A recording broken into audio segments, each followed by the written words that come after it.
Benson. Madame Trudel. Madame Trudel. Madame Sanssouci. Madame Sanssouci. Miss Hardcastle. Miss Hardcastle. Madame Hughes. Madame Hughes. Monsieur Beaulieu. Monsieur Beaulieu. Monsieur Plamondon. Monsieur Plamondon. Monsieur Fortin. Monsieur Fortin. Monsieur Barsalou-Duval. Monsieur Barsalou-Duval.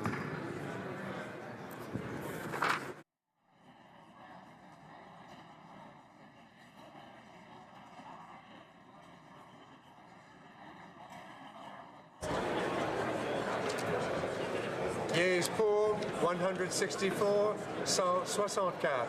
Nays contre 120, 120. Je déclare la motion adoptée. I declare the motion carried. Orders of the day. Ordre du jour. Government orders, government bills comments, resuming consideration of a motion respecting a Senate amendment for Bill C-21, an act to amend the Customs Act. I wish to inform the House that because of the proceedings on the time allocation motion, government orders will be extended by 30 minutes.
Alors, I would order members to take their conversations into the lobbies. L'honorable député de Mégantic-L'Érable. The honourable member for Mégantic-L'Érable has 8 minutes remaining in his remarks. The honourable member for Mégantic-L'Érable. Well, thank you very much, Mr. Speaker. It is true that I did have a few moments left to speak to this bill. And days are passing by, but they're very different because last time I started this speech on Friday, the debate was democratic, it was unfolding properly, and all my colleagues who wanted to have an opportunity to speak to the bill could do so, Madam Speaker. But now, a few moments ago, as we saw, we had a time allocation motion, and as a result, the government has chosen once again to limit the remarks of members in this House. And I know that the member for Charlebourg-Haute-Saint-Charles, who's leading the charge on this bill, has a great deal to say about the bill. And what I don't understand, Madam Speaker, is why the Liberals took so long before they brought this bill back to the House to give us an opportunity to debate it once again. In 2016, this bill was introduced for the first time. And today, all of a sudden, at the last minute, when we've got, 3 or 4 days left to the sitting, the government decides that it's a national emergency to have Bill C-21 adopted, to put forth a time allocation motion to silence opposition members when opposition members have important comments to make on the bill. I'd like to take this opportunity, Madam Speaker, to speak to Bill C-21, to tell you how much I have loved this chamber. This may be the last time I'll have an opportunity to speak here before the next 10 years, and I count on being back. Now, we need to have objectives and be optimistic. It's not because this is the last time now that I won't be back in 10 years from now to speak here again. The people of Mégantic-L'Érable have placed their trust in me, and I intend to come back. Hopefully they will place their trust in me again. And Why is that, Madam Speaker? Because a day doesn't go by that I don't stand up and thank someone for the immense privilege that the people of Mégantic-L'Érable have placed in me by giving me this opportunity to represent them in this place. Parliament, this House, all of the bills that have been adopted here, all these changes that have been made by parliamentarians in this place are such that it reminds us that we must rise with dignity and keeping in mind that we represent people, men, women, young people, all kinds of communities who elected us and gave us a clear mandate to be their voice, to speak on their behalf, and to ensure that all people across the country have a say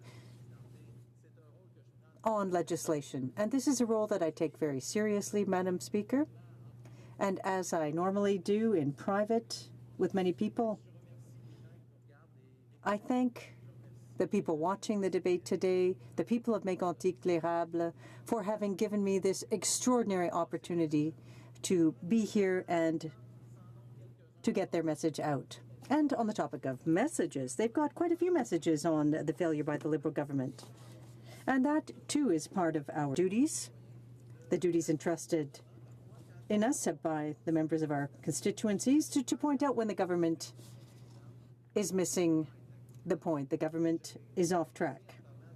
Now, I talked about Bill C-21, and I started by mentioning just how poorly the government is managing its time in this House and the fact that it's brought this bill back at the last minute and it's imposed time allocation. This is a failure on the bill, and there have been several, Madam Speaker. Now, I remember the promises and commitments made by the government. They talked about being transparent. They would put an end to time allocation motions, Madam Speaker. They said it would be different. It's not different. It's worse. It's worse than it's ever been, Madam Speaker, and that is a failure by the government. And what about pipelines, Madam Speaker? A failure across the board. They have failed to take steps to ensure that Canadians will benefit from the resource that we have. It would enrich the entire country, Madam Speaker.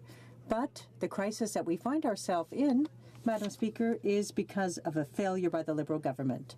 If we're here today and if we're talking about missed opportunities for the Canadian energy industry, it's simply because the government and the Prime Minister had said it was, or decided it was time to withdraw from the petroleum era, when we know that it'll take years, but the Prime Minister has started to withdraw Canada from the energy sector, Madam Speaker. Now, let's talk about borders. What a failure there, especially in Quebec, Madam Speaker, with the number of illegal migrants who have entered Canada, as I mentioned earlier, illegally. And what's the government done, Madam Speaker, to put an end to stem the tide of illegal refugees? Nothing. Absolutely nothing. This is another failure. Now, of course, that one aspect that people talk about the most in my riding, Madam Speaker, are the deficits, the huge deficits. Now, remember, time and time again, the Prime Minister talked, and all members, in fact, talked about back in 2015, and they all reiterated the Prime Minister's commitment.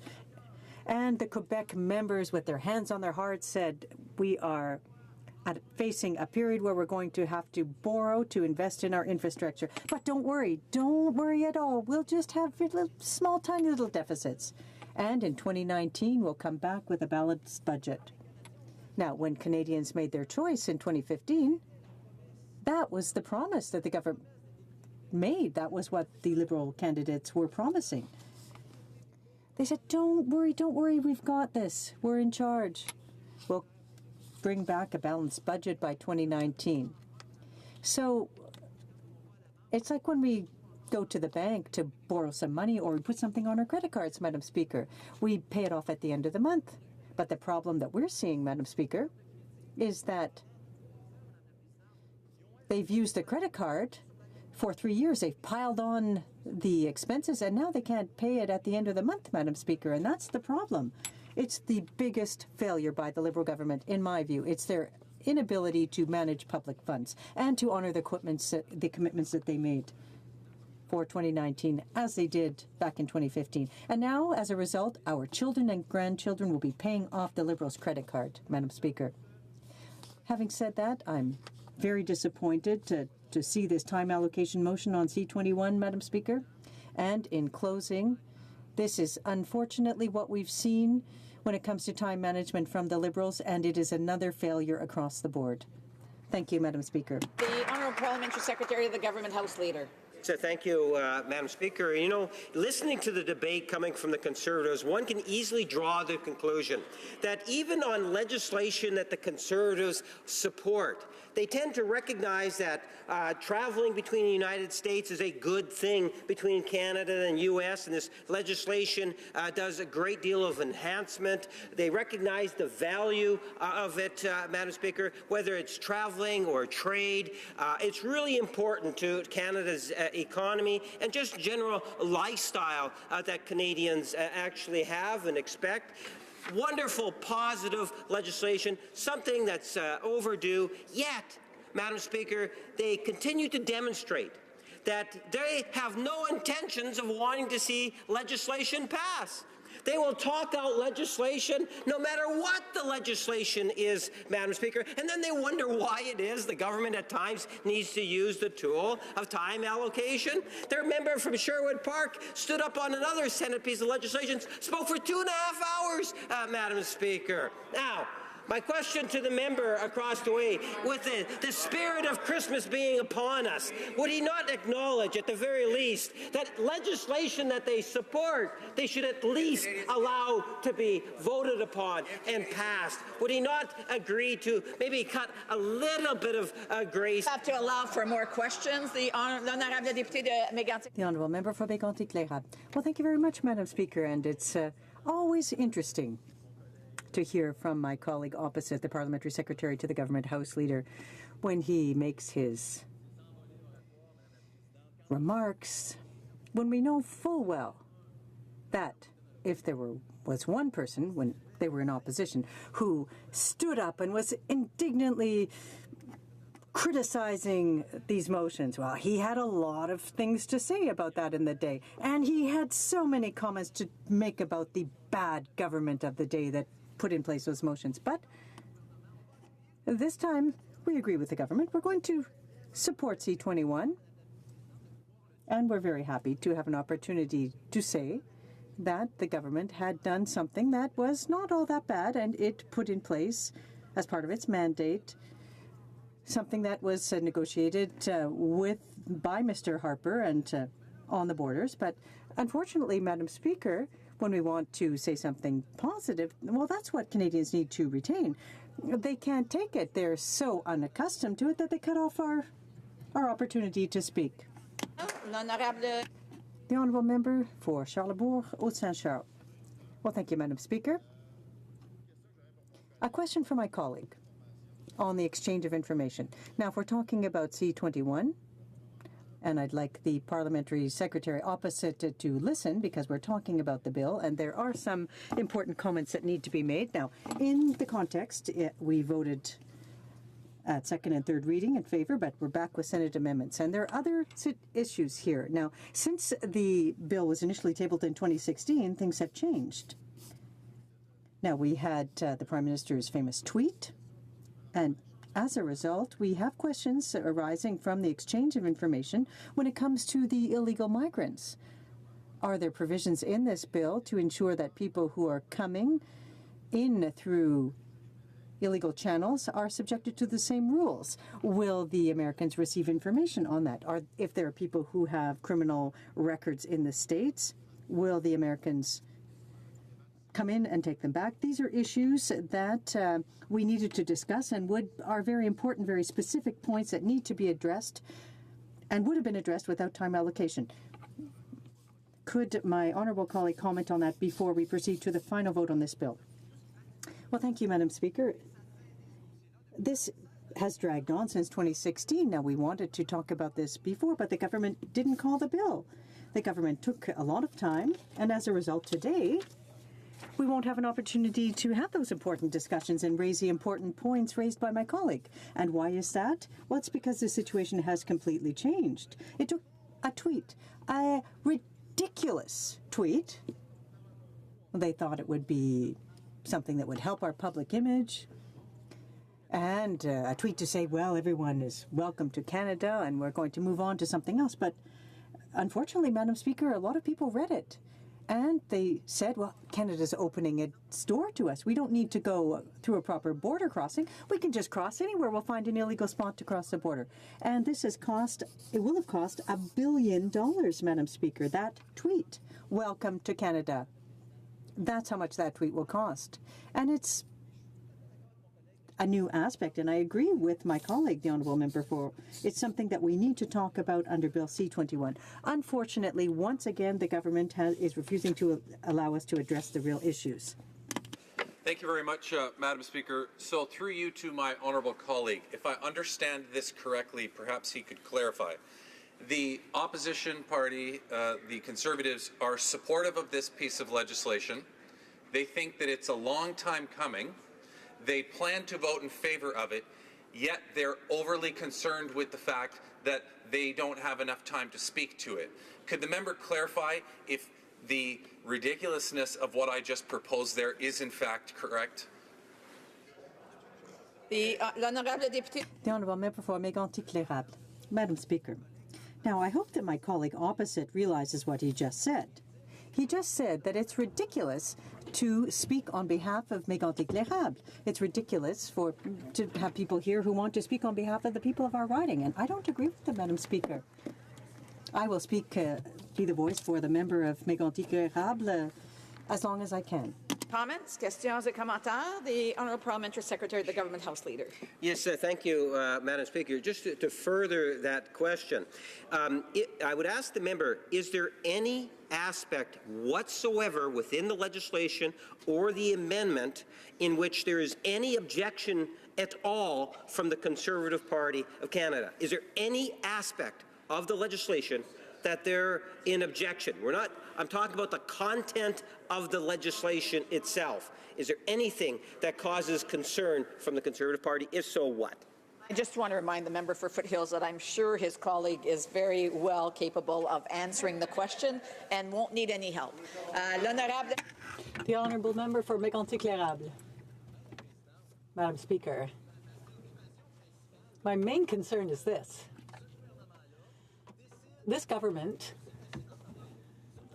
has just decided that we've talked about this for enough time. It doesn't let us take the floor, and that makes me wonder about other things. Why don't they want to listen to us? Is it because, as my colleague said, is it because they didn't expect to see these problems at the border, that unexpected issues have arisen since they brought in this bill? I think they want to hide something. And that's what we want to know. That's what we want to show when we stand up and speak. And probably that's why they want us to be quiet. They have something to hide. For one more question, the Honourable Member for Brandon Souris. Thank you, Madam Speaker. It's my pleasure to ask my colleague a question. He's been doing a great deal of work on this, and particularly on Bill 21. But I noticed he referenced earlier the costs of the immigration, that illegal border crossings that have come across into Canada today as being $1.1 billion. That's the answer I got from the public budget officer when I wrote the letter to him about those costs. But I'm wondering if he can indicate to me how this bill, if C-21, will actually help with the companies that are short of labor in the province of Quebec. I mean, what's come across as illegal border crossers is not finding its way into the workforce because they can't do the paperwork fast enough to achieve the fact that government can't identify them as to whether they're actually legal to be in the country or not. So can he explain just a little bit how the shortage of labor could be addressed in some of his needs, particularly in the agricultural field that he's so very aware of? The Honourable Member for Mégantic-Lérable has 1 minute. Thank you very much. A minute is maybe a long time, but it's not enough to answer questions, especially under time allocation. But I'd like to thank my colleague for his excellent work on foreign workers in the agricultural sector and on labor shortage. Madam Speaker, what we want is to be able to facilitate the process for those who want to come here and work, but there are rules that have to be followed. And when you cross the border illegally, when you clog the system up, well, it becomes even harder to find labor. It becomes harder for those who want workers to be here and for workers who want to come in to get processed. It's almost impossible. There are solutions, but unfortunately, we won't have time to bring forward proposals and make suggestions because we're being gagged. Resuming debate, the honourable member for Kingston and the Islands. Thank you very much, Madam Speaker. It's an honor today to rise to speak to this important bill. Before I do that, I would like to take the opportunity, given that this is probably going to be one of the last times that I get to rise in this particular chamber before we recess and then move to Centre or to West Block. What an honor and privilege it has been for me to come here and to represent the people of Kingston and the Islands and to be their voice in this place. I know that for the next 10 years or so we will be in a different chamber, and this one in particular holds a great degree of history. And to know that myself and the other 337 MPs, I'm sure, are extremely humbled, including the member from Durham who's heckling me right now, to have the opportunity to come here and to debate in this place, and what a privilege and absolute honor that it has been. I will talk a little bit about the bill today, Mr. Speaker, and where I see the importance of this bill and why it's important to support the amendments, and then perhaps I'll touch on a little bit of where the questions left off, and that was with respect to the time allocation specifically. So I'm happy to stand today and support the legislative amendments proposed in Bill C-21, which aims to provide higher and greater clarity on the amendments made in the House to limit the data retention period under this bill to 15 years. We all understand the importance of collecting basic biographic information on people entering Canada: who you are, where you're from, and how long you will be staying. But it is also good security practice to keep track of travelers who leave the country. And in this regard, Canada has fallen behind best practices of our world counterparts when it comes to security. In fact, Canada collects information only on a small subset of people, Mr. Speaker, who leave the country. This means that at any given moment, with no means of identifying precisely who is exiting our country, we cannot know if dangerous persons may be leaving Canada to escape justice. Nor, for example, do we know whether we are expending valuable time and money trying to track down someone who has been ordered to leave Canada when that individual might have left the country on their own. Mr. Speaker, it is clear that having this obvious security gap, Canada needs to catch up with the rest of the world. So let's be clear about what we are going to be collecting in terms of data. Canadians will only have to provide basic data such as a traveler's full name, nationality, date of birth, gender, and time and place of his or her border crossing. Travelers are already showing this information to airline personnel to verify their identity before boarding a flight. But the information is currently not given to immigration officials. If Bill C-21 is passed, airlines will collect the information from those departing Canada and immediately share it with U.S. Customs and Border Patrol agents, who will then use it as entry data.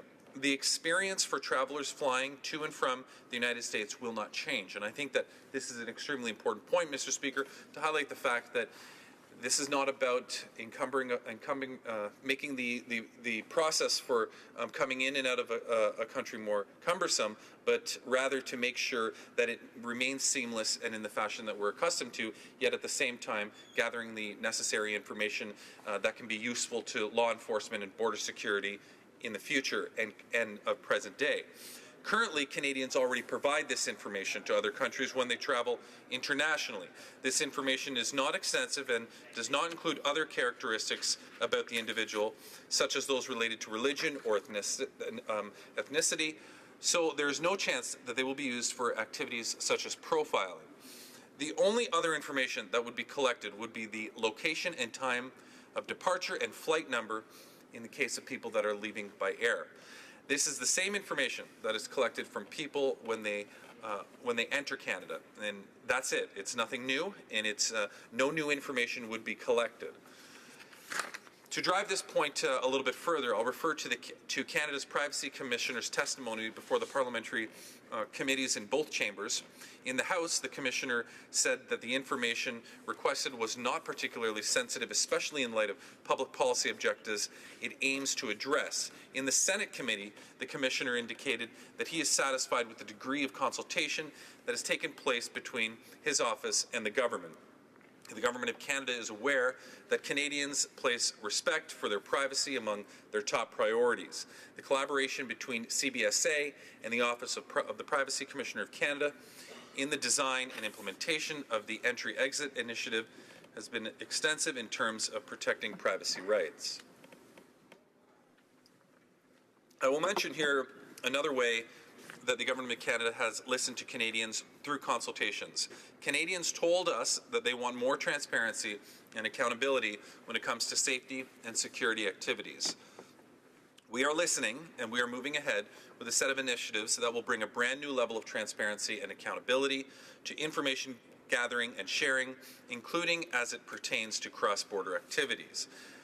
What this means is that when Canadians trust us to share their personal information, they will not have to worry that their rights, freedoms, or privacy will be infringed upon.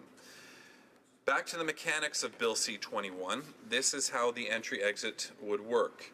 For example, people crossing the shared border by land when entering one country, the passport information that is swiped on entry will automatically be sent to the country that you have just left. In this way, one country's entry is the other country's exit, and vice versa. The exchange would take place through the existing secure electronic channel between Canada and the U.S., the same system that is used to transfer information between Canada and the U.S. under the Nexus, FAST, and Enhanced Driver's License programs. For air travelers, entry-exit would require no new exchange of information between nations, as this information comes directly from airline passenger manifests. To obtain an exit record in the air mode, for example, the CBSA would receive electronic passenger manifests directly from air carriers with information on all passengers scheduled to depart Canada aboard outbound international flights. This information would be received up to 72 hours prior to departure to facilitate the identification of known high-risk travelers attempting to leave Canada by air. Mr. Speaker, this is just one of the many ways that Bill C-21 will help the CBSA to deal with threats that in many cases they currently lack the tools to address. For threats originating outside Canada, the CBSA uses a system called Lookouts to identify persons or shipments that may pose a threat to Canada. Lookouts are based on information in the CBSA's possession or what may come from security organizations or networks. While lookouts are effective for identifying inbound threats, the absence of exit information means that they are not effective in identifying outbound threats. Mr. Speaker, in a global threat environment with dangerous individuals traveling abroad to join extremist organizations or engaging in human trafficking, collecting reliable exit information has never been more vital. It is essential that we equip the CBSA with the statutory authority to collect the same information on outbound travelers as it does on inbound ones. In today's world, clear and complete exit information is not a nice to have, but a must to ensure the security of democracies like Canada.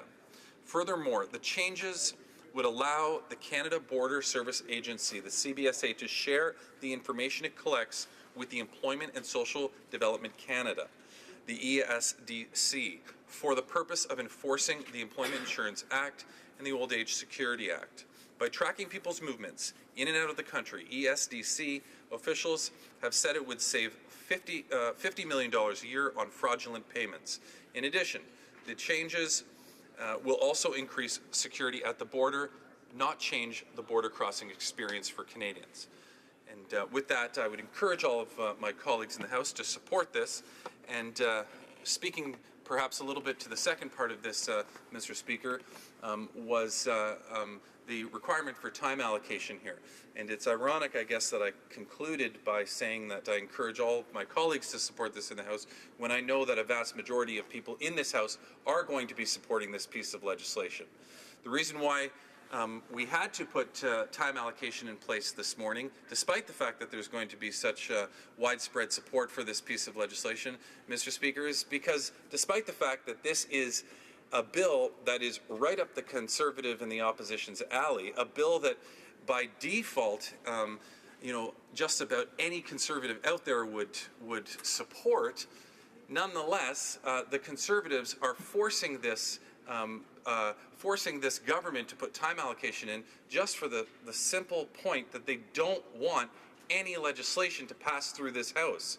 And they've actively been doing this time after time after time, dragging members into the House to stand up and vote on time allocation motions when they know they're going to vote for this. And I asked a question before this, Mr. Speaker, of another member about the fact that this was getting a little bit ludicrous, and he insisted that he needed to speak on behalf of his residents and his constituents, and absolutely, that is a fundamental right that he has by coming to this place, and he should exercise that at every opportunity. Yet the reality of the situation is, Mr. Speaker, that this bill now started in this chamber, went through the reading process through this chamber, went through the committee process, came back and had a vote on it, went over to the Senate, went through the exact same democratic process there. The Senate makes minor amendments to the bill. Now it suddenly comes back here, and I haven't heard any members from the opposition speak to what those amendments are, because presumably they already had the opportunity to speak to the bill in its original form before it went to the Senate. What I would like to hear is some Conservative members actually stand up and talk for 20 minutes about the administrative and the legislative amendments that were coming back from the Senate. That would be really nice to see. But of course, they're not interested in doing that, Mr. Speaker. What they're interested in is just burning time and burning as much as possible so that they can force the government into having to put time allocation on a piece of legislation that is so widely supported in this chamber. And the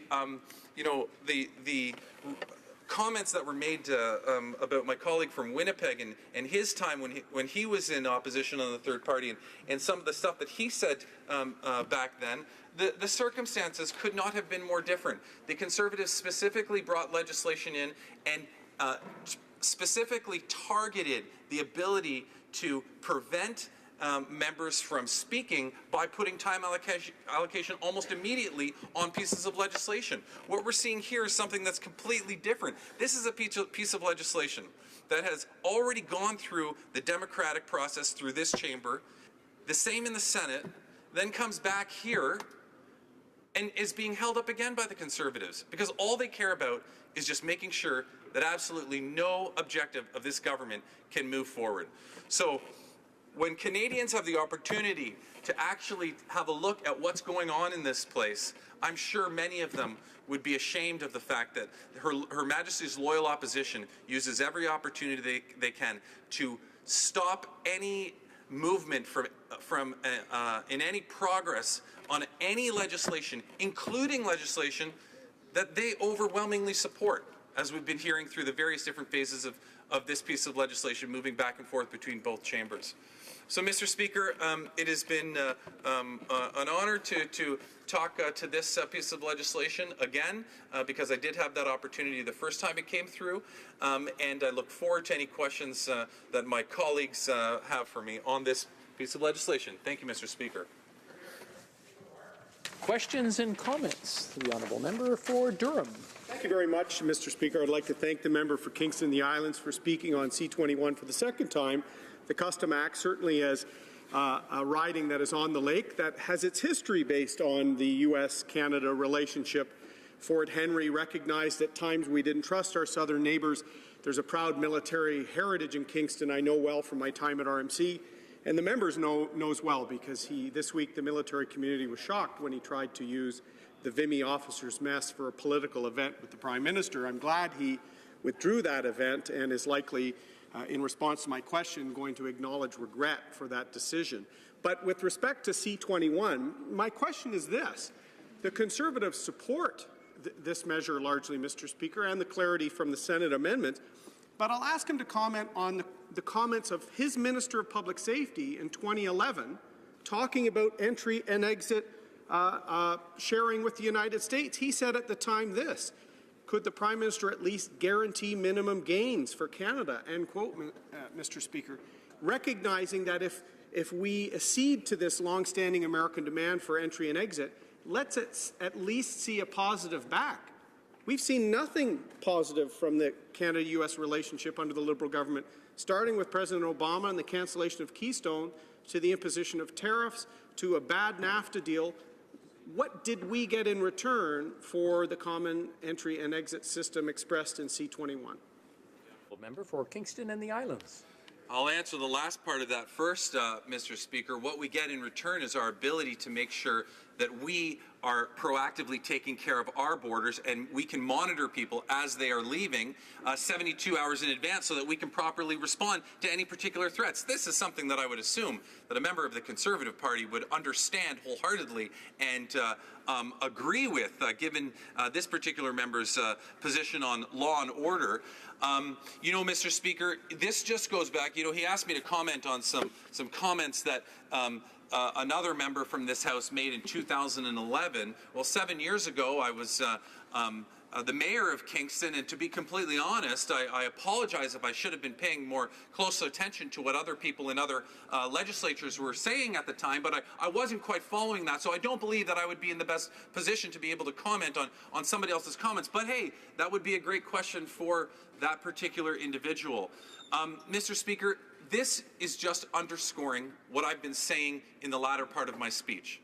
The Conservatives, they want to support this legislation, but they just want to drag it as slowly as possible through the legislative process so that they can somehow score a political point later on in several months, where they are able to say, oh, well, the government was forced to put through this, or the government imposed this number of time allocations on us because blah, blah, blah, as if people are really going to resonate with that.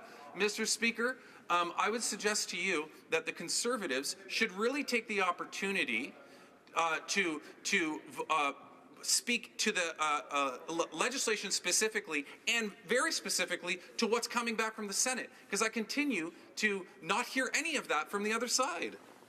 Questions and comments. Questions et commentaires. The honourable member for Winnipeg North. Yes, thank you, Mr. Speaker. I too share many of the comments from my colleague in regards to the Conservative approach to legislation, whether they support it or they oppose it.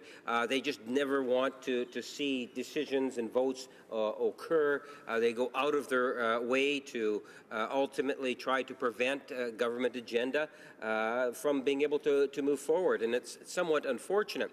And the reason why I say that, Mr. Speaker, and I would ask my colleague to provide a comment on just how important this legislation is for travel and trade between Canada and U.S., which is of the utmost importance when we think of Canada's middle class, or those aspiring to be a part of it, just the impact that it has on Canada. And this is good, positive legislation that is virtually universally being received quite positively, and why it is that we even need to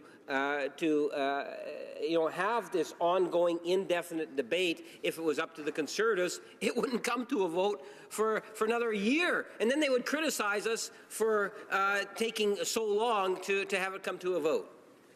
Member for Kingston and the Islands. Very much. Well, I'm sure it'll come as no surprise that I agree with the member from Winnipeg, Mr. Speaker. And yes, that's exactly what's happening here. And I think that this is why the debate is derailing off onto a debate about time allocation, because it seems like, you know, it's the only thing the Conservatives can really talk about, which is give us more time to talk. You're not giving us our democratic rights, which is a great tug on the heart kind of talk that comes from them. But in reality, they don't want to talk about the actual legislation because they overwhelmingly support it. So they have nothing to say about the legislation, especially nothing critical. And what they do, and we've seen this systematically, Mr. Speaker, is they stall this House by forcing time allocation, which they force the government into a position. They force the government into a position where they have to use time allocation, Mr. Speaker. And what does that do? It disrupts everything else in this place. Think about the committees that get disrupted when the members have to be pulled out of committee. Think about the witnesses that have been flown from across the country and other parts of the world to speak at these committees that are now literally sitting in an empty committee room because this government is put in a position where the only way it can put forward legislation is by putting in a time allocation motion, which in effect is being forced by the Conservatives.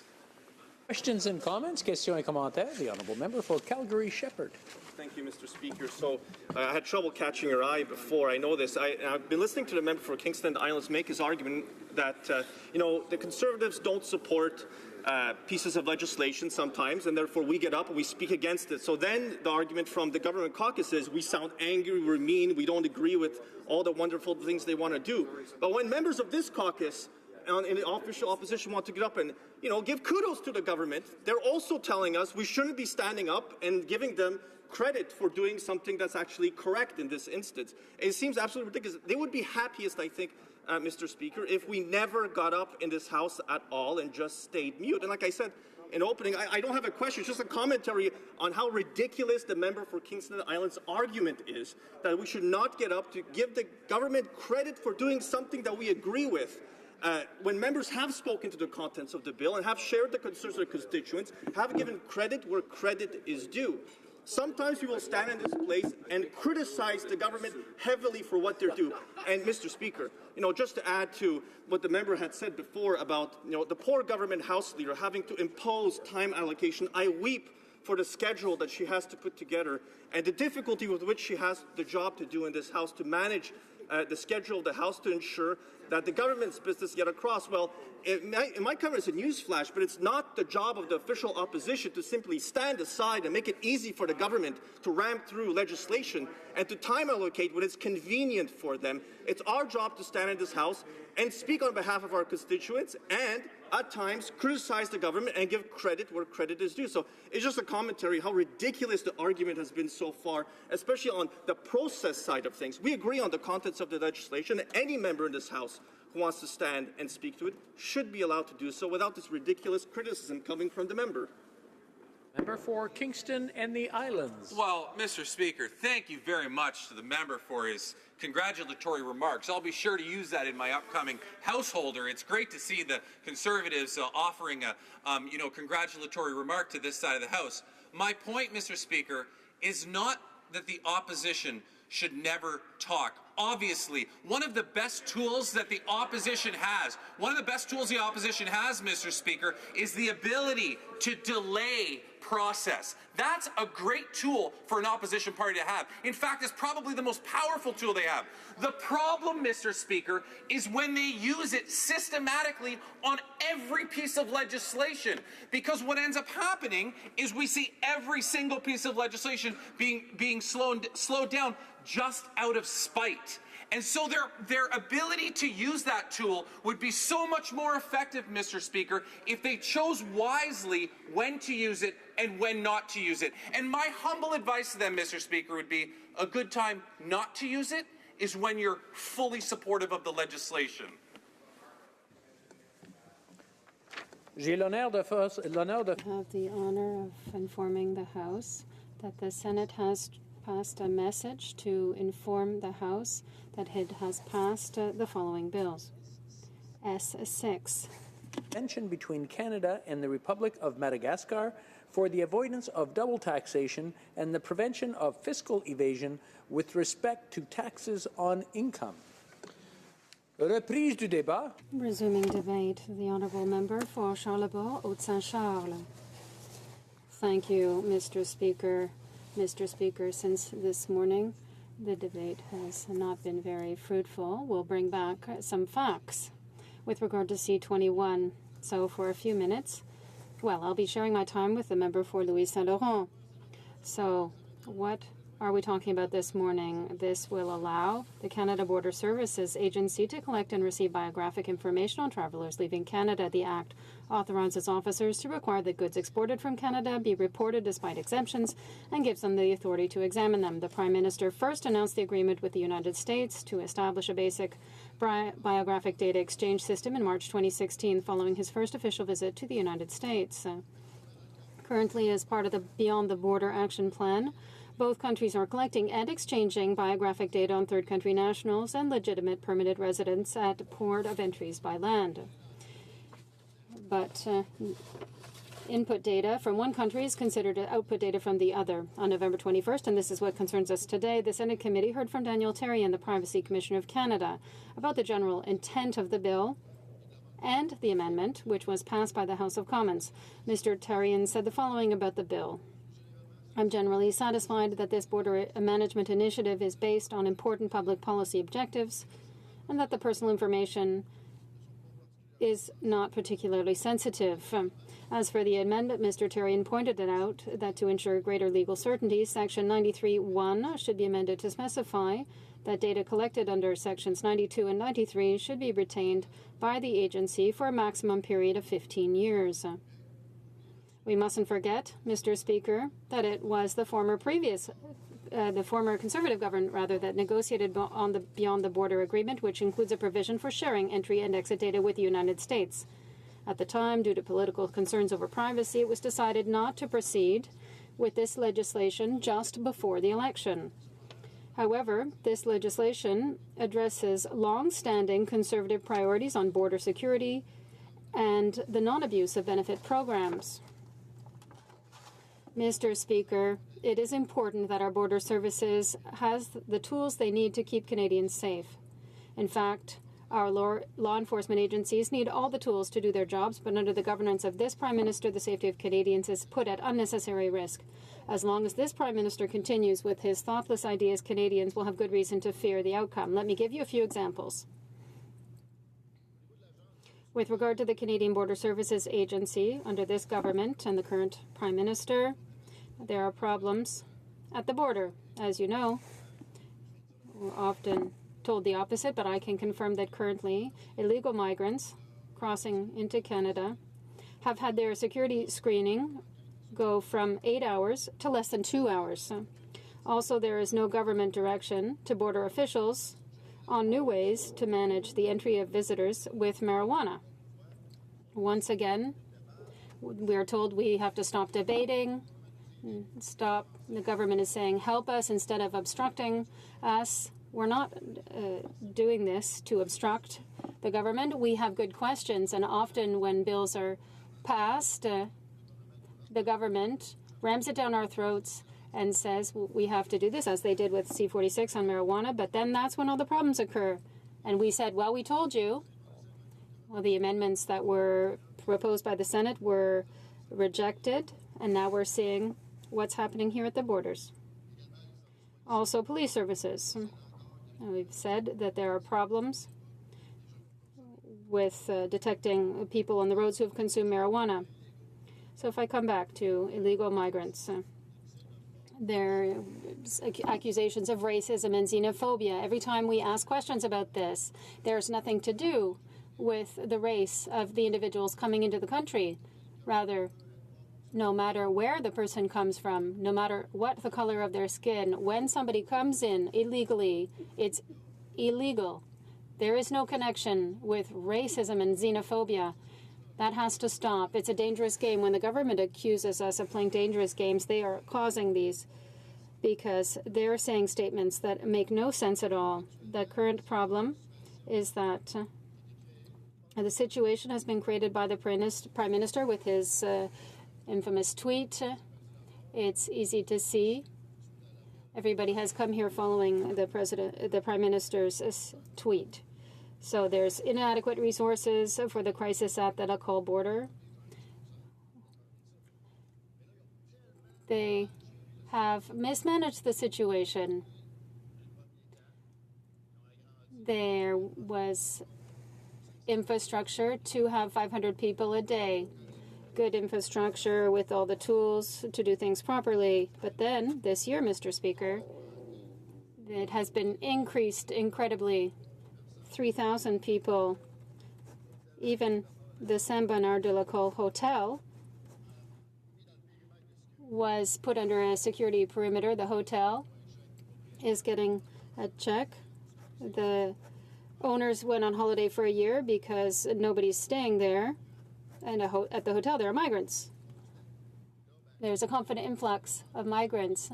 So tens of thousands of dollars are being spent instead of resolving the problem. Now we're at $1.1 million assessed by the parliamentary budget officer. We're not resolving the primary issue, which is people coming in illegally. So when we ask questions, it's not just to block. That's not the point. On the opposite, it's the opposite. In fact, we want to resolve the issue. I think in my daily work, be it in committee or here in the House, when we ask questions, we can change the situation, not just hinder the work. The member for Kingston is accusing us of trying to use obstruction, but they are the ones who are doing things wrong. They're not doing a proper job, as they have done with other bills. People have to be logical, and that's what we're doing here on this side. Also, there is the UN Global Compact on migrants. We have been clear on our side. We wanted to take the time to assess the situation and look at what this pact is. My colleague, the critic for immigration, has looked at it and said this wasn't logical. It's just fluff. I'll show. A minister can go abroad and say, look how we've done things so well.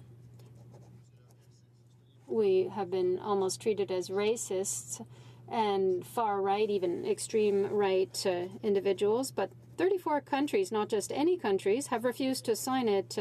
Former UN lawyer and the Immigration Commission had published a letter in the Devoir newspaper with very clear facts confirming the fact that this is fantasy. Use the word fantasy to say we mustn't sign it. It doesn't mean anything. This is what the government has been doing for the past 3 years. It's all about smoke and mirrors. Send a tweet to say, I'll send you 50 million. Okay, come on. And it's going to be paid for. So we're asking questions, not to hinder, not for fun. No. We are responsible people. We're looking at the situation, and we're asking appropriate questions for each case. We have 30,000 people who have come into the country illegally. Honestly, it's clear that there is a human drama here. There are families, particularly Haitians. They were in the United States. They were afraid and they were told to come, and so some people are being told now, well, ultimately, you're not entitled to asylum here. So these people are here with their kids, and they now have to go back. It's not a joke to them. They have to go back to Haiti. You see how complex this human drama is. How much time do I have left, Mr. Speaker?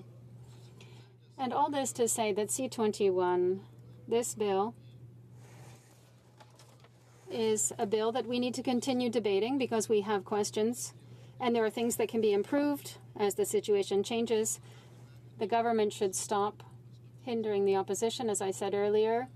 For the past 3 years, I haven't seen a lot that the opposition hasn't raised that hasn't been relevant. Thank you, Mr. Speaker. Questions and comments. The honourable member for Winnipeg North. Yes, thank you, Mr. Speaker. I appreciate the comments from the member across the way. And the issue that comes to my mind is the importance of the legislation in itself. And my understanding is that the member across the way, along with his Conservative colleagues, are in fact supportive of the legislation, and in fact they're supportive of the amendment, from what I understand. And the thing that I would maybe ask for my colleague to provide his thoughts on is in regards to the importance of the passage of the legislation because of what I believe and many believe would be the positive outcome of it. Having this pre-clearance, being able to ensure that there's a better two-way travel and trade between Canada and the United States, a country in which we have a long positive history with, and how this will in fact enhance that travel, enhance that trade. And by doing that, all Canada benefits, if not directly, indirectly. And this is why it's good to see that the legislation will ultimately pass, hopefully, and receive royal assent not too far in the future. Would he not agree? The honourable member for Charlebourg-Haute-Saint-Charles. Thank you, Mr. Speaker. I want to thank my colleague for that question. In fact, it's important. The Conservatives initiated at the time. We had put it in place, this protocol, and the election prevented us from continuing. So yes, we recognize the importance. We voted in favor of the bill. We support it. But nonetheless, there is a legislative stage here with a debate in the House, and there are elements that remain unclear.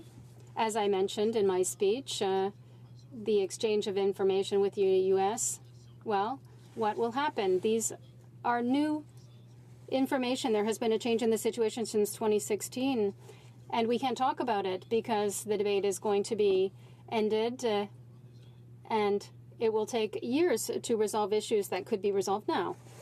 Questions and comments? Comments. The honourable member for Kitchener-Conestoga. Thank you. Thank you, Mr. Speaker. I want to thank my colleague for his very knowledgeable speech and his command of this file. And on that note, Mr. Speaker, I'm wondering if he could just give us an overview as to what some of our other Commonwealth countries are doing in regards to these kinds of initiatives. So the UK, Australia, New Zealand, if he could just give us a little image of what that might look like. But the other concern, Mr. Speaker, and it's been raised a number of times, is the 40,000 illegal border crossers, the migrants that have come into Canada in the last number of years. Certainly, Mr. Speaker, this is a cause for great concern for many of my constituents, along with, as my colleague comments, the Global Compact that we're signing.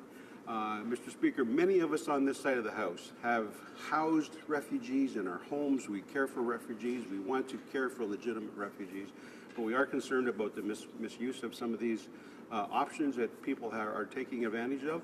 And I just wondered if my colleague would comment, does this bill do anything at all to increase the likely safety of those who are crossing our borders illegally in Quebec and Manitoba? Thank you, Mr. Speaker. The honourable member for Charlebourg-Haute-Saint-Charles.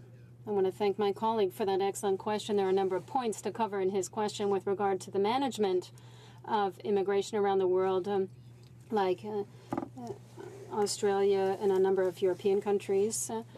Sovereignty of countries allows them to take a position, and can we decide on how we will accept people into our country? This is a decision that needs to be made. With regard to C-21, no. In fact, we don't have current responses on illegal migrants. So the 38,000 people that illegally crossed into Canada from the U.S., are they in this system as the same as anybody else who takes their car and crosses over the border to go to Old Orchard? It's like the firearms. There are rules that have to be followed, but when we go outside the framework, there's an exception, and sometimes these exceptions are not managed well. So, no. Resuming debate, reprise du débat, l'honorable député de Louis-Saint-Laurent. The honourable member for Louis-Saint-Laurent. Well, thank you very much, Mr. Speaker, and I'm very pleased to have this opportunity to speak to Bill C-21. And I'll be sharing my time with the Honourable Member for Charlebourg-Haute-Saint-Charles. He's just had an excellent speech on what's happening with respect to this bill, questions that remain and that we won't be able to address because the government has decided to impose time allocation to muzzle members of Parliament. Now let's start with the beginning. This bill is a bill that outlines procedures that need to be put in place and followed when people cross the border. And it will tighten up the system, but also increase security and give greater authority to people at the crossings to ensure that people are crossing legally, in regular fashion, and protection of Canadian is ensured. And this is very important. The current global context is such that people travel across the globe many times, and so this is an important aspect. And we're looking at enhanced security here. In the past, there were fewer people crossing the borders across the world. So it's normal, Mr. Speaker, for our border officers to be better equipped to face the challenges of the 21st century.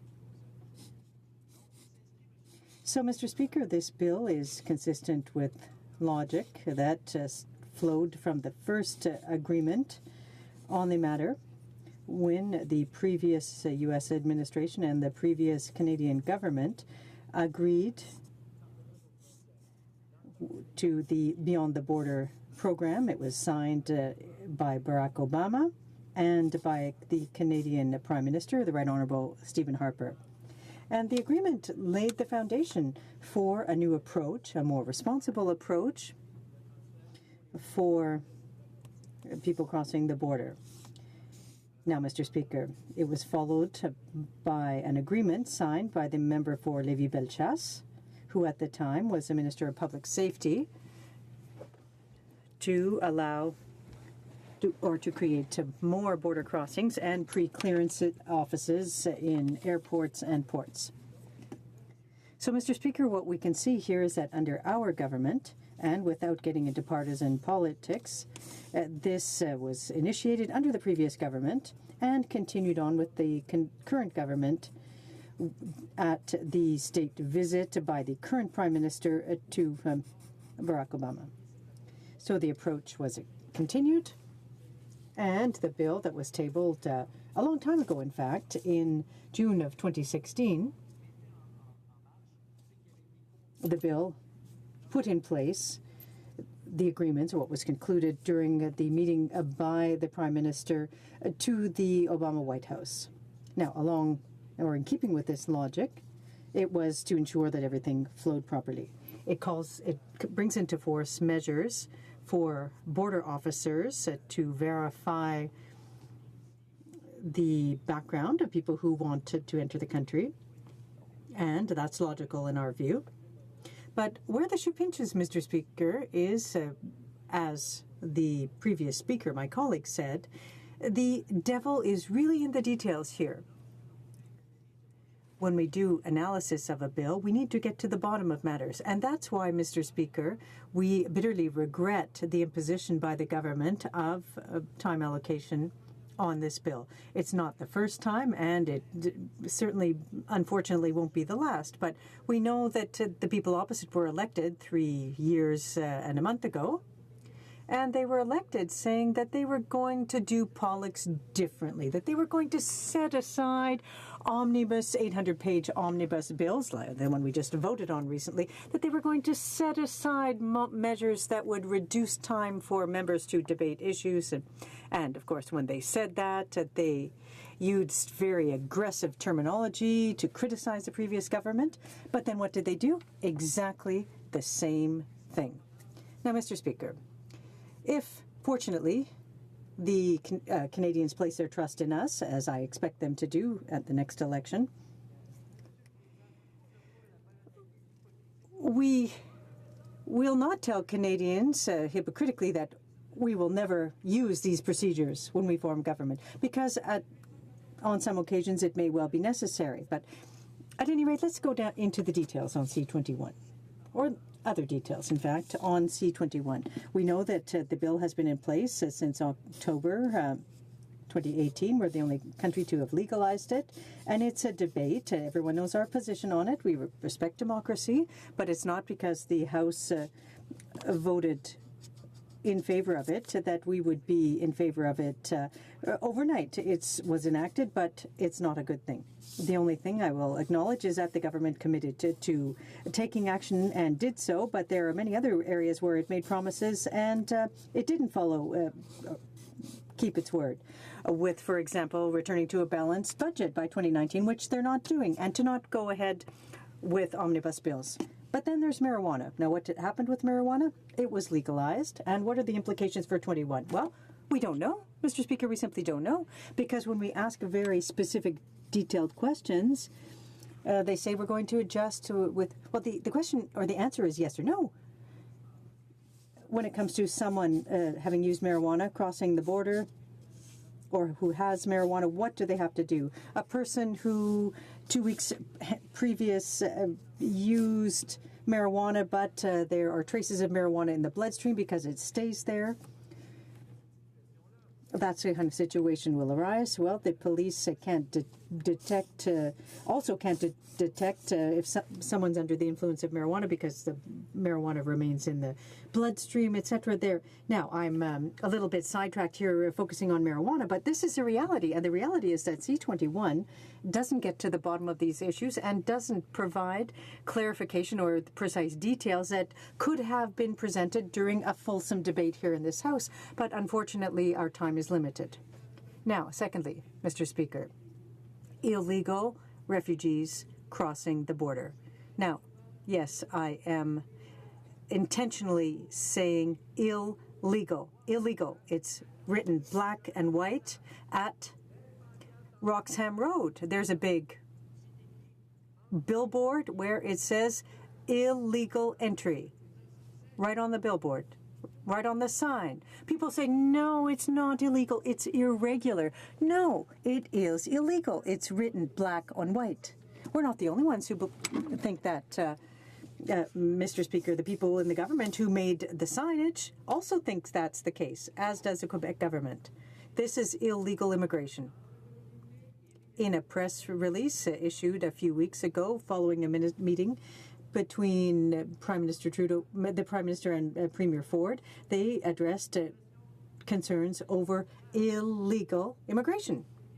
So why would we be surprised for another word to be used? No, since when do we enter a country through a little trail, going through the woods and going to Canada, even if there's a big sign this big that says illegal entry? Just the current Liberal government thinks that that's not illegal. And that isn't consistent with our history of welcoming immigrants to this country. And I won't hide the fact that my parents, too, are immigrants that came to this country over 60 years ago. Now, for people who want to come to Canada to enrich the country, to live the Canadian experience, and we're telling them, well, just take that little illegal road, because if you go and get in line like everyone else and you follow the rules, you're going to have to wait years and years. But if you sneak through on this little crossing, this illegal border crossing, you'll get in more quickly. And that is all the result of a tweet that the Prime Minister made January 2 years ago, which placed our diplomats in a very difficult situation, especially in Mexico. They were inundated with requests following that tweet. And as a result, the government rushed the member for Bourassa and the former Minister of Heritage to go down and talk to people and say, no, it doesn't mean that we're opening up the border. Now, there's some 40,000 people who entered illegally. Perhaps 2/3 have been removed. But at any rate, in conclusion, on Bill C-21, Mr. Speaker, we agree with the principle of it, but unfortunately, the devil is in the details, and we can't get into those details because the government has imposed time allocation. Thank you. And questions et commentaires, the honourable member for Calgary and the Islands. Kingston and the islands. I'm sorry. I don't know how many islands you'd end up with in Calgary, but thank you, Mr. Speaker. My colleague from across the way, in his discussion, he talked about the inability to get into a wholesome debate on this particular topic. Yet at the same time, he talked about how this particular legislation was introduced by the previous government, so he obviously knows a whole lot about it. And then, this has been debated in this chamber already. It's been through committee and back to this chamber, then over to the Senate, through the Senate committees, and back to the Senate, which then returned it back here with some minor amendments. I'm wondering if the member can enlighten me on what it is specifically about those amendments coming back from the Senate that he is concerned with the inability to discuss at great length. Honorable député de Louis Saint-Laurent. The honourable member. Welcome the question from my colleague from Kingston. Kingston, yes, and I'm sure that Kingston, everybody remember that one of the greatest member of parliament from Kingston is the Honourable Flora MacDonald. Flora MacDonald, one of the greatest minister of international affairs, external affairs. Yeah, sure, and I'm very proud of that. But more than that, Mr. Speaker, it's time to remind to everybody that in 1979 and 1980, when Madame MacDonald was minister under the Right Honourable Joe Clark's government, she had to address one of the most difficult issues on internal affairs while our country saved the life of 6 American diplomats who were not hostage during the Iran crisis. And thanks to the Right Honourable Joe Clark and thanks to the Honourable Flora MacDonald from Kingston, we had one of our greatest hours in our Canadian history. But to get back to the question put by the member for Kingston, unfortunately, in fact, the initiatives came under our government, but under our government, the borders were respected. There weren't all people allowed to enter the country like through little Roxham roads, little trails like that. We didn't legalize marijuana. These are 2 new measures put in place by the Liberals that we're going to have to deal with.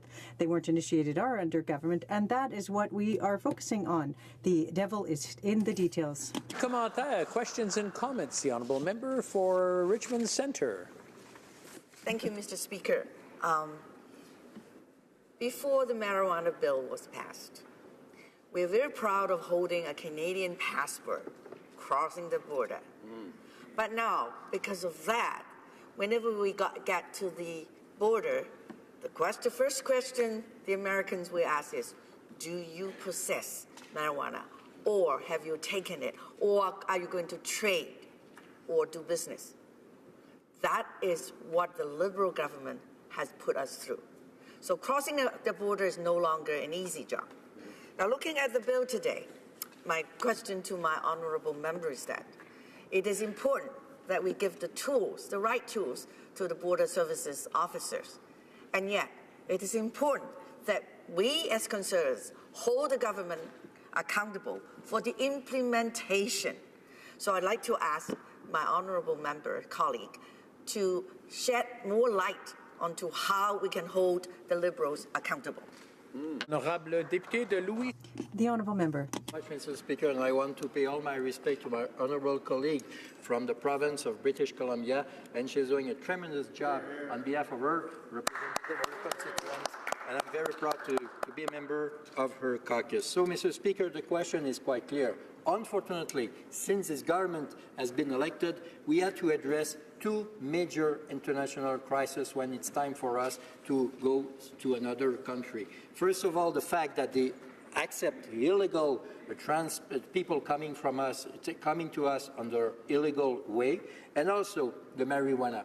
And this is very tough for us Canadians, Mr. Speaker, because as the honourable member said so clearly, the Canadian passport, is one of the most precious thing that we can have as a citizen, and also so well recognized all around the world, thanks to our great history and thanks to our great people. But now, under the new rules of the Liberals to have a table, the legislation to legalize marijuana, Now it's more difficult for us to cross the border, wherever we go, and thanks to the actual government.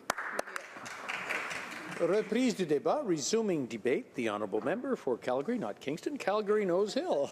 Thank you, Mr. Speaker. The amendment before us today would change Bill C-21 by amending Section 93.1 to clarify that the data collected under Sections 92 and 93 be retained by the agency for a period of no more than 15 years, so as to a maximum of 15 years. So I'd like to spend the remainder of my time discussing the implications of a 15-year period. Given that this is the amendment we're discussing today, and frankly, in a few short days, this place that we're in will likely be closed for a period of 15 years or so. For many of us, this will be the last time we get a chance to speak in this place. So in assessing the impact of a 15-year period, let's review how much has changed since parliamentarians rose in this place since 2003. The member from Forest Lawn was only on his second term. Many of our colleagues did not carry smartphones. They had to actually go back to their offices, Mr. Speaker, to check their messages, their email, make some phone calls perhaps. Google still competed with Alta Vista as a search engine. And Mr. Speaker, I believe if you looked at the faces of the pages right now in front of you, they would be slightly confused as to what we were talking about. YouTube didn't exist, Facebook didn't exist, and Twitter didn't exist. For our colleagues 15 years ago, responding to news cycles involved reading headlines and watching the morning news, consulting with experts and thought leaders during the day for a few hours, and sending a written statement before a deadline. And 15 years ago this month, I wrote my last exam in my undergraduate degree. So, Mr. Speaker, what words of wisdom do I have for parliamentarians who occupy this place 15 years hence? And what do we need to do to keep this place relevant over the next 15 years? So, when you look at the things that I've just talked about, Mr. Speaker, our world has fundamentally changed in a 15-year period. And frankly, I think across different flavors of government, we in this place, we have a propensity to move way too slow. I was looking in preparation for this speech at the Hansard from, it was November 2003, and what was really startling was that a lot of the issues that we're debating today are very similar in form and concept to what was being debated in 2003. And in that time period, the news cycle doesn't move in 9-hour increments. It moves in 1 second increments. And the economy has fundamentally changed. And I want to talk about that in a second too. So, you know, when I look where we need to be in 15 years, we're almost 15 years behind. We as a parliament across party lines need to start looking at things like data and privacy in a much more robust way that, frankly, I'm not even sure if we have political lines to discuss these things on. I look at things like China's social credit system and the fact that a government in this world is using technology that's ubiquitous to give scores to its citizens which will determine if they can be employed or travel. And then I look at my own smartphone and I think, how much of my privacy do I give up on a daily basis? We're advertised to because we give consent for data in ways that we often don't realize that we're giving consent when we give consent at all.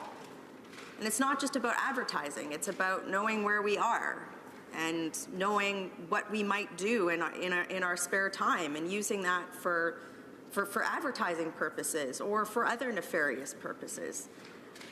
We haven't, as a parliament, really started to think about the implications of that on our society or our pluralism. You know, things like the fact that we might not be able to regulate these issues because things change so quickly. How does Parliament address that over the next 15 years? I'm concerned about that. I think that we probably need to start talking about, as parliamentarians, what the value of data is, rather than just looking at a regulatory approach. That does tie into this bill as well, but what concerns me is that as a parliament, we're just not there.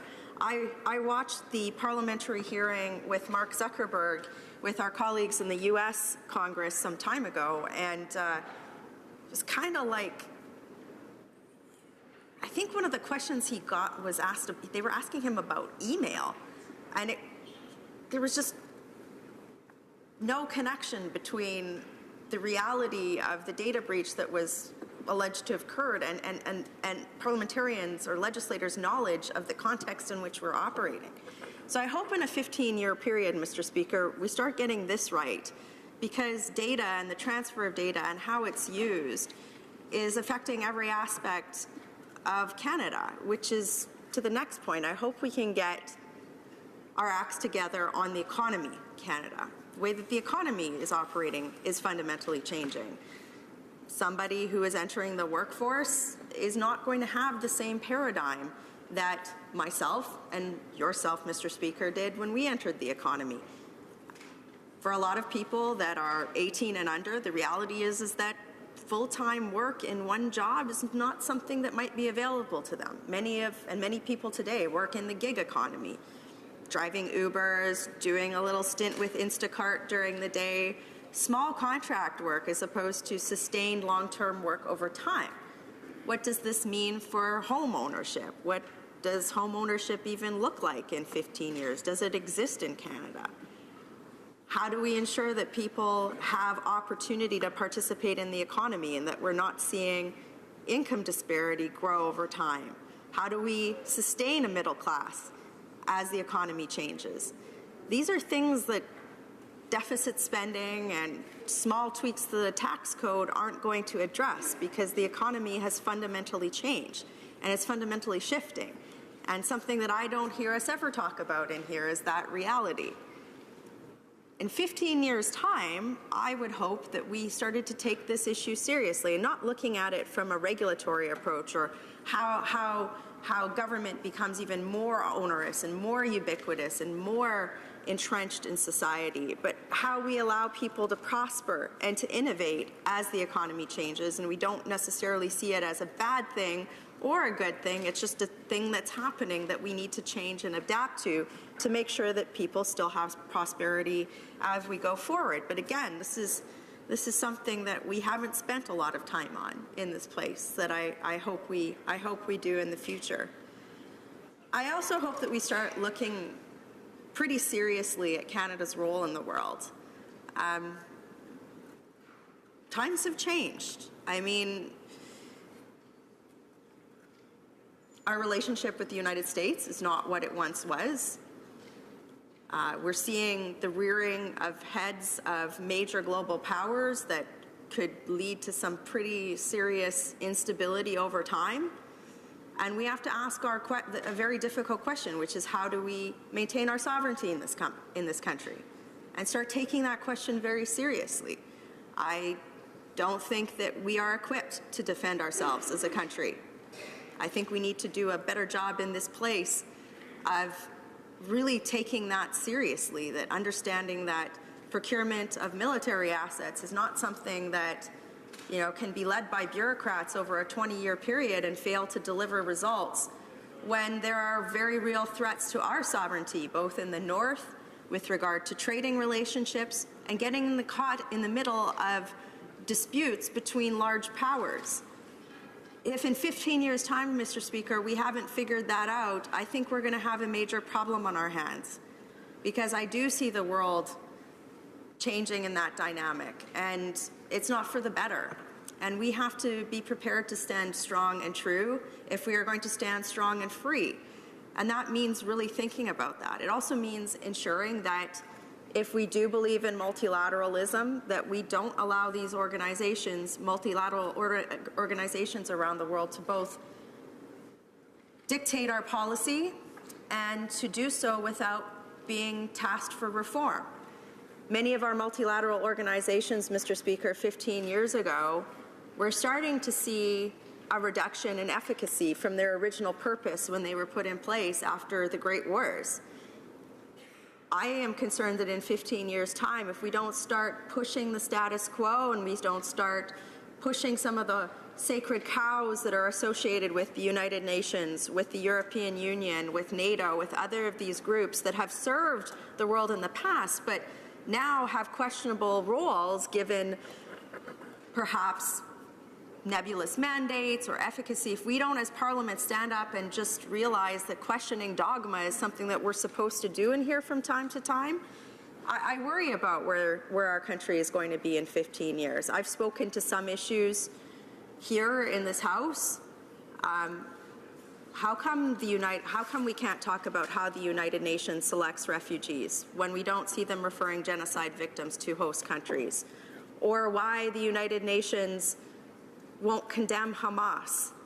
Or how we interact with our allies in terms of military objectives? Or what the role of multilateral organizations? Are they supposed to be giant bureaucracies that seem to just provide sometimes contracts for management consultants and cocktail parties? Or are they supposed to do something? And what is that something? And what is Canada's role in that change over time? Is Canada's role to just sometimes maybe even just say that everything's not working and we need to tweak stuff? Or is it our role just to stand idly by and say nothing to see here? I would hope that in 15 years' time, this place becomes a place where we can have that question of dogma, that questioning where we might not agree on the policy instrument or the outcome, but we agree that in order to move forward, to have progress, we can't simply say that there's nothing to see and that there's nothing to change when there is. The other thing I think we have to think about over a 15-year time period, Mr. Speaker, is the people that we represent.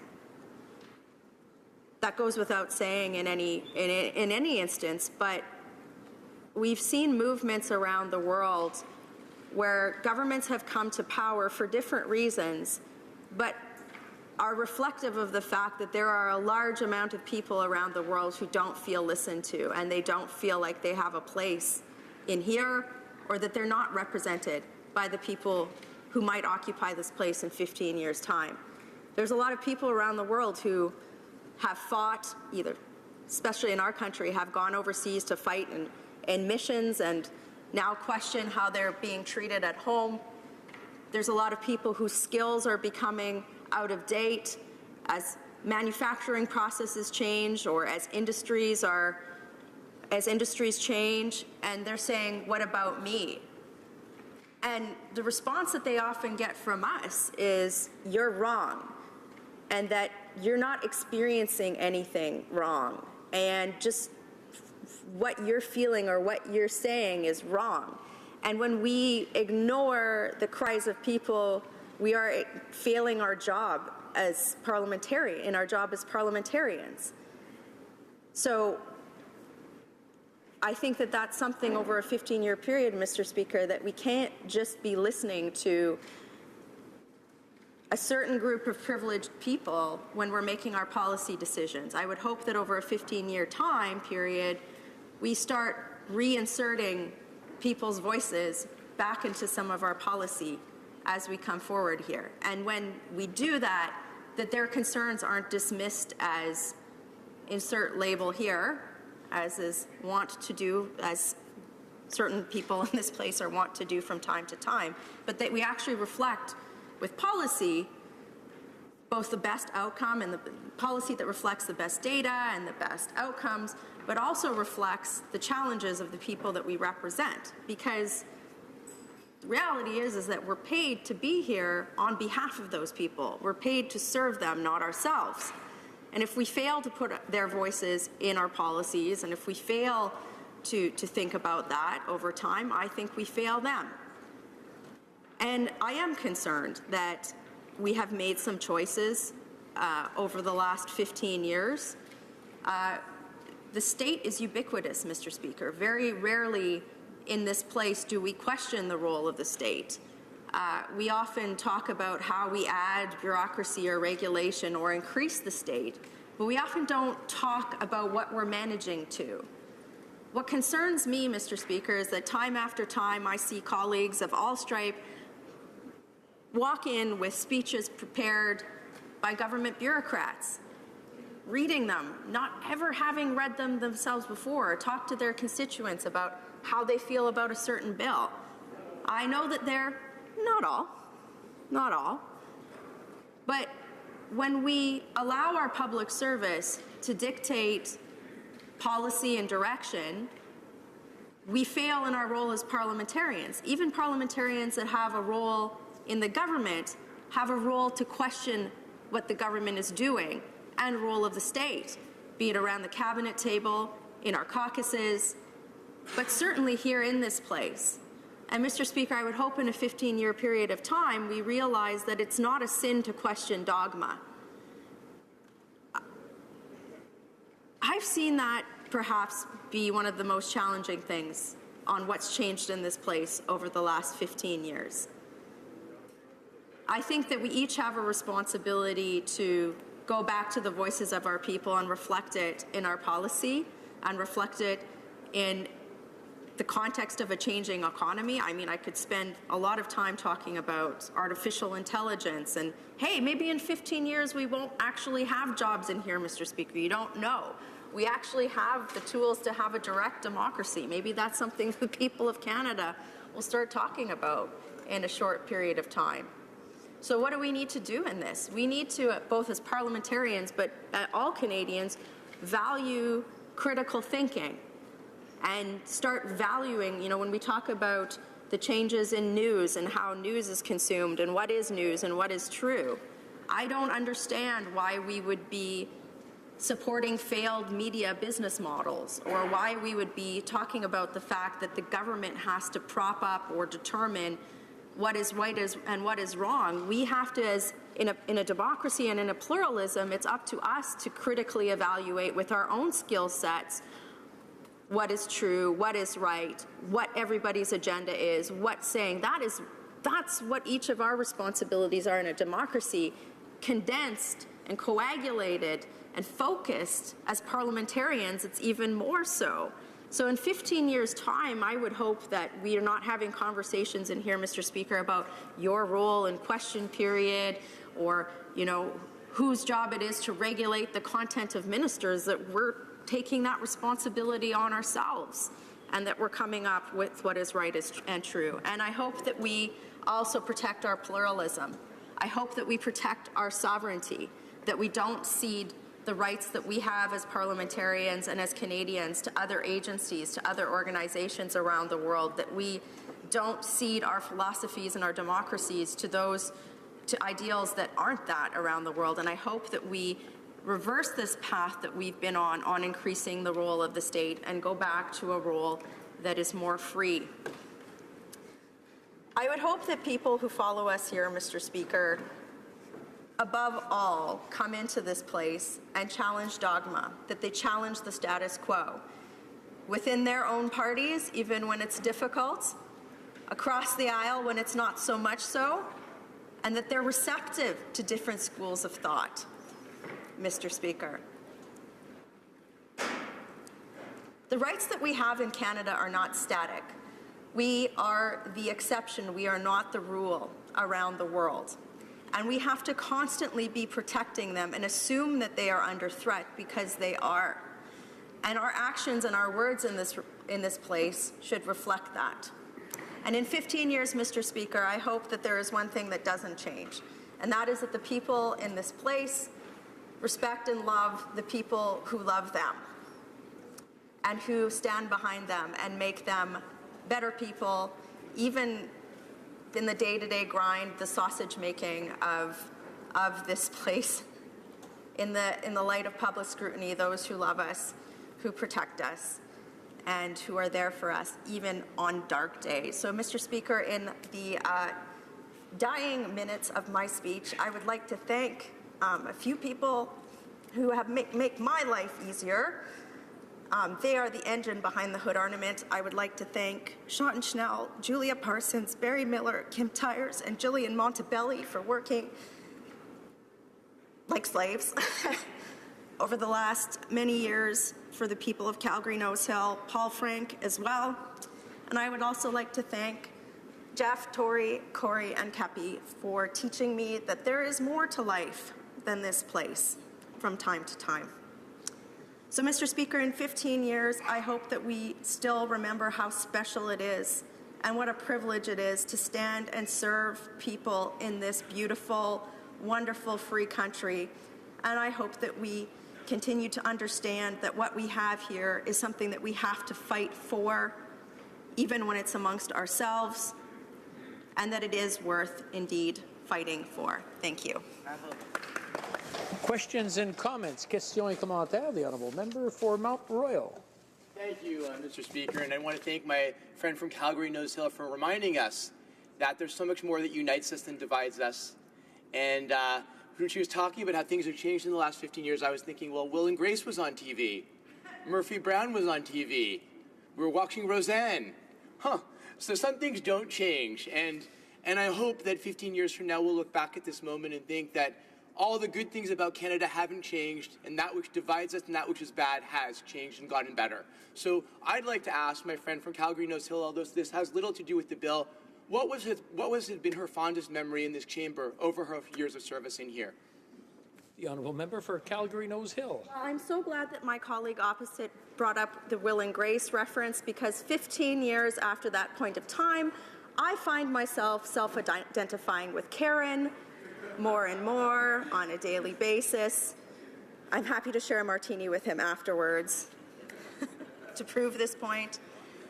I had two very fond moments, Mr. Speaker. One first was my first day in this place, stepping into this place and realizing that as a young woman, I had the opportunity to speak in a free democracy on behalf of many people, in a free, beautiful, strong economy. That sense of place in here was something that I'll never forget, and try not to forget on a daily basis, because I think when we forget that wonder, we kind of forget why we're here. And the second was when the House unanimously rose to support a motion that I put forward to bring genocide survivors to Canada, with one of those genocide survivors who's now a Nobel Peace Prize laureate in this place. It was a reminder to me that we can affect change, that what we do here matters, the words that we say have import, and to always be persistent. Persistence pays off, even when people don't like your persistence. So this is a special place, and it's a place that I have had the honor to stand in. I thank my constituents in Calgary Nose Hill for affording me that opportunity to be their voice and to stand here in such a beautiful, wonderful country. Questions et commentaires. Questions and comments. L'honorable député de Sherbrooke. The honourable member for Sherbrooke. Thank you, Mr. Speaker. I want to thank my colleague for that speech. And in the spirit of her speech that was more philosophical in nature rather than on the bill itself, I'd like to know what she thinks about our responsibility as parliamentarians to tell the truth to Canadians and sometimes not take intellectual shortcuts and say half-truths or play with words. Sometimes even to make people afraid. Some politicians, not just here in Canada, have this strategy of fear-mongering, of saying half-truths or playing with words in order ultimately to get support for one political party and for an election campaign. Is it not our responsibility as parliamentarians to tell the truth, to not play with words when we speak to Canadians, and for all practical intents and purposes to realize that Canadians are not stupid and that they can see when parties are making popular speeches? Nose Hill.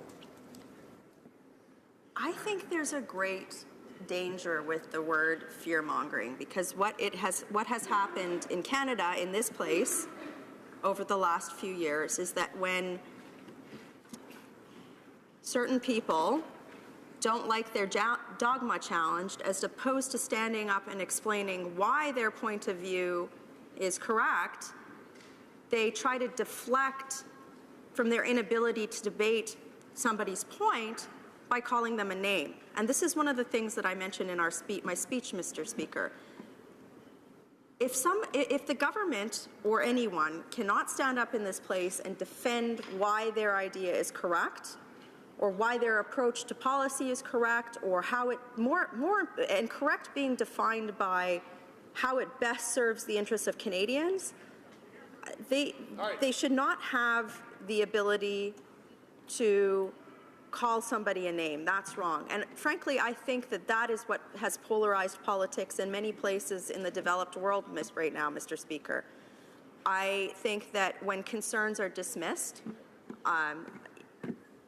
for example, I speak often about immigration.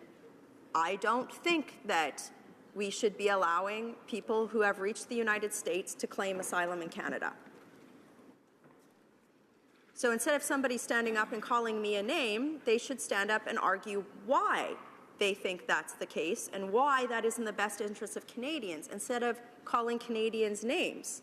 Because what ends up happening then is we have a division in policy. I am happy, or a polarized division. I am happy to stand up and debate policy. This is why I try to put policy forward whenever I can, even in opposition.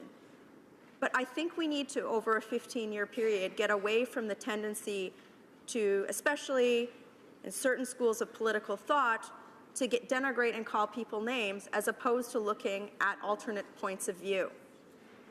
If somebody can make a policy argument, then we should be able to discuss that and refute it here. I think we've lost that in this place over the last 15 years. So I don't agree with my colleague's assertion. I don't think that happens all the time. When it does, going back to my speech, I would hope that Canadians have the ability with their critical thinking skills to call that out and address it at the ballot box. I know they have that skill. But that shouldn't prevent us from challenging policy or challenging dogma in here from time to time. In fact, that's why Canadians pay our salaries and why we're supposed to show up here for work. Comments, questions et commentaires. The honourable member for Sarnia-Lambton. Speaker, and I'd like to thank my honourable colleague for her reflection of the many important things that have happened over the last 15 years. I think it's important for government, when there's a plethora of important things to address, that they actually pick the things that are important and take action on them. And so my question for the member is, with respect to C-21, how important a piece of legislation does she think this is in the plethora of the important issues facing Canada today?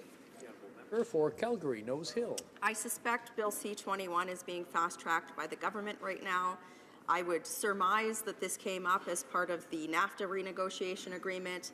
I would note that C-21, I would like to have seen what the government actually got for making some of these concessions, but I digress. The reality is that Canadians pick the government based on a certain assumption that they are going to put forward legislation that is of the best interest of Canadians, and they will do that on their behalf. And I would encourage Canadians to evaluate the success of the government's choices in doing so in the upcoming election. Questions and comments? We have time for a brief one. The honourable member for Winnipeg North. Yes, thank you, Mr. Speaker. And I'll keep my comments just related to what I think was a theme from the member across the way. And one of the things that I would like to see 15 years from now, or whenever this chamber does reopen, and as we get into what could be the last 3 days of sitting in this beautiful chamber, is that we'll have new standing orders. Standing orders that would enable the chamber to be more effective at doing what needs to be done, but also recognizing the importance of each and every member and their abilities to be able to contribute in different ways.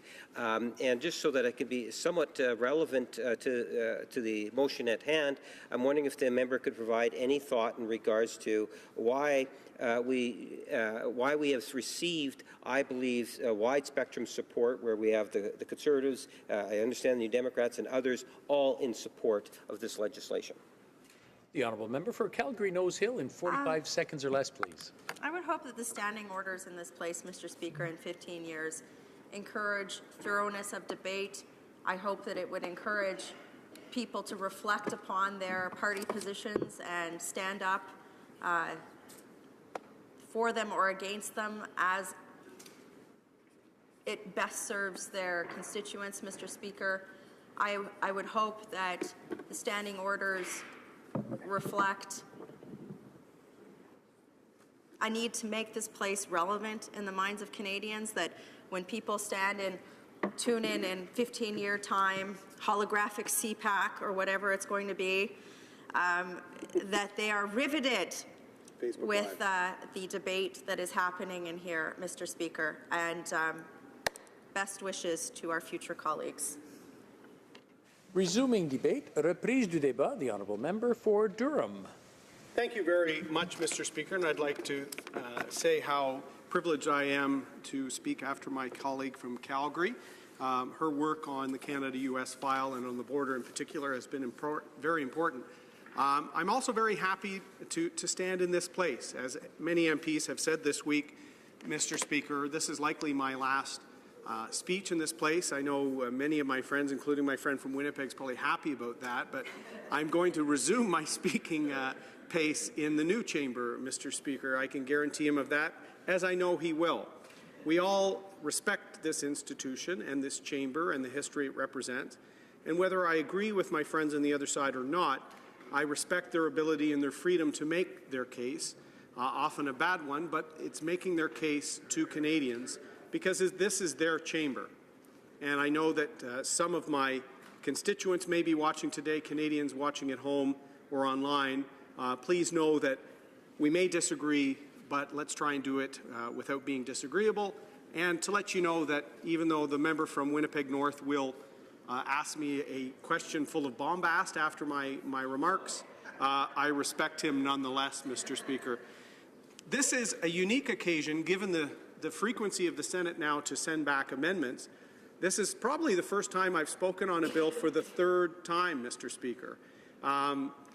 You know, that's probably quite normal for the Deputy House Leader of the Liberals, but this is the third time I'm speaking on C-21, which was actually introduced in June of 2016 with its companion bill, C-23, the Pre-Clearance Act. I've spoken on both.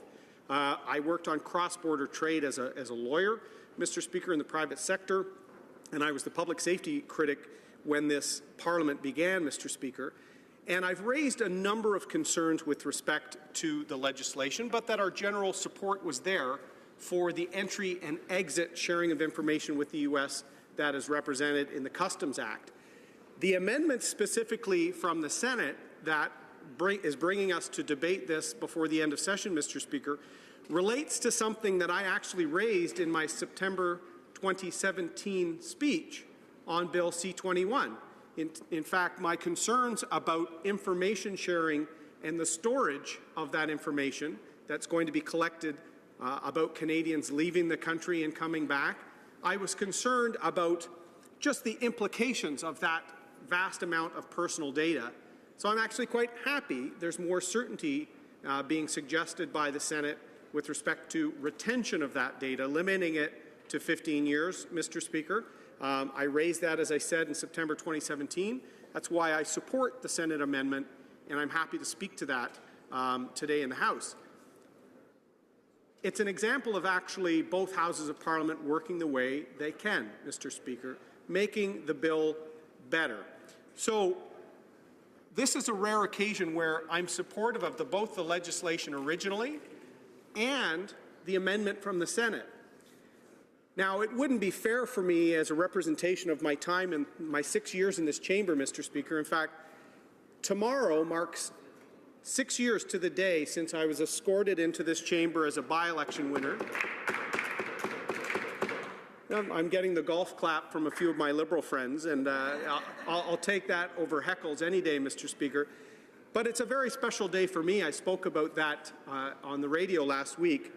The 12th day of the 12th month of 2012, Mr. Speaker, Prime Minister Harper and Jim Flaherty, a close family friend of our family, led me into the House as a new by-election winner.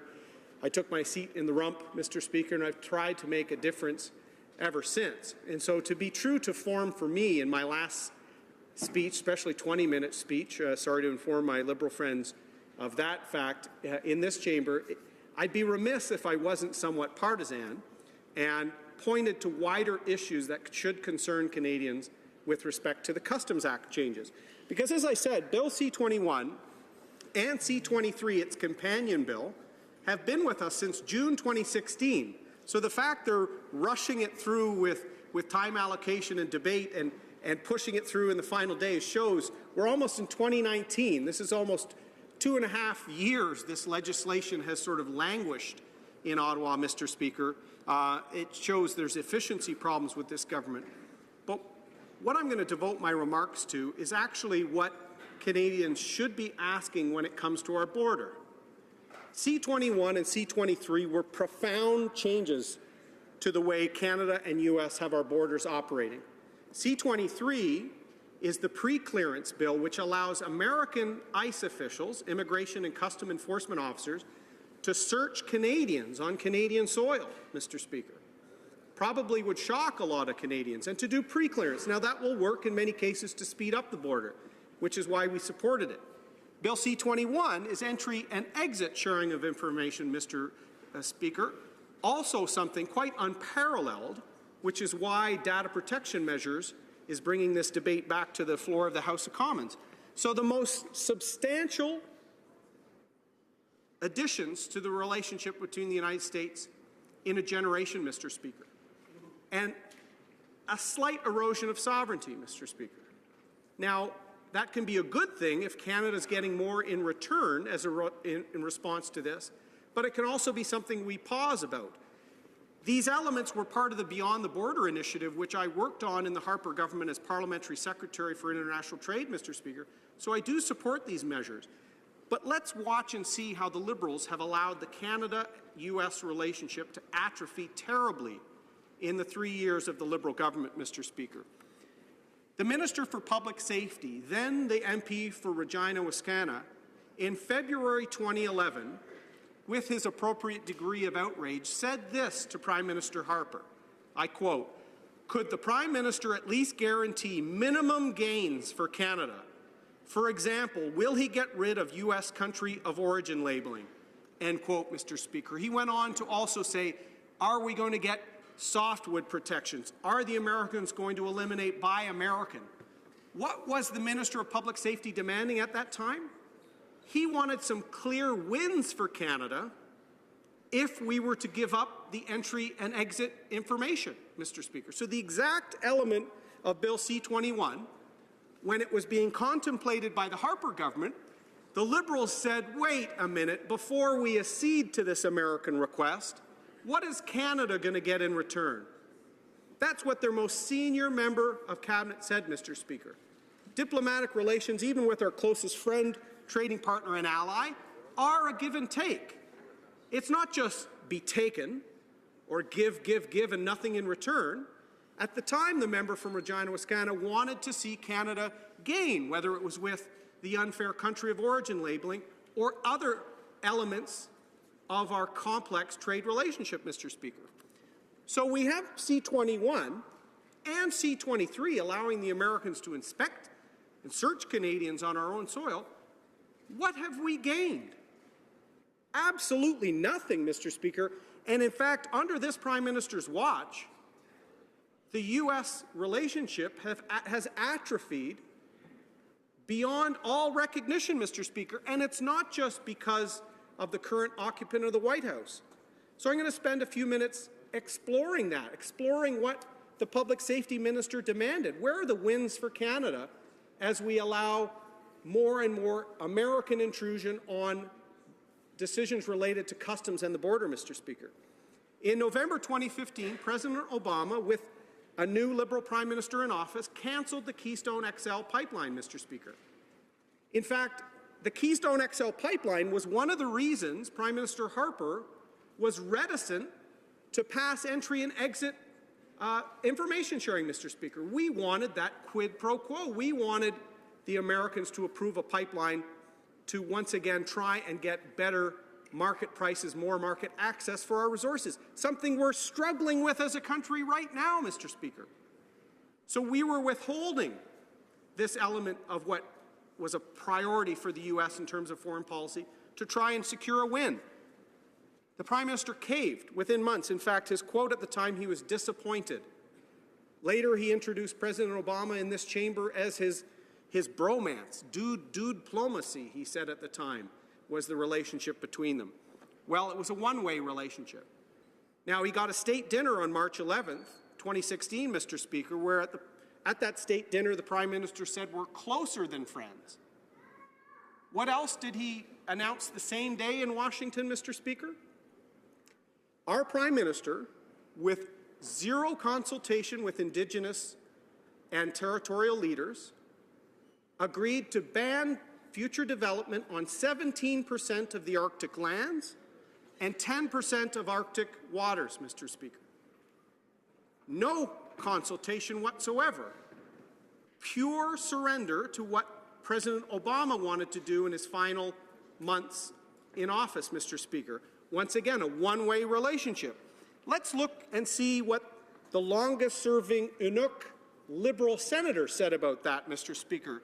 Retired Senator Charlie Watt, when I asked him about the Prime Minister's unilateral action, he said this, quote, "There have never been clear consultations." He went on to say, the federal government said, this is what's going to happen. Is that consultations, Mr. Speaker? When a respected Inuk leader, former Senate colleague of some of the Liberal MPs, is basically told by the government what's going to happen. Territorial premiers said they were given an hour or so heads up on the announcement by Canada's Prime Minister in Washington, Mr. Speaker. So under President Obama, the Prime Minister is giving up the entry and exit priority the Americans had been asking for years, bringing in C-23 pre-clearance. We lost Keystone, and we eroded our own sovereignty and that of our Inuit and Inuk people in our north, Mr. Speaker. Two huge losses under the first president in relationship with this Prime Minister. The same day I asked retired Senator Watt, there was an Aboriginal law expert at committee, Mr. Speaker, and I asked her, did the Prime Minister violate the country's duty to consult Indigenous Canadians as dictated by the Supreme Court of Canada? Robin Campbell, her answer was, I quote, "The simple answer is yes, Mr. Speaker." He's also breached this duty to consult when he cancelled the Northern Gateway pipeline, Mr. Speaker. There are many instances where the Prime Minister's posturing and kind words on reconciliation are not matched by his actions. And I'd like to see more accountability for that. And in fact, I invite Canadians to look at the Globe and Mail yesterday, Chief Fox's column saying on Bill C-69, the anti-pipeline bill, there's been no consultations. So really nice language, bad actions, Mr. Speaker. So those are the first two elements of a declining Canada-U.S. relationship under the first president, President Obama. What has it been since? We now have the legalization of cannabis, really the only promise the Liberals have kept from their 2015 election platform. But the Prime Minister, despite the state dinner, despite acceding to many Canadian demands, he could not even get the Americans to remove one question from the pre-clearance screening on that side of the border, the marijuana question. And a lot of Canadians should be concerned now that if you're asked that question, you could lose the ability to travel to the United States, impacting people's economic ability to pursue job or go to the United States because of work, impairing their freedom of movement, Mr. Speaker. All we needed to do was to get assurance from the federal U.S. government that Immigration and Customs Enforcement, ICE, would not ask that question. We couldn't even get them to remove one question from a list, Mr. Speaker. And with Bill C-23, the companion bill, we're allowing Americans to search Canadians on Canadian soil. It is a one-way relationship that Canadians should be concerned about. That issue was both under President Obama and now under President Trump, Mr. Speaker, because it took some time for the Liberals to complete their legalization of cannabis, Mr. Speaker. That was one of the concerns the Conservatives held out from day one. The border issue, make sure that's resolved with the Americans. We could not get that assurance, Mr. Speaker. Let's look at NORAD, Mr. Speaker. Had we started talking about security at the time that there was missile testing by North Korea, The Conservatives urged the Liberals to complete our full NORAD security partnership, Mr. Speaker, making sure that we're a partner on ballistic missile defense. That would have, in the early days of the President Trump time in the White House, shown Canada as the only trade and security partner with the United States, period. Through NORAD, we have a North American defense and have since the 1950s. And since the 1965 Auto Pact, only Canada has a trade and integrated security relationship with the United States, which is why we could have been able to avoid Section 232 tariffs on steel and aluminum, which I'll get into later, Mr. Speaker. But we missed an opportunity to actually show a partnership with the United States at a time that was critical. What did we do instead, Mr. Speaker? The Liberals postured in front of the new U.S. President, putting up non-binding criteria for the negotiation of NAFTA, the progressive agenda, to play politics rather than to get down to business with the Americans, Mr. Speaker. So the border and the cannabis question, NORAD, those are 3 and 4 where the relationship has declined. I would also mention the Safe Third Country Agreement, Mr. Speaker. We've had my colleague from Calgary Nose Hill talk about the 40,000 people that have illegally crossed borders in Manitoba and Quebec, claiming asylum when the government knows the vast majority have no substantive asylum claim. They actually have status in the United States. The minister did not even, for the first year or more, talk to the U.S. about amendments to close the loophole in the Safe Third Country Agreement, an agreement negotiated by the previous Liberal government of Jean Chrétien. Once again, they didn't want to interfere with the Prime Minister's tweet rather than fix the system, Mr. Speaker. In fact, it's interesting because the Minister of Public Safety in February 2011 called entry and exit change with the Americans. He called it a surrender of sovereignty. He said, Mr. Speaker, if we have common entry and common exit system, does it not follow that Canada no longer has sovereign control, Canadian control over immigration and refugees? End quote, Mr. Speaker. This is their minister saying that when the Conservative government considered entry and exit visa, Mr. Speaker. Well, this government's inaction and incompetence at the border has surrendered our sovereign control of it, Mr. Speaker, at a time when they're also going around the world saying that their model should be a best practice used by the world, Mr. Speaker. Canadian confidence in their handling of our system has eroded terribly, Mr. Speaker. That's probably the worst of their failures in our time, Mr. Speaker, is allowing Canadian confidence to go down through their own inaction. Finally, with respect to tariffs, Mr. Speaker, and NAFTA in general, we were given a one-way take-it-or-leave-it deal. For 2 months, the United States and Mexico were at the negotiation table and Canada wasn't. Mexico had played the relationship and the negotiation much more strategically than us. There was too much politics by this Prime Minister and his minister, and we were given a take-it-or-leave-it deal where we lost on all fronts, Mr. Speaker. There is no win in NAFTA. And when it comes to tariffs, when I spoke for the second time on this bill in May of 2017, I believe, May of 2018, I had warned the Prime Minister that tariffs were on the way.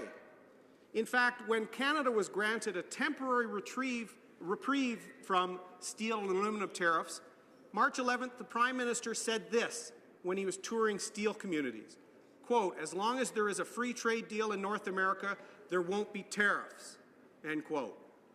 Well, I guess he broke that one. He went on to say, "We had your backs last week and always will." That was in March. In May, in debate on C-21, I warned the Prime Minister that tariffs were coming because the Americans did not take our security considerations, oversupply of steel from China, seriously, Mr. Speaker.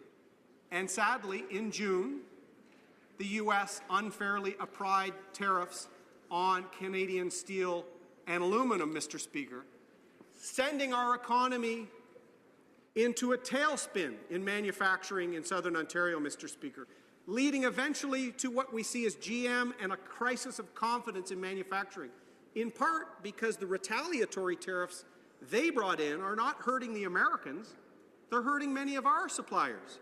So as I said, C-21 and C-23 were a wholesale surrender to U.S. demands with respect to customs and pre-clearance. And as the Minister of Public Safety demanded in 2011, Canada, for giving up these elements, should gain something. We have not gained, Mr. Speaker. I'll review for Canadians: Keystone, the Arctic ban, the cannabis question for the border, NORAD partnerships, the Safe Third Country loophole, steel and aluminum tariffs, and a take-it-or-leave-it NAFTA, Mr. Speaker. So as I said at the outset, while I support C-21 and the amendments, Canadians need to know that the Canada-U.S. relationship, which is critical, is not a one-way street where the Americans get what they want and we get nothing. It's about time we see the Prime Minister and his minister stand up for Canadian interests in return for Bill C-21. Questions and comments. The honourable member for Oakville. Well, thank you very much, Mr. Speaker. And just before I pose my question to the member, this is probably my last time rising in this chamber to speak. It's been an incredible honour to stand in this space and be part of this history and be part of the debates in the House. And I wanted to say a huge thank you to the residents of Oakville for giving me the honour and the opportunity to represent them here in this place before we move to our new temporary quarters. My question to the honourable member is, the Senate made one amendment to Clause 2 allowing the Canadian Border Security to keep records for 15 years. Canada, unlike most countries, does not collect information about people leaving Canada. This will improve our ability to prevent people from traveling overseas to join terrorist groups, combat human trafficking, respond to Amber Alerts, and ensure the integrity of our social benefit programs that require residency in Canada. Does he, in the end, I've heard a lot of discussion from him today in his 20 minutes, does he support this bill? Thank you. The honourable member for Durham. Thank you, Mr. Speaker. And I'd like to thank the member from Oakville, and maybe he came in late. I did start with my first minute saying I supported the bill and the amendments, and in fact, the Senate amendments took into consideration my suggestions from September 2017 with respect to retention and storage of personal information. What I'm going to use the remainder of my answer, Mr. Speaker, is to tell the member about a concerning meeting I had at the Oakville Chamber of Commerce at the beginning of the summer when we had our Saving Canadian Jobs tour, Mr. Speaker. The tariffs being imposed, not just by the U.S., but by the tariffs in his government on U.S. Imports into Canada, Mr. Speaker, are crippling small to medium-sized enterprises. In fact, Mr. Speaker, an accountant from Oakville showed up at my meeting and said the only work he has done for clients, privately held businesses, employers in the Oakville-Halton region, was arranging their affairs to move investments to the United States, Mr. Speaker. It is concerning. The uncompetitiveness that we see across the country from the west with C-69 to tariffs in Southern Ontario are concerning. I would ask this member to use his last caucus meeting tomorrow in the hallowed room that they do it in to demand that the Prime Minister start taking competitiveness seriously, to demand that businesses in Oakville remain as competitive as they had been, to make sure they're still part of North American supply chains at the end of this year, Mr. Speaker. Questions et commentaires, questions and comments. The honourable member for Kitchener-Conestoga.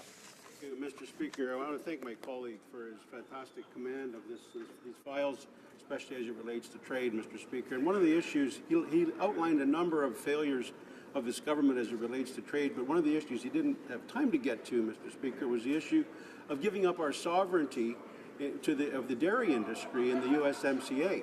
Mr. Speaker, I spent a lot of time on the phone this morning, actually, with two farmers from my area who are very concerned about this one part of giving up our sovereignty. So again, our Prime Minister has capitulated to President Trump on so many issues. But Mr. Speaker, my question really relates to this bill and the hypocrisy of the government in bringing in this bill, which we support, which increases the safety and security of Canadians, but at the same time welcoming 38,000 to 40,000 illegal migrants across the border in Quebec with virtually no safety measures in place to actually guarantee that for Canadians. I wonder if my colleague could comment on that hypocrisy, Mr. Speaker. The honourable member for Durham. Thank you very much, Mr. Speaker, and I'd like to thank my colleague from Kitchener-Conestoga. I know how well regarded he is by the small businesses, by the farming families in his community, and that he is always listening. And I agree with him. I heard from Robert Larmer from my riding just last week, Mr. Speaker, concerns that in the final days towards the signing ceremony on the new NAFTA, USMCA, the U.S. were still making unilateral changes to the agreement, Mr. Speaker. In fact, let's recall the Prime Minister threatened that he wouldn't show up for the photo op for NAFTA unless tariffs were removed. Well, last I checked, Mr. Speaker, tariffs are still in place. And removing himself from a photo op, that's the nuclear option for this Prime Minister, Mr. Speaker, because photo ops are his key priority. What we don't see as a priority are farming families who, when we did make changes to supply management with CETA and with the negotiation of TPP, we worked in unison with our families to provide certainty on timelines and market access, Mr. Speaker. Right now, we see agriculture uncertain about access and, in fact, giving up access for nothing in return.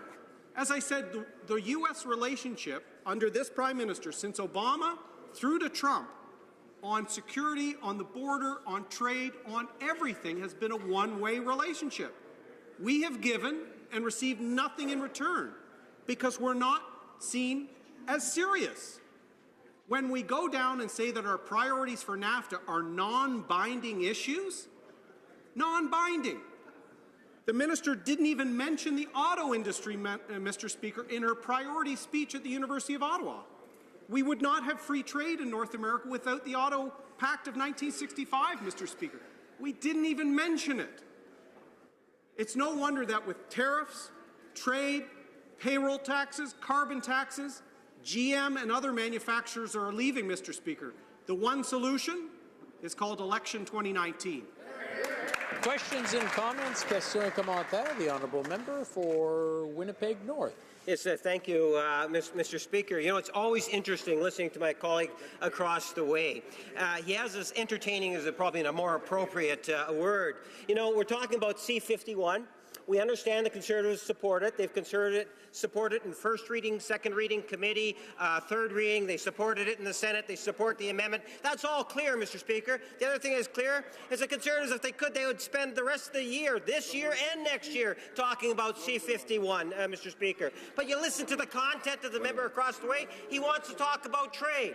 Well, let's talk about trade. This is a government that actually got a trade agreement when a year ago they were capitulating, Mr. Speaker, because they were concerned that we wouldn't be able to get the trade agreement. Not only did we get a trade agreement with the U.S., we got a trade agreement with the European Union, we got a trade agreement with Ukraine. Mr. Speaker, this is a government that understands the importance of trade because we understand the importance of Canada's middle class and those aspiring to be a part of it. This is a government that has delivered hundreds of thousands of jobs in the last 3 years by working with the industry and Canadians in every region of this country, Mr. Speaker.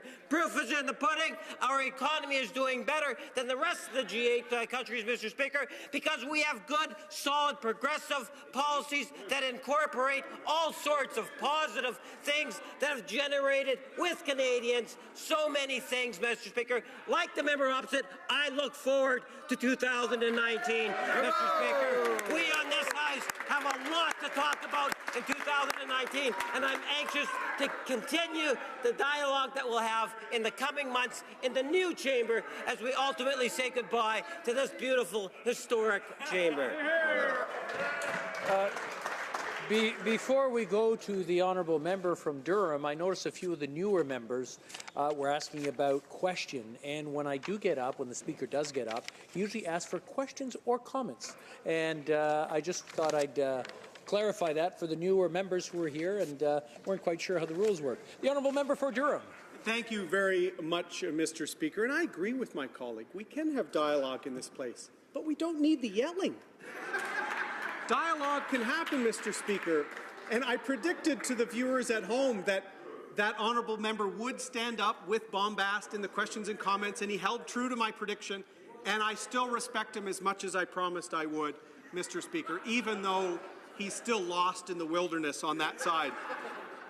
Capitulation is a ridiculous word that they've used when they were not invited to the negotiation table, Mr. Speaker, when Mexico and the United States formalized the USMCA, the new NAFTA, without Canada at the table. I'd like Canadians to think about it as all of your economic wealth, your home is being negotiated about, and you're not invited into the room, Mr. Speaker. That's how concerned manufacturers in Ontario, that's how concerned softwood lumber producers in BC have been by the incompetence of the government. Capitulation? We were wanting you to fight for jobs from the beginning. When the Minister of the Environment suggested that my suggestions to focus on auto was stupid, Mr. Speaker. That crazy was her comment in a debate. I would end with this, Mr. Speaker. There's been a lot of speculation. This session started with a Liberal who lost confidence in the Liberal leader crossing the floor and joining the Conservatives where she's thriving. She's a great member of the team, Mr. Speaker. There's been speculation. Will it end with a similar crossing from the Liberals to the Conservatives? I want to tell the honourable member from Winnipeg North I did my best, but the member from Sherwood Park, Fort Saskatchewan wouldn't say yes to Kevin or for him coming over, Mr. Speaker. Questions and comments. The honourable member for Richmond Centre. Thank you, Mr. Speaker. You know, with the Vancouver International Airport in my riding of Richmond Centre, border services definitely are very important to my constituents and also to all Canadians who happen to pass my riding a lot of time. So if you don't know where Richmond Centre is, just visit the IVL. So my question to my honourable colleague is that all of my immigrant friends, I mean, new Canadians and Canadians who've been here for a long time, are really mad at the fact that there are so many illegal entry into our border, through our border. So my question is, how would you suggest or recommend that the government should do?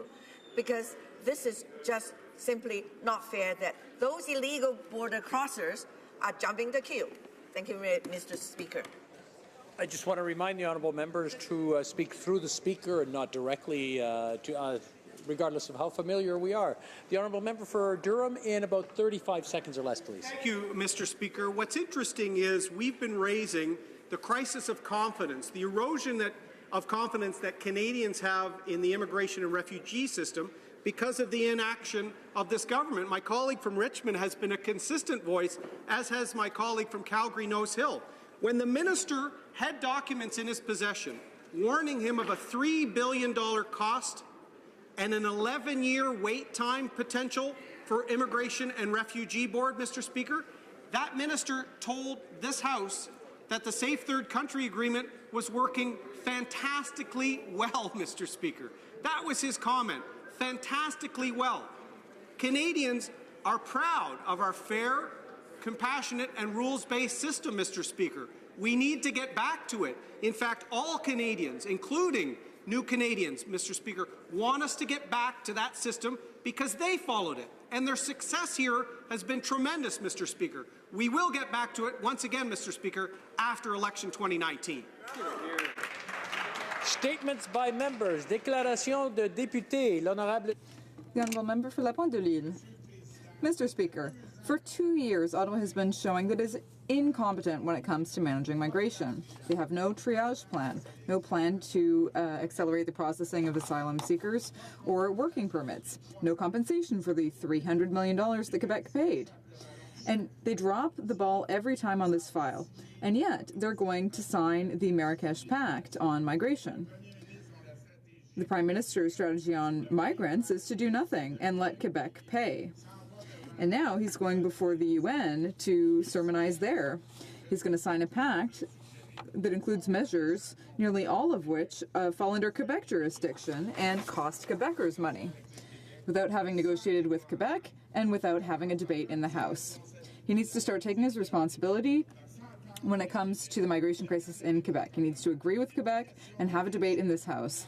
He can't simply give a blank check to, we can't simply give a blank check to an incompetent federal government. Member for Mount Royal. On the 70th anniversary of the UN's adoption of the Genocide Convention, We live in a world where this most atrocious of crimes still exists. This House has recently recognized that Yazidis and Rohingyas were victims of genocide. But even in our own land, we are seeing increases in hate crimes targeting the Jewish, Muslim, and Black communities. Concerns and fear have increased. Action is needed. Genocide must be taught in our schools.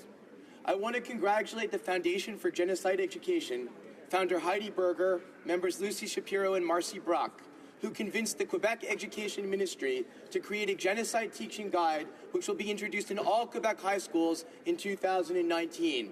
Let us all call on our provinces and territories to introduce mandatory genocide education so that Canada's youth will learn the consequences of hate and intolerance. Thank you, Mr. Speaker. Well said. The honourable member for Durham. Thank you, Mr. Speaker. I rise to recognize the exceptional service of one of my constituents. Willie Woo retired last week after 12 years as a local and regional councillor in Clarington, Mr. Speaker, and his personal story is inspiring. Willie is the child of Chinese immigrants, Mr. Speaker, who grew up in the apartment over the restaurant that his family operated in Newcastle, Ontario for over 30 years. A family that had to pay the head tax when they arrived saw their son grow to be the most respected leader in our community, Mr. Speaker. He also had an exceptional political slogan, Willie Woo for you. You know, Mr. Speaker, if you were from Durham, he was for you. Hundreds of council meetings, thousands of events where Willie was a champion and a positive force in politics. He was a huge friend and advisor to me, and I will miss our annual tradition of ending Remembrance Day having a pint in the Snug pub in Newcastle. The Snug is located where his family restaurant once was, Mr. Speaker. Thank you for being for us, Willie. Best to you and Donna on your next adventure.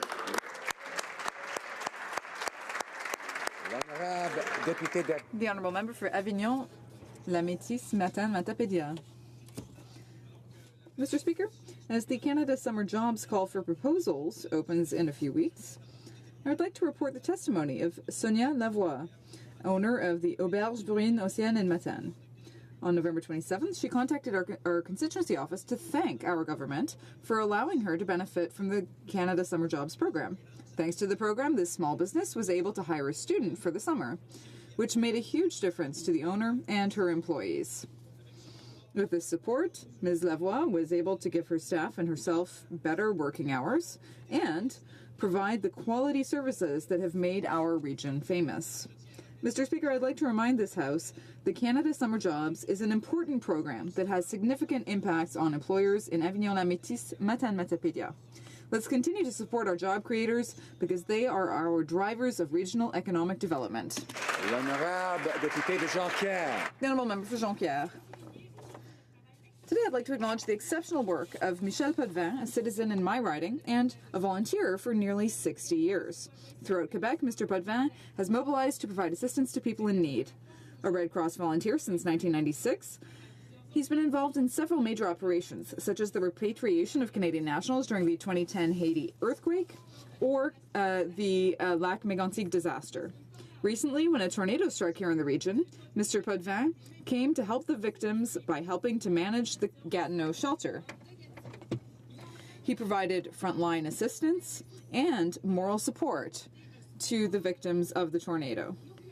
Also, let's not forget that Michel Potvin already received the Hommage Bénévolat Québec Award, which recognizes the exceptional commitment and contribution of volunteers. This award is intended to recognize the efforts of citizens in their communities.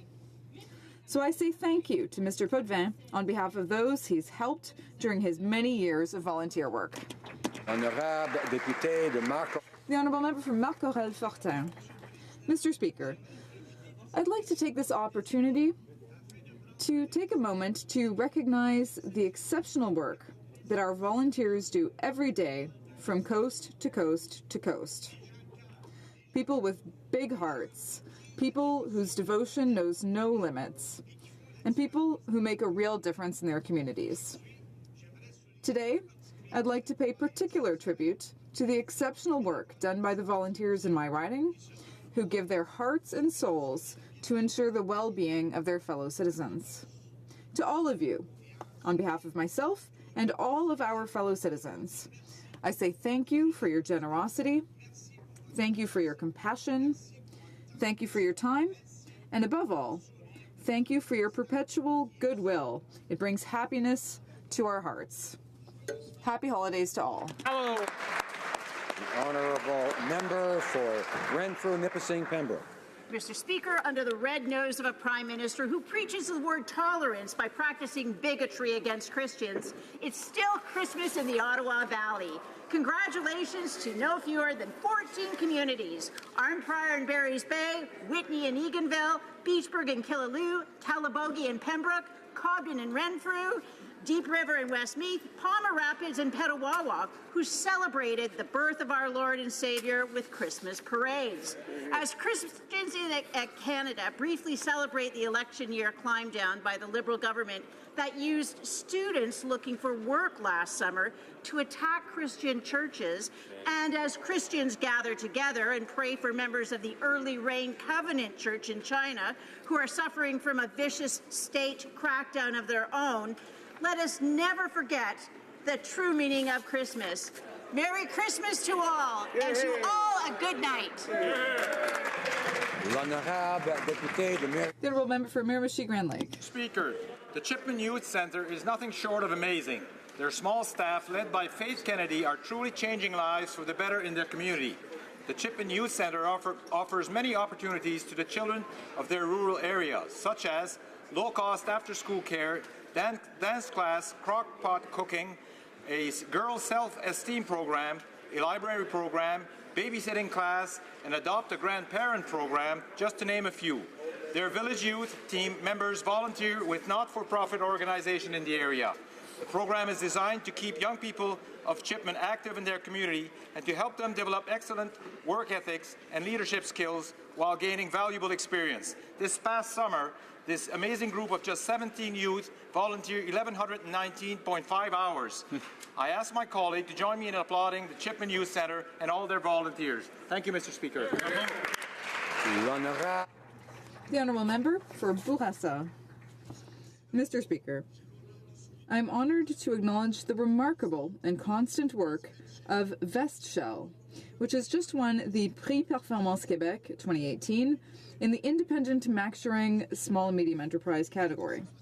Since 1964, Vestshell has been serving several industries, such as the aerospace, nuclear, and medical sectors, among others.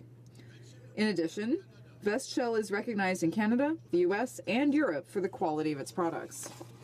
This award represents the highest distinction awarded by Quebec to outstanding companies. So I'm very pleased that a company based in Montreal North, in the riding of Bourassa, that received this honor. My congratulations to the President, Mr. Joseph Laflamme, and to Vestshell's wonderful employees. Well done. Honourable member for Haldimand Norfolk. Well, Mr. Speaker, 'tis the season for traditions. In my home, it's opening the stockings and funning and feasting with family. In my riding, it's Santa Claus parades, Christmas concerts, and lighting up the parks that mark this special season. Here at work, we celebrate with Santa, with the kids, trees in our offices, and by flipping the switch on the spectacular Parliament Hill Lights Show. The halls of Centre Block sparkle with red ribbon trees and garlands, and of course, there's always the MP for Cape Breton's annual irreverent version of 'Twas the Night Before Christmas. They're all part of what makes this house feel like a home. Mr. Speaker, as this will be the last Christmas in this chamber, well, for most of us, let's hope that many of these traditions that we hold dear continue in the new place. To my colleagues here, to my constituents from Long Point to Lowbanks, from Caledonia to Kelvin and Cortland, I wish you all happy Christmas, happy holidays, and a wonderful new year. Hear, hear. Hear, hear.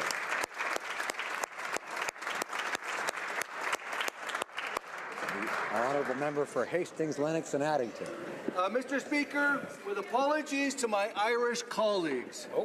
Bon echoes clean the Highland scene, the prettiest riding you've ever seen. It's Christmas in my riding with all of the folks at home. The bright light show reflects on snow, and all the people of Napanee go to celebrate that town, of course, because they feel at home.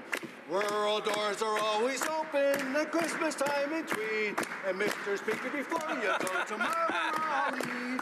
Back off, hearts are late, fast spirits are bright. Medoc celebrates with joy tonight. It's Christmas in my riding with all of the folks at home. We'll decorate our Christmas trees in Sterling and Dundee. All around Stone Mills Township and Greater Napanee. There's gifts to bring and songs to sing and laughs to make this Toronto ring. It's Christmas in my riding with all of the folks at home. Hooray! Christmas!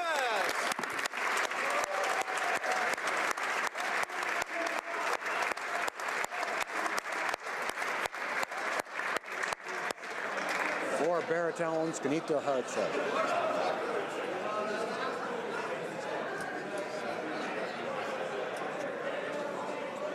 Order à la Honorable. The Honourable Member for Shepherd.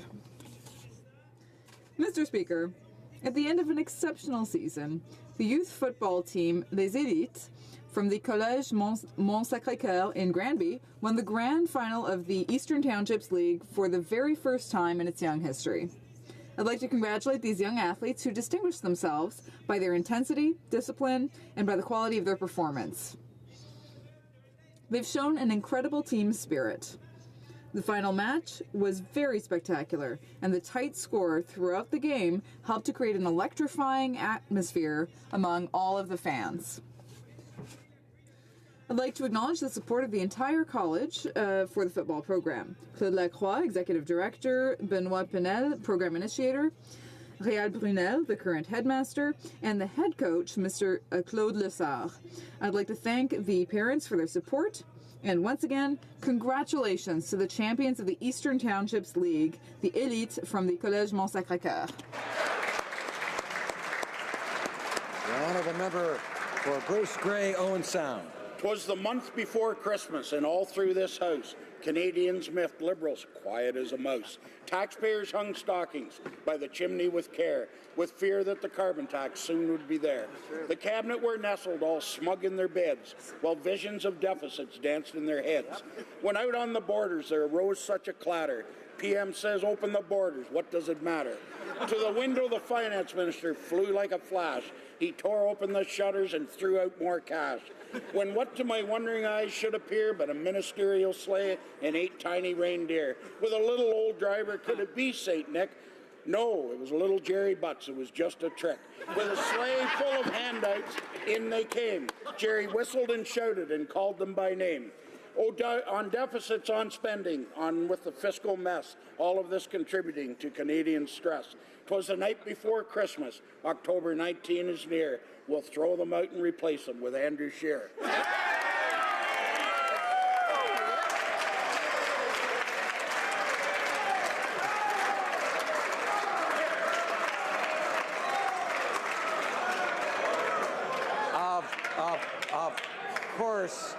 Of course, the member knows that we don't refer to members by their personal names in the House. The Honourable, yeah, he's obviously very new, I guess. The Honourable Member for Thunder Bay, Rainy River. Thank you, Mr. Speaker. As we approach the end of the year and the closing of Centre Block, I would like to take this time on behalf of all members of this House to thank the dedicated parliamentary personnel who work hard to make our jobs possible. As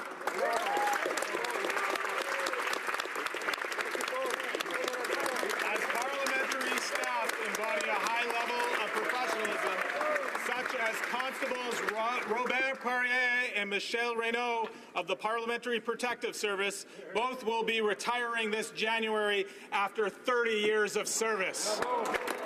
I speak for all members here when I thank them for their hard work and dedication to duty and wish them all the best in their future. I would also like to thank the work of the staff and the supervisor of catering services, cafeterias, and parliamentary dining room, Dino Storti.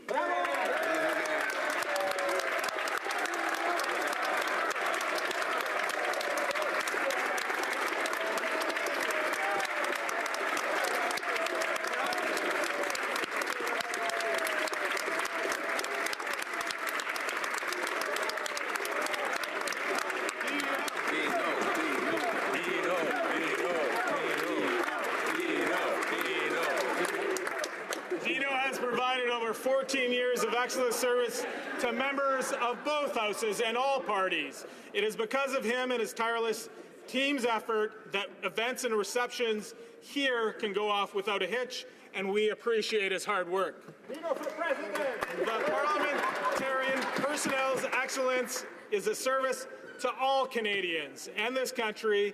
On behalf of all of us here, thank you and have a very Merry Christmas and extraordinary New Year. Merci. Thank you and miigwech.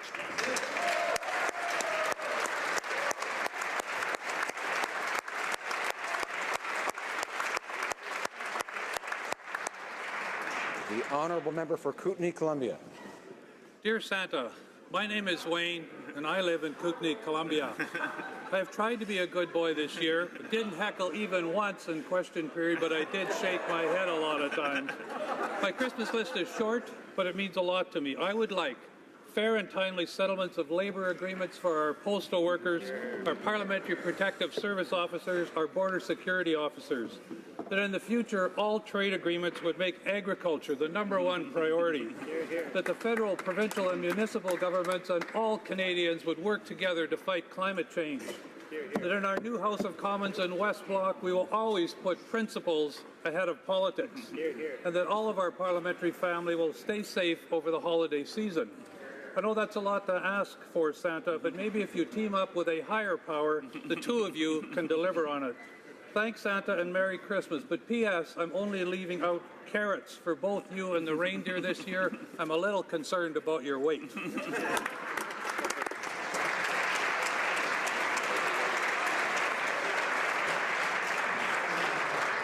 I trust the member doesn't think that I'm Santa. The honourable député de Louis. The honourable member for Louis Saint Laurent. Mr. Speaker, 2018 is nearing its end, and we can look back on the failures of the Liberal government. Looking at the management of public funds, well, for a third consecutive year, we have another budget that is not balanced, and there's no plan to balance it. There's been no respect for our borders. Roxham Road is still there, thanks to the Prime Minister's unfortunate tweet, which is going to cost us $1 billion. Also, failure in terms of natural resources, Mr. Speaker. Not 1 inch of pipeline has been built under this Prime Minister. He's insulted pipeline workers, and he's also taken billions of taxpayer money and sent it to Houston. He also had a particularly embarrassing and shameful trip to India, and despite the trade agreement with the U.S. and Mexico, the tariffs for steel and aluminum, as well as softwood lumber, still exist. This is directly affecting Canadians' jobs. But fortunately, 2019 is coming, and Canadians will be able to say bye-bye to the Liberal government. The honourable member for La Prairie. Mr. Speaker, we've got some great visitors in the House today. We're honoured to welcome 14 filles du roi who came to Canada in La Prairie, or descendants of those king's daughters. Louis XIV decided to populate the new colony of New France by sending these women, and they were an important economic driver. Only 10 years after the first king's daughters arrived, Canada's population tripled. So we can essentially consider them as the daughters of the nation.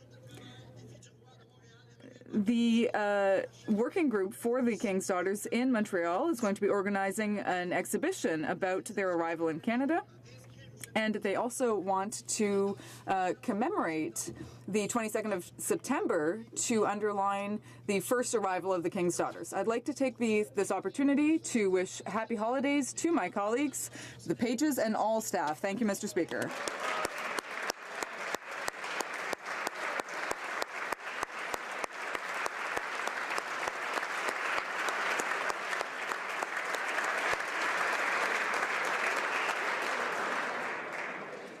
Questions orales, oral questions. The Honourable Leader of the Opposition.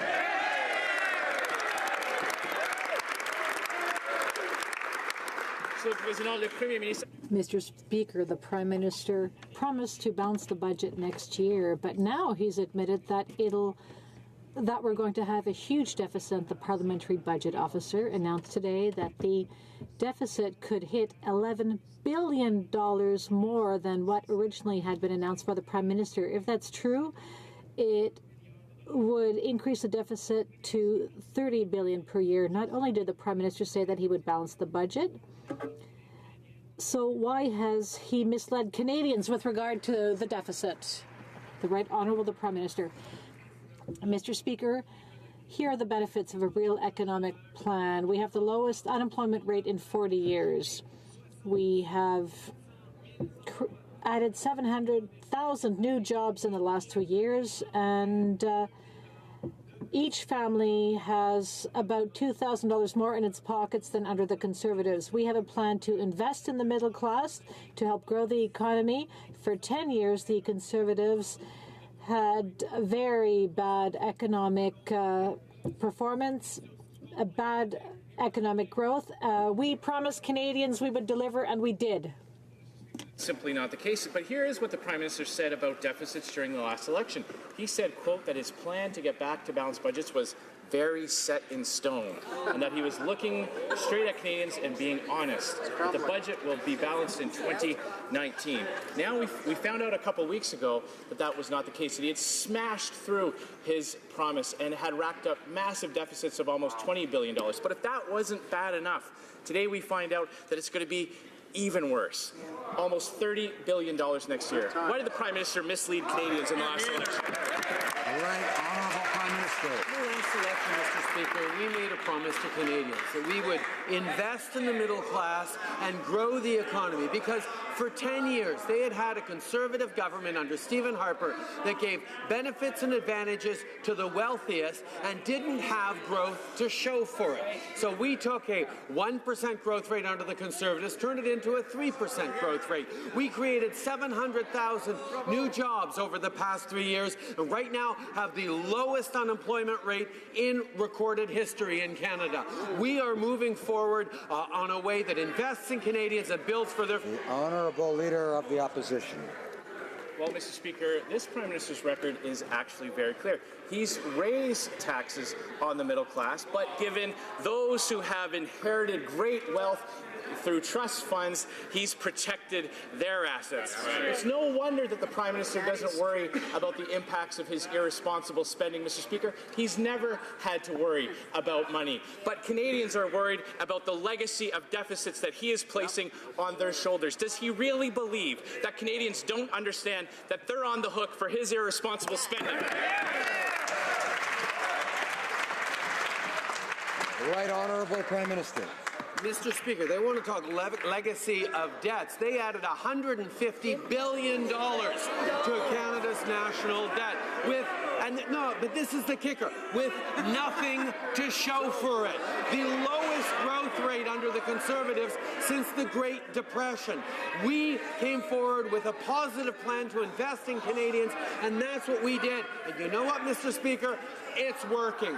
Our plan has delivered the lowest unemployment in 40 years, has created 700,000 new jobs. The Conservatives have no plan other than the failed policies of Stephen Harper.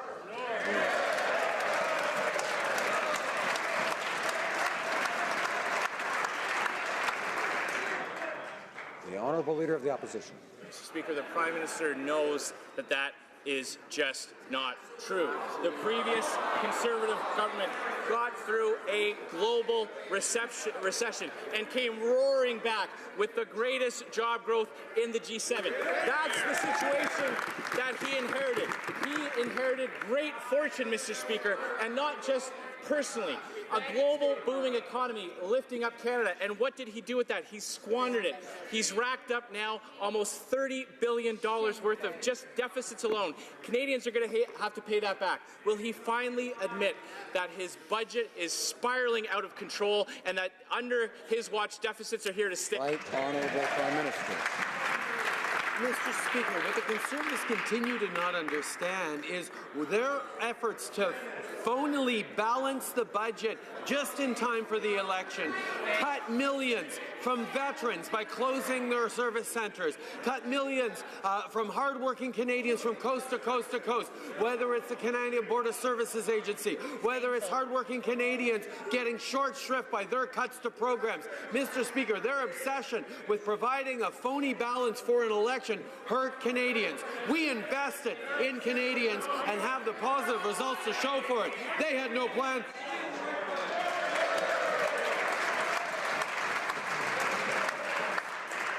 The Honourable Leader of the Opposition. You are darn right that we are obsessed with treating taxpayers' dollars responsibly.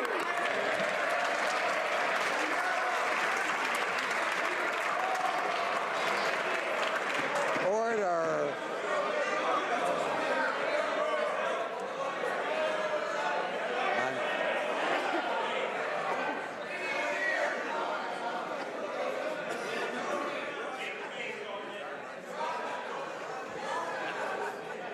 Well, I like being told I'm darn right.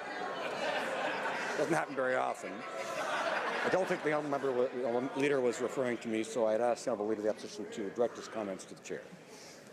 I would hope that you are darn right about that too, Mr. Speaker. But he is darn right that we are fighting to treat taxpayers' dollars with respect. But he's never had to worry about money that he hasn't earned. And he is taking money from Canadians. He's raising their taxes. Canadian families are worse off under this government. He attacked small businesses and those that create jobs in our community while protecting those who inherited trust funds. That is the legacy under this government. The cost of living keeps going up, deficits keep going up, and he has to raise taxes to pay for his out-of-control spending. When will he finally admit that the budget will never balance itself? The Right Honourable Prime Minister. Mr. Speaker, you can tell when the Conservatives resort to petty personal attacks that they have nothing to say on the basis of fact. What we have done was invested in Canadians, invested historic amounts in infrastructure, put more money in the pockets of the middle class so that kids across this country with the Canada Child Benefit can get better school supplies, have better after-school programs, have new shoes and boots for the winter. We know that investing in Canadians is the way to grow the economy because for 10 years they couldn't do it, and that's exactly what we did. The lowest unemployment in 40 years. Order. The Honourable Member for Chilliwack Hope and others, I hope, will come to order. Order. We have too much noise. Order. I thank colleagues for trying to get some order. The Honourable Member. The United States require local content guarantees in their request for proposals for public transit. Same with China. But Canada? Well, it seems there's nothing we can do. Our hands are tied by trade deals. That's ridiculous. And we see once again that Quebec Liberal MPs don't have much influence. The United States require a minimum threshold of 65% of local content and that the final assembly be carried out on U.S. territory. But they've signed the same trade agreements we have, so why are the Liberals backing down when it comes to defending the rights of Canadians? We are investing hundreds of millions of dollars of taxpayers' money, and when we do so, we want the best deal for all Quebecers and Canadians. When companies take part in requests for proposals, they're involved from the start. What the Conservatives are asking for is for political interference, which will be bad for Canadians. That's unacceptable. We recognize Canadian expertise in transportation, and we are convinced that we have the best workers in the world. That's why we are always going to support them, Mr. Speaker. The Honourable Member. Of paper. The Prime Minister doesn't know this file. The Prime Minister doesn't know the position of his own government. Mr. try this. Let's try this. This morning, the Canadian Union of Postal Workers filed with Ontario's Superior Court to challenge a legislation that forced its members back to work without a collective agreement. You know what, Mr. Speaker? They've been done that wrong before, and they have won. This Prime Minister has painted himself as a friend of Labour, but where's the proof of this when he's willing to trample on Labour's constitutional right to ensure bottom-line profits to companies and corporations? How is this, Prime Minister, different from Stephen Harper? The Right Honourable the Prime Minister. The anti-labor legislation passed by Stephen Harper, 575 and 377. We know that those are the things that matter to labor. And for the past 3 years, we have worked constructively with organized labor across this country, showing meaningful progress and understanding the tripartite principles that means labor, government, and industry and industry work together to create better opportunities for the middle class. We have been a solid partner to labor. We will continue to do that. We will take no lessons from the NDP. The honourable member for Joliette. The more things change, the more they stay the same. As with the Conservatives in 2011, the Liberals have imposed back-to-work legislation on Canada Post employees. As with the Conservative legislation, the Liberal legislation is being challenged before the courts. By imitating the Conservatives, the Liberals are showing us that they are the party of corporations, not of Labour. Aren't the Liberals ashamed that they are doing exactly the same thing the Conservatives did and are denying the right to postal workers to free collective bargaining? The Right Honourable the Prime Minister. We've done everything to encourage Canada Post and the union to negotiate a new collective agreement. We hired mediators and then a special mediator, and then we asked them to agree to voluntary arbitration, but the two parties did not agree. We only tabled a bill when every recourse had been exhausted. We appointed Ms. Elizabeth McPherson as the arbiter. She has 90 days to work with the parties to settle all outstanding litigation. That you trampled on their charter rights.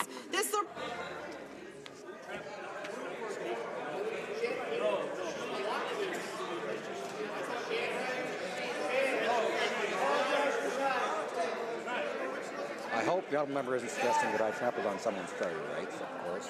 But I do ask that she redirect her comments to the chair, of course. Through you, Mr. Chair, the Prime Minister is trampling on collective bargaining rights. This Liberal government refused to award a $1 billion contract to build new Via Rail trains to Canada's Bombardier. Instead, they awarded the contract to a German, California-based company, Siemens. Why? Because the Liberals know that using Canadian companies for procurement can get us sued by the EU under the investor state provisions in CETA. When Liberals called CETA a gold standard in trade, Canadians had no idea that meant giving away their jobs to foreign companies. Why do Liberals and Conservatives keep signing us on to trade deals that hand good-paying jobs to other countries? The Right Honourable Prime Minister. Mr. Speaker, we are proud of our Canadian workers and our companies, and indeed, we know they can successfully compete right around the world. And signing trade deals allows us to access procurement opportunities around the world so we can see things like Bombardier trains in Africa, in Asia, and around the world. We will continue to promote the extraordinary quality of work that is done by Canadian companies around the world. We know that as we engage in trade, we create better opportunities for our workers, better opportunities for all Canadians. Honourable member for Milton. Mr. Speaker, long ago in a galaxy far, far away, the Prime Minister wrote a mandate letter to the Minister of Finance. And what he said was, I expect Canadians to hold us accountable for delivery of these commitments, and I expect ministers to do their part. And the #1 priority for the Minister of Finance was to make sure Canada's finances are sound by respecting a balanced budget in 2019. Mr. Speaker, troubling news out of the Parliamentary Budget Officer's report indicates that we could be looking at another $11 billion next year in deficit, which would be, if true, almost $30 billion. Mr. Speaker, my question to the Prime Minister is this. Does he still believe budgets will balance? Honourable Parliamentary Secretary to the Minister of Finance. Mr. Speaker, our plan and our commitment to Canadians was to grow the economy and ensure that our economy worked for all. Unfortunately, Mr. Speaker, after 10 years of failed Conservative policy, we saw low unemployment rates, we didn't see growth, but thanks to our plan and our Prime Minister's leadership, we have seen wages grow, we have seen the lowest unemployment rate on record, and as a result, we have the best financials in the G7. We won't take the Conservatives' advice on how to not grow the economy. Honourable member for Milton. Mr. Order. Speaker, now buried at the back of the fall update was actually a report card on the government written by the government. And in it, what they talk about is their status update on the promises that were made in mandate letters. Interestingly enough, balancing the budget in 2019 again appears as the number 3 overall responsibility of the government. And what is the update? Actions taken, progress made, facing challenges. And balance the budget. Honourable Parliamentary Secretary to the Minister of Finance. Mr. Speaker, it's really sad to see that the Conservatives continue to think lifting 300,000 children out of poverty isn't progress made. It's sad to see that the Conservatives don't think creating 700,000 new jobs is progress made. The Conservatives won't be happy until our economy is tanking, but millionaires are taken care of. But on this side of the House, Mr. Speaker, we're focused on Canadians, we're focused on lowering taxes for the middle class, lowering taxes for small businesses, and as a result, Mr. Speaker, promise delivered.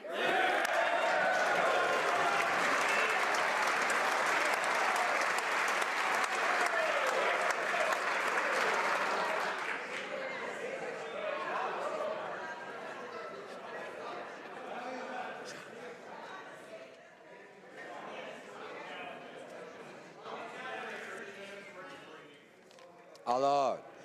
Order. The Honourable Member for Richmond Arthabaska.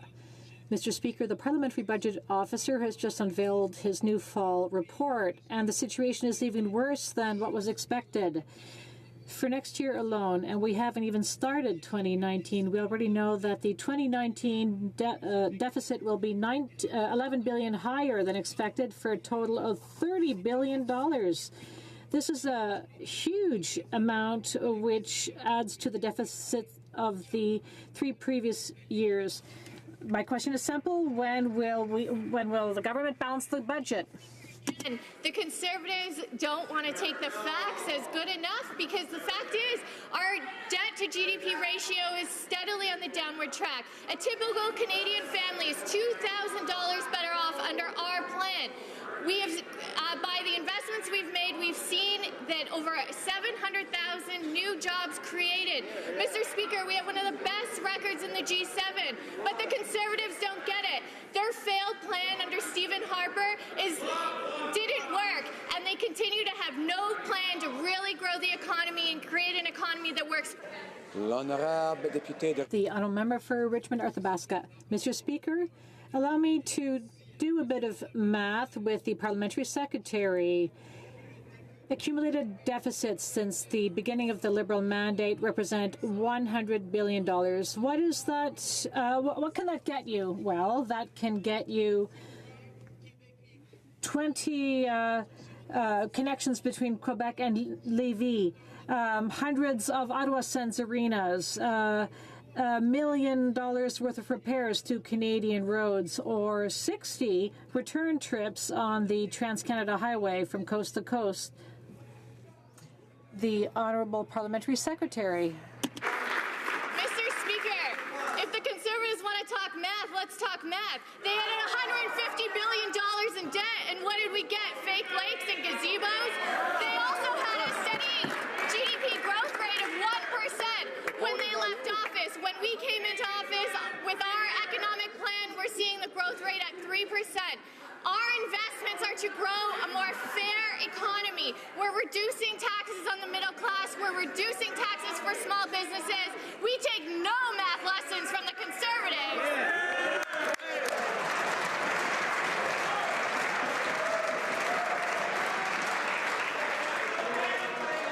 Order. Order. Order. The Honourable Member for Carleton. Well, math lessons are precisely what this Prime Minister needs. Let's start with his promise. He said next year the deficit would be 0. And then in the fall update, he said it would be almost $20 billion. And now today, the Parliamentary Budget Officer confirms it could be another $11 billion on top of that, for a grand total of almost $30 billion in 1 year, the year when the budget was supposed to balance itself. Right. Will he finally admit that his deficit is spiraling right out of control? Parliamentary Secretary. Mr. Speaker, I must correct the record. When the Conservatives left office, they added $150 billion to the debt, and they couldn't balance the budget. And on top of that, their plan was austerity and cuts on the backs of people like our veterans. Mr. Speaker, Canadians had a choice in 2015, and they chose a plan that put Canadians first and not conservative millionaires.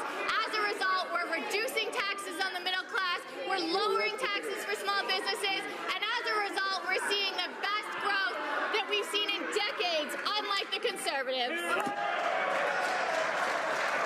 Honourable member for Carleton. Mr. Speaker, basically everything she just said there is false. Under the Conservatives, we had the strongest growth in the G7. We roared back from the great global recession with 1 million new jobs, and we left them with a balanced budget.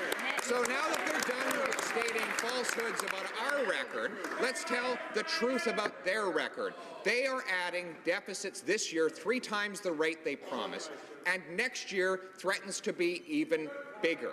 Will the Prime Minister finally stand up and answer the simple question: in what year will the budget finally balance itself? The Honourable Parliamentary Secretary.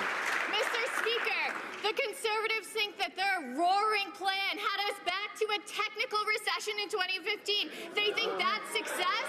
On the other hand, Mr. Speaker, we knew that creating the right kinds of investments in Canadians was the best way to get our economy growing. And as a result, our plan is working. We've seen over 700,000 jobs created. We've seen lower taxes for a typical middle-class family. They're going to be $2,000 better off. We've seen wages grow after being anemic under the Conservatives. Mr. Speaker, the Conservatives' plan is not...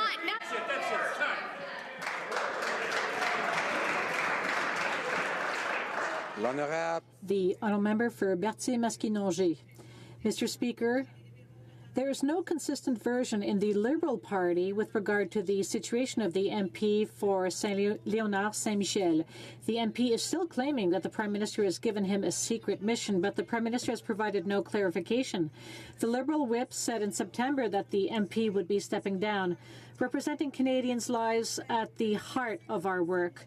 By today, the member for Saint-Léonard Saint-Michel has not set foot in this House since June. Can anyone on the other side of this House tell us the truth and what exactly the MP for Saint-Léonard Saint-Michel is doing? The honourable member. Mr. Speaker, every member of Parliament is accountable to his or her constituents for their work in Ottawa. The MP has stated publicly what his intentions are and has shared what issues he will be working on for his constituency. I have seen him today, Mr. Speaker. Order, order. He's making a list. Order. It's not a nice thing, you know. Keep that in mind. Order. The honourable member for Timmins, James Bay. Thank you. Mr. Speaker, the member for Saint-Léonard Saint-Michel alleged in the House this morning that the Prime Minister's office interfered with his attempt to resign. He also stated that the reason he has been so quiet is that the Prime Minister has tasked him with a special duty that overrides his obligation to Parliament while he still runs a business on the side. That makes this an issue of government business. So will the Prime Minister explain to us what is this top-secret project, and did his office attempt to interfere with his efforts to resign his position? The Honourable Government House Leader. We recognize that every member of Parliament is responsible to their constituents for their work in Ottawa. The member in question has publicly indicated his intention and has shared the issues on which he will be working on behalf of his community. Thank you, Mr. Speaker. The Honourable member for Brantford Brant. Mismanagement by the Minister of Veterans Affairs has created massive backlogs of disability claims. We've known this for over a year, yet the backlog continues to get worse. The minister likes to compare his transition from TV host to minister with that of injured veterans struggling to rejoin the civilian world. But unlike veterans, he's never been made to wait in an endless line by the very government he had to pledge his life to. The minister owes veterans an apology. The Honourable Minister of Veterans Affairs. Mr. Speaker, we had an announcement yesterday that built on our government's commitment to easing the transition between military life and the veteran's life. And like I said then, I know enough about the military to know that I would never compare my experience to that of a veteran. But I will say it gave me a peek into that window. And that fuels what I do. That fuels what I do and my mission, this government's mission, to make life better for veterans and for their families. We need to make sure that the supports are in place to help them with that transition, and yesterday's announcement is what that was all about, Mr. Speaker. That's right.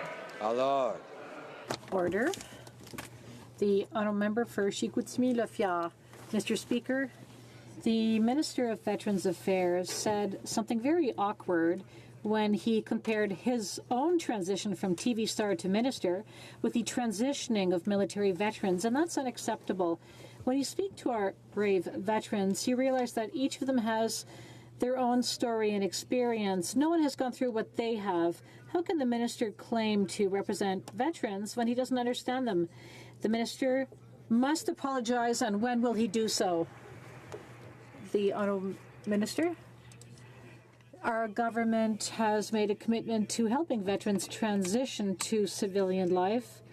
I know enough about the military to never claim exactly what veterans go through when they transition, but I have learned from their experiences. This year I organized public town halls throughout the country, and I've listened to the challenges they face when they transition. So we must give them the support they need to support them, and that's exactly what we are doing. To compare the plight of veterans transitioning out of Canada's military for issues related to PTSD, and by the way, Minister, PTSD doesn't stand for post-tele... Order. I've had to ask members several times today, of course, to direct their comments to the chair and not to people on the opposite side or even on their own side. The honourable member for Barrie Innisfil. Yes, to compare the plight of veterans transitioning out of Canada's military's issues related to PTSD, occupational stress, or injury to his own circumstances, transitioning out of television broadcasting is ridiculous. I asked the Minister of Veterans Affairs how many times did he come close to being shot, or worse yet, witness a comrade who was shot or blown up by an IED. The reaction from the veterans community was disbelief. Will the Minister apologize to Canada's veterans? The Honourable Minister. Mr. Speaker, I wish I could say I was surprised that the member opposite would rather make personal attacks than talk about the new transition group. But I'm going to take advantage of this opportunity to talk about ensuring a seamless transition to post-military life is essential to the well-being of veterans and their families. The transition group will improve the transition services with personalized guided support and special care for those who are ill and injured. We will not be distracted in our mission to veterans and their families, Mr. Speaker. Honourable member for Barrie Innisfil. Mr. Speaker, the minister needs to apologize to veterans for the shameless attack on them. To compare his experience transitioning out of television to those who are transitioning out of Canada's military is shameless. I'm going to give the minister one more chance. Will he apologize to Canada's veterans for saying that he understands what transitioning is like because he transitioned out of television and not Canada's military? The Honourable Minister of Veterans Affairs. I imagine for anyone who is suffering from mental illness or, is struggling with asking for help, that this room is just about your worst nightmare. Shouts about comparing yourself to others, or who do you think you are, or misconstruing comments. I have always said I would never compare my experience to a veteran's experience, nor would I compare it to anybody else's, nor would I compare it to the 1/4 or 1/5 of members in this chamber who are suffering or will suffer. But, Mr. Speaker, I say to Canadians, and especially veterans, if you need help, please ignore what you hear in this place. Most people are kind, and they've got your back. Thank you, Mr. Speaker. Alors, Order. Honorable. The honourable member for Hochelaga. Monsieur le Président, Mr. Speaker, the opioid crisis claims more victims with each passing day. The situation's worsening in Montreal and elsewhere, and the Liberals claim to be doing everything in their power to tackle the crisis, but it's not true. They could be doing so much more. Will the Liberals finally declare, as the NDP has been demanding for 2 years now, that this is a national public health emergency and invest more to truly solve the problem? The Honourable Minister of Health. Thank you, Mr. Speaker. We take this crisis very seriously. We're taking responsibility. We're making huge investments with the provinces and territories. We recognize that Canadians need services in the field, and that's why we're finalizing bilateral agreements with the provinces and territories so there are more resources out there in the field. Declaring a public health emergency would not give us any further tools, and that's why we haven't done so. Thank you, Mr. Speaker. Mr. Speaker, the number of Canadian lives lost to the opioid epidemic is sobering, staggering, and growing. New Democrats have offered 5 positive proposals to tackle this escalating crisis. Declare a national public health emergency, fund overdose prevention sites, invest more in treatment, decriminalize and medically regulate supply, and hold opioid manufacturers to account. Given that opioid deaths have risen every single year of this government's term, why won't Liberals act on these proposals to save lives? Minister of Health. Thank you very much, Mr. Speaker. Mr. Speaker, once again, we recognize that we are facing a public health crisis when it comes to the opioid epidemic, and our government has been taking actions. We continue to work with provinces and territories. We've made significant investments in the area of harm reduction, and we are also in the process of negotiating bilateral agreements with provinces and territories. We want to ensure that there are more services on the ground, let it be providing funding for supervised consumption sites or any other services that provinces need. We are a partner at the federal level, and we will continue to work with individuals on the ground. Thank you, Mr. Speaker. Honourable member for Willowdale. Mr. Speaker, there is no resource more precious to the residents of Toronto than Lake Ontario. Yet last week, the Government of Ontario unexpectedly fired the provincial appointees to the board of Waterfront Toronto. For over a decade, Waterfront Toronto has spearheaded the revitalization of the waterfront area by developing parks, streets, and new neighborhoods with affordable housing. The rash dismissal of the chair of the board of the waterfront has everyone in Toronto worried and concerned. So I'd like to ask the minister. The time has concluded, and I don't hear something that relates to the responsibility of the government. So I'm going to go on. Excuse me. The honourable member for Charlebourg-Haute-Saint-Charles. Mr. Speaker, those who fought with ISIS should be held responsible for their crimes. The Prime Minister should have come up with a plan to put these murderers behind bars, but he failed to do so. Instead, he serves up lame excuses and throws in the towel. The Prime Minister's lack of leadership is shameful, and his inaction should worry all Canadians. If the Prime Minister is lax in fighting terrorists, who's going to do the job? Safety. Mr. Speaker, those who have abandoned Canadian democracy to travel to a war zone and engage with terrorists need to take full responsibility for their criminal conduct. Our intelligence, security, and police agencies will investigate terrorists by all possible means with the absolute goal of charging, prosecuting, and putting them in jail to the full extent of the law, Mr. Speaker, and we have done that more so than our predecessors.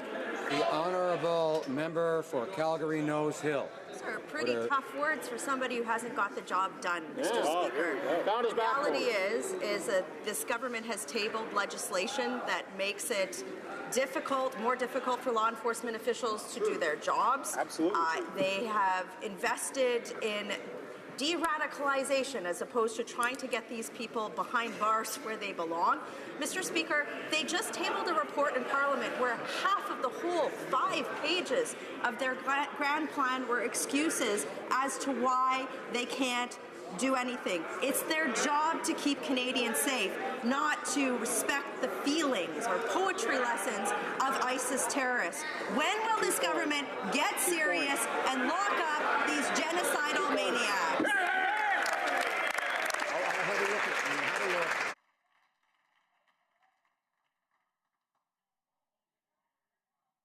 Order. The Honourable Minister of Public Safety. Thank you, Mr. Speaker. In case you missed it, every aspect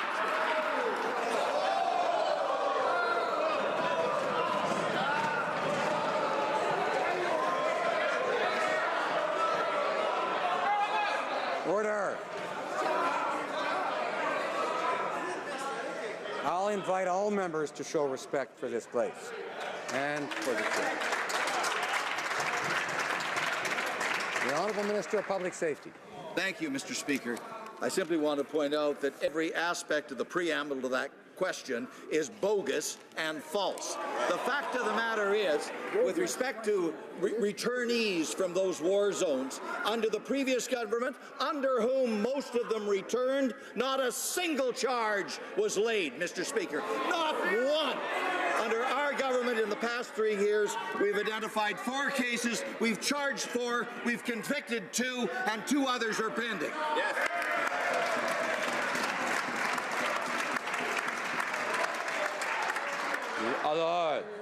Order. Now, member for order. Order. Honourable member for please come to order. The honourable member for Mégantic-L'Érable. Mr. Speaker, all this government's answers about a self-balancing budget have also been bogus and false. Mr. Speaker, this morning it was confirmed that this Prime Minister will stop at nothing to bend the rules to his own advantage. One thing was clear from the Liberal member for Saint-Léonard Saint-Michel's speech this morning. He said at all times, in all circumstances, he had complied with all the whip's instructions. Did the Prime Minister or a member of his cabinet order the member not to resign before a certain date in order to avoid a by-election? The Honourable Government House Leader. Mr. Speaker, each member is accountable to his own constituents for his work in Ottawa. The member in question publicly announced his intention to and indicated what work he would be doing on behalf of his community. Thank you, Mr. Speaker. The Liberal member for Saint-Léonard Saint-Michel broke his silence today and confessed that even though he announced he was resigning in April, someone else decided he should wait until January 22nd to make it official. The Liberals' new Election Act states that the Prime Minister doesn't have to call a by-election for any seats that become vacant after January 21st. What a coincidence. Why has the Prime Minister rigged the date of the member's resignation to keep the people for Saint-Léonard Saint-Michel from having the by-election that they deserve? The Honourable Government House Leader. Parliament is responsible to their constituents for their work in Ottawa. The member in question has publicly indicated his intention and has shared the issues on which he will be working on behalf of his community. Thank you, Mr. Speaker. The honourable member for Sherbrooke. Mr. Speaker, for 3 years now, the Liberals have been saying they're working hard to fight tax evasion and tax havens. But nothing has changed, and everyone knows it's all a smokescreen. The Revenue Minister herself accepted a donation from an influential Liberal whose name appears in the Paradise Papers. Suddenly it all starts to make sense. You don't bite the hand that feeds you or that funds you. What signal does the minister responsible for CRA think it sends Canadians when she accepts money from people implicated in the Paradise Papers? Fellow Minister of National Revenue. Mr. Speaker, what my colleague is attempting to do is indirectly link me to the Paradise Papers. If he wants to play that game, I would invite him to look in his own backyard, Mr. Speaker. Mr. Singh and Mr. Mulcair and the member for Timmins James Bay and Skeena Bulkley Valley all accepted donations from individuals whose names appear in the Paradise Papers. In my riding, I'm going to concentrate on what we do best, which is combat tax evasion.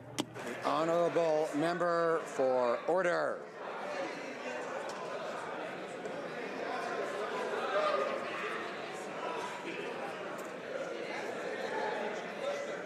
Order.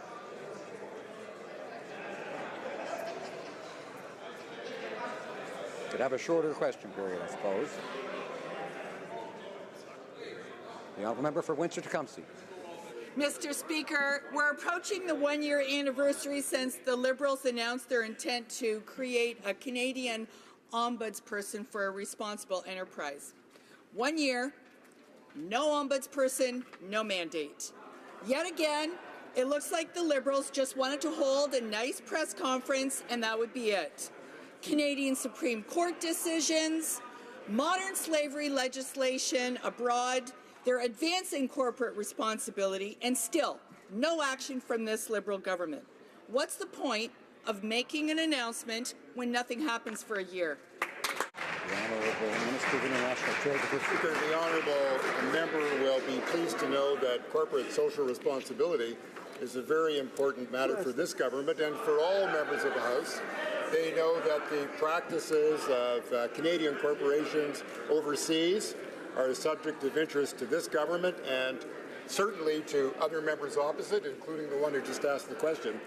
Very soon, we will have the pleasure of announcing the successful candidate in a competition that has shown there is great interest from coast to coast to coast in this very important job. The honourable member for Haliburton, Kawartha Lakes, Brock. Mr. Speaker, Northern Gateway, approved by Conservatives and then killed by Liberals. The Liberals then put a double standard against Energy East, killing that project. They failed on the Trans Mountain expansion, bought it, and now not one shovel in the ground. Billions of dollars in GDP and hundreds of thousands of jobs gone or in jeopardy. Investment is fleeing the country. This is the record of the Prime Minister's failed oil and gas sector policies. And if that wasn't enough, we have the Liberal No More Pipelines bill. Will the Prime Minister deliver a Christmas miracle and kill Bill C-69? The Minister of Natural Resources. Mr. Speaker, we understand the challenges that are being faced by Alberta's energy sector. We're working very, very closely with both province of Alberta and Saskatchewan to explore a number of options, including moving forward on the Trans Mountain Pipeline expansion in the right way, engaging in meaningful consultation with Indigenous peoples. We are the government, Mr. Speaker, that invested $4.5 billion to save that pipeline, and every member of that party voted against that. Thank you, Mr. Speaker. Order. The honourable member for Lakeland. The Liberals aren't listening to all Indigenous people, and they don't speak for all of them, just like when they killed Northern Gateway and the 31 Indigenous partnerships. That's why 15 leaders from the National Chiefs Coalition, the Indian Resource Council, and the Eagle Spirit Chiefs Council, who represent hundreds of First Nations and Métis who want to build their own pipeline, are here today. The Liberals' oil export ban, C-48, and their No More Pipelines, Bill C-69, block their way. If the Liberals keep ignoring provinces, economists, and industry, will they at least listen to those leaders and to most Treaty 7 chiefs? And will they kill their No More Pipelines, Bill C-69, yes or no? Honourable Minister of Transport. Mr. Speaker, our natural resource sector is an important source of good middle-class jobs for all Canadians. We remain committed to a renewed relationship with Indigenous peoples based on recognition, respect, cooperation, and partnership. And I'm delighted to report that many chiefs and leaders of BC coastal First Nations were here last week in Ottawa to express support for Bill C-48 and to express concerns about efforts by, quote, people claiming to represent a unified voice in the Northwest whose intentions are to undermine the implementation of the moratorium. The honourable member for Edmonton Riverbend. We got a whole list of people, Mr. Speaker, who are against those two bills. First, the Transport Minister claims he's never heard the concerns of the transportation industry about the Liberal carbon tax. Today, when Air Canada and WestJet expressed their concerns again, supported the idea of the study of the harm of the carbon tax, the Liberal members voted it down. They're hiding the environmental impact assessment. They're ignoring calls from the premiers to cancel the carbon tax. So why are they now blocking businesses from being able to talk about this job-killing carbon tax? Honourable Parliamentary Secretary to the Minister of Environment. Speaker, on our side of the House, we do not believe that pollution should be free. We are moving forward with a plan that's going to put a price on pollution and leave families better off at the end of the day. Mr. Speaker, I understand that the Conservatives don't want to take meaningful action on climate change, but I can't figure out why they insist that families they represent don't get this money. If they want to continue to dig in and avoid taking action on climate change, I'm going to be happy to continue this debate on this side of the House after the next election. The Honourable Member for Whitby. Mr. Speaker, yesterday marked the last day of 16 days of activism against gender-based violence. Over the past 16 days, we have reflected on the lives of survivors of violence and the lives of those we have lost. During this time, we also thought about the role we can all play to prevent and address gender-based violence, strengthen our communities, and build a better Canada. Can the Minister of Status of Women update this House on the actions our government is taking to end gender-based violence and build resilience? The Honourable Minister. I thank my honourable colleague from Whitby who knows that gender-based violence is preventable, and yet when we formed government there was no coordinated strategy to address it. Women's organizations were underfunded and their advocacy was silenced. Our government worked with survivors and experts to develop Canada's first strategy to address and prevent gender-based violence. We invested over $200 million to help implement it. Yesterday, we launched a call to support critical research to better understand gender-based violence. The first public call for research from Status of Women since the Harper Conservatives shut down its research branch in 2008. The Honourable Member for Red Deer-Lacombe. Mr. Speaker, the pain Tory Stafford's family had to endure when they lost their daughter is unthinkable, but the pain they've had to endure since then is absolutely outrageous. The Liberals refused to back down after they sanctioned the transfer of Terry Lynn McClintock to a resort-style healing lodge. Now they're justifying Michael Rafferty's transfer to a medium-security facility, which they deliberately concealed from Tory's family. It's clear that the interests of child killers are more important to these Liberals than the interests of victims and their families. Why is this Liberal government putting Tory's family through hell? Haven't they already been through enough? The Honourable Minister of Public Safety. Mr. Speaker, let me just point out that Rafferty is in a federal penitentiary with 2 fences, 3.5 meters high, 3 guard towers, human patrols, electronic surveillance. This prison also specializes in handling sex offenders. Rafferty is behind razor wire. The Honourable Member for Courtenay Alberni. Mr. Speaker, the Veterans Affairs Minister keeps missing the mark. Today he won't even apologize for comparing his own career transition to that of ex-military personnel transitioning to civilian life. And he missed it again last week in the Veterans Affairs Committee when he wouldn't commit to using the lapsed spending at Veterans Affairs to improve services for Canada's veterans. The minister voted to end the practice of lapsed spending at Veterans Affairs. So will he honour his commitment to spending all money allocated for veterans on veterans, yes or no? The Honourable Minister of Veterans Affairs. Speaker, yesterday's announcement was on our commitment to the transition from the military to veterans' life. It is an extraordinarily difficult transition for many people in the military, and it is one that our side of the government is committed to helping veterans and their families make. We will not waver in our mission to make life better for veterans and their families. We will not be distracted by personal comments, innuendo, or the malignment of comments. We stay committed and focused on veterans and their families. That's right. Honourable Member for Steveston, Richmond East. Mr. Speaker, seniors make valuable contributions to our family, workplaces, and communities. And by 2036, seniors will represent close to 25% of the population. Can the Minister of Seniors please update this House on what our government is doing to ensure that our seniors remain active, informed, and engaged in our communities? The Honourable Minister. Mr. Speaker, I'd like to thank the member from Steveston, Richmond East for the question. Our government has been working hard for seniors from the day we were elected. Last week, I was very pleased to announce that the call for proposals for the Pan-Canadian New Horizons for Seniors program is now open. This year, we've increased the funding to $5 million and increased the length of time for the projects to 5 years. Our government knows that these projects will go a long way to combat seniors' isolation and work towards inclusion. Mr. Speaker, we all benefit when seniors are engaged and active in our communities. The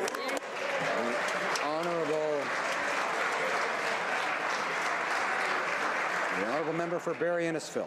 At the Veterans Affairs Committee last Thursday, the Minister of Veterans Affairs continued his attack on veteran Sean Brueya when questioned why he publicly shamed Brueya in the media. He suggested Brueya's complaints about the Liberals were a result of mental health issues and anxiety. The minister was defending his decision to shame Brueya after Brueya dared question the Liberal Pension for Life scheme that Finance Department officials confirmed involves no new money.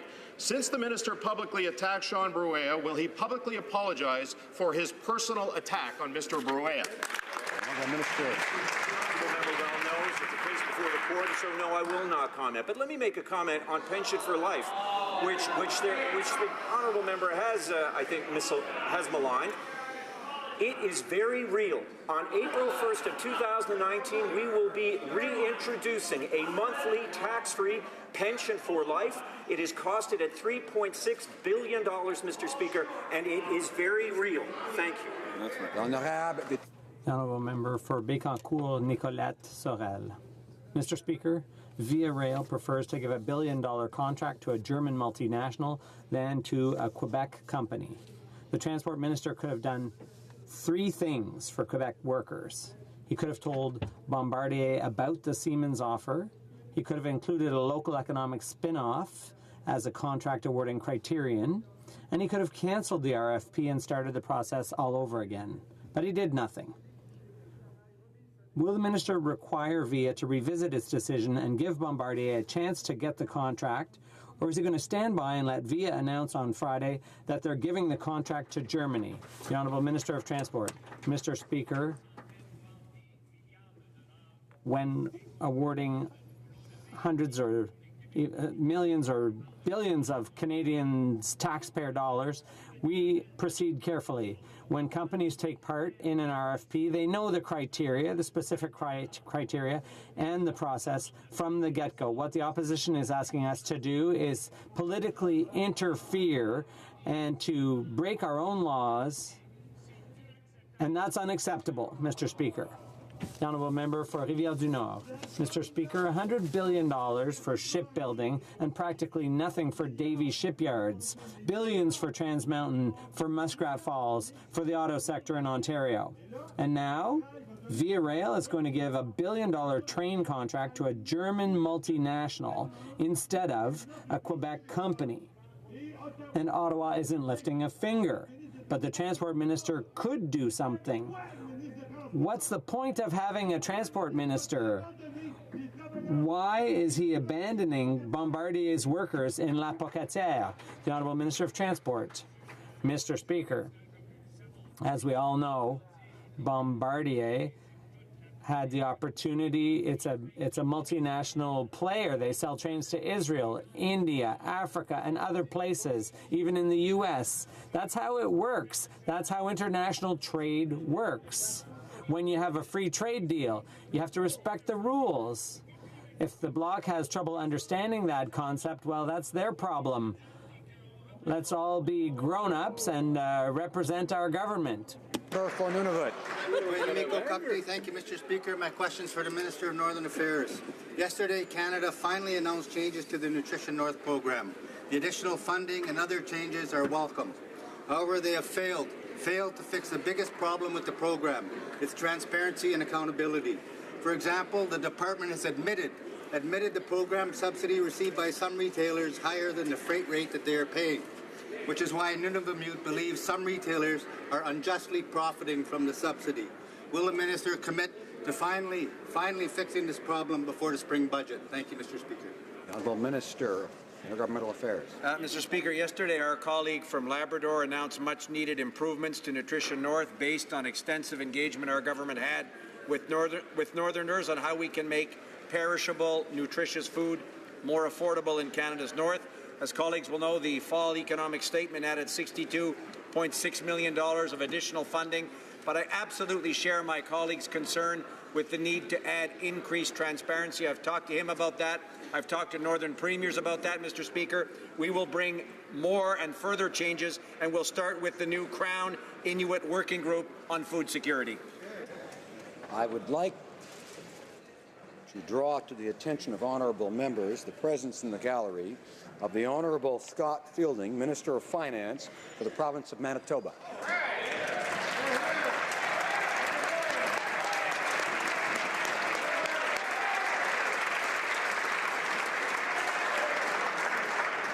I would also like to draw to the attention of honourable members the presence in the gallery of the Honourable Gordon Wyant, Minister of Education for the province of Saskatchewan.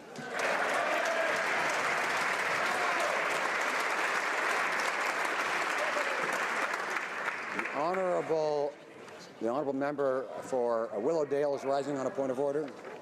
Yes, Mr. Speaker, I'd like to revert back to the question I posed earlier.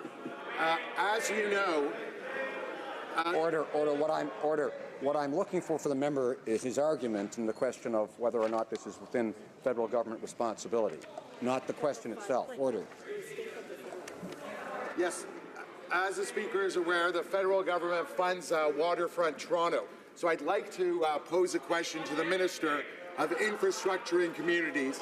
So the member is making the argument, I gather, that Waterfront Toronto is in fact a federal agency. I'm going to allow the Minister of Infrastructure to respond. Mr. Speaker, I want to thank the member for Willowdale and congratulate him for his passion, Mr. Speaker, and his great work.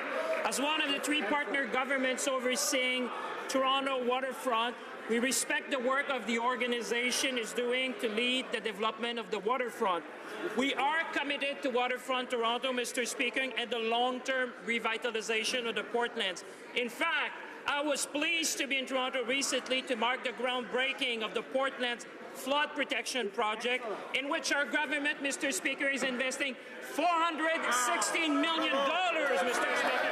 We will continue to work with Waterfront Toronto. We will continue to work with the province of Ontario, and we'll continue to work for people of Toronto, Mr. Speaker.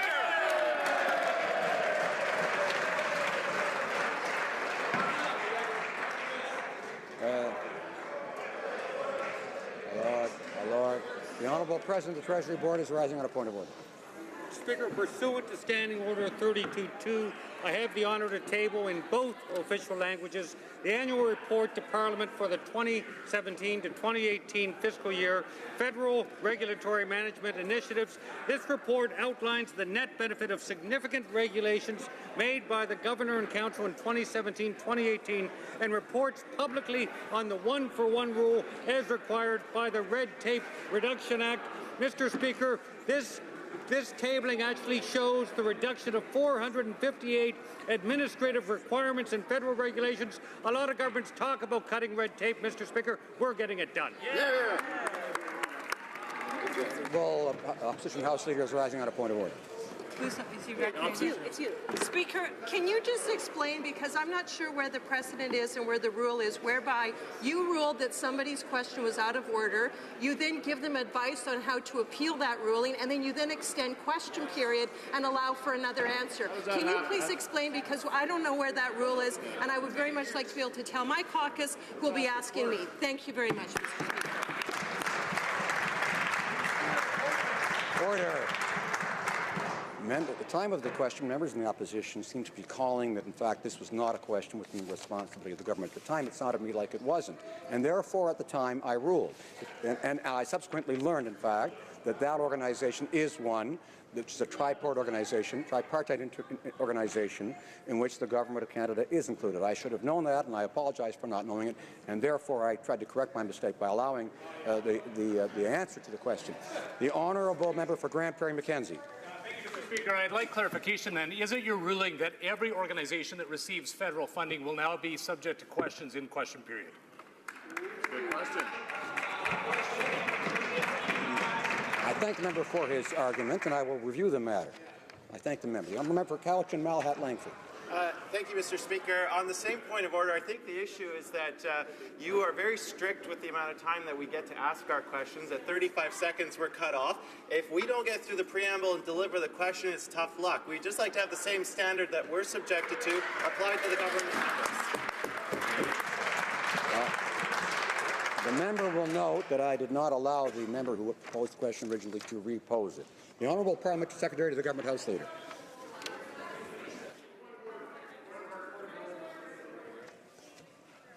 For consent to table the results of the government's analysis of how hard it's working for itself that was found in the last financial economic update. I'd like to table this. Does the honourable member have unanimous consent of the House? No, there is no unanimous consent. Order. The honourable member for Carleton is rising on a point of order. Yes, Mr. Speaker. In a spirit of nonpartisanship, I would like to table in the House of Commons the Liberal Party platform from 2015, which committed to a balanced budget in the year 2019. That's right. Thank you very much. Does the honourable member have unanimous consent? No, there is no unanimous consent. Order. The honourable member for Grand Prairie Mackenzie is rising on another Mr. point. Speaker, I think if you seek it, you'll find unanimous consent to that I table the PBO's report that outlines. It's interesting that they're saying no already, Mr. Speaker. In fact, the Parliamentary Budget Officer outlined his report today detailing the fact that the Liberals misled Canadians with regards to their fall fiscal update. In fact, the PBO demonstrates that the Liberals underestimated their deficit next year by $11 billion, meaning that it will be in excess or just around $30 billion. Members getting into argument now. Is there consent? No, there is no consent. Orders of the day. Secretary of the Government House Leader is rising on the Yes, thank you, Mr. Speaker. On a point of order, there have been actual discussions amongst the parties, and if you were to seek it, I think you will find the unanimous consent for the following motion, that notwithstanding any standing order or usual practice of the House, that a deferred recorded division on the motion 163, standing in the name of the member from Etobicoke Centre, currently scheduled on Wednesday, December 12, 2018, immediately before the time provided for private members' business, be deferred anew to immediately after the time provided for oral questions that day. The honourable member have the unanimous consent of the House to move the motion. Agreed. The House has heard the terms of the motion. Is it the pleasure of the House to adopt the motion? Carried. The honourable minister, the President of the Treasury Board, is rising on a point of order. Mr. Speaker, the opposition have asked for a number of documents to be tabled in this House today, and as Minister of Digital Government, I'd like to remind them that all of the documents they've sought to be tabled in the House are available online. It would be far greener for them just to go online. This sounds more like debate than a point of order. Orders of the day. Government orders, Government Bills Commons, resuming debate at the consideration of a motion respecting a Senate amendment on Bill C-21, an act to amend the Customs Act.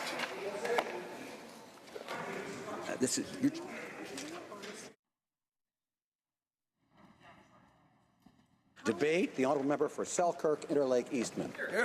Thank you, Mr. Speaker, and I'm proud to be rising today on Bill C-21 and the amendment that was proposed by the Senate. And I will be splitting my time with the honourable member and my friend from Battle River, Crowfoot.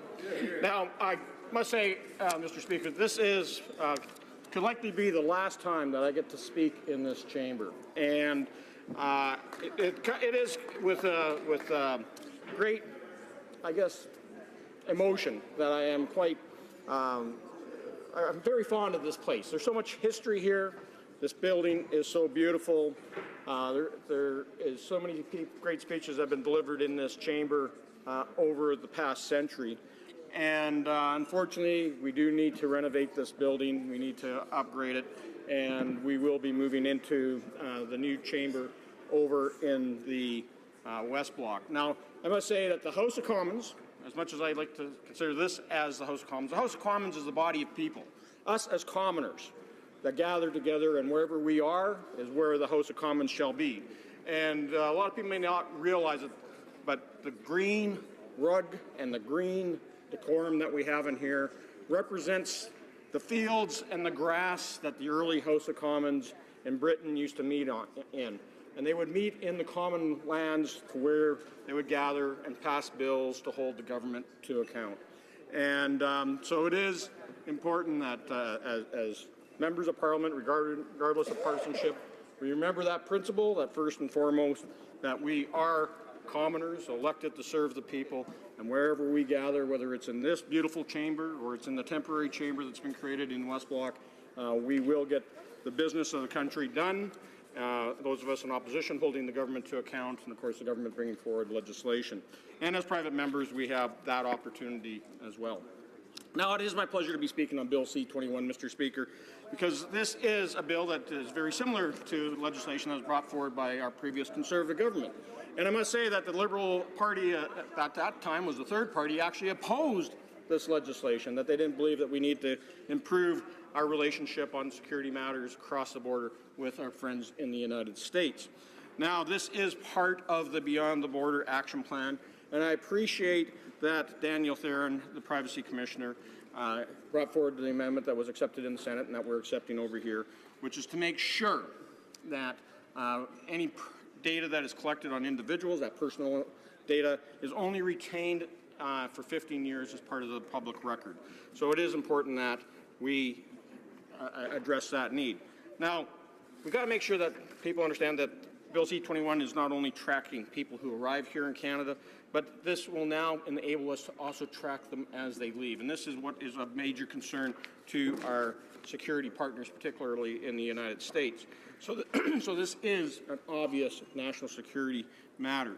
And really, it does help us track those dangerous persons that may be entering our country and then leaving. It actually helps us deal with things like the Magnitsky Law that we passed in the last session, or in the last year, and that Magnitsky Law, which provides us with the opportunity to provide sanctions against those that are committing human rights abuses or are corrupt foreign officials.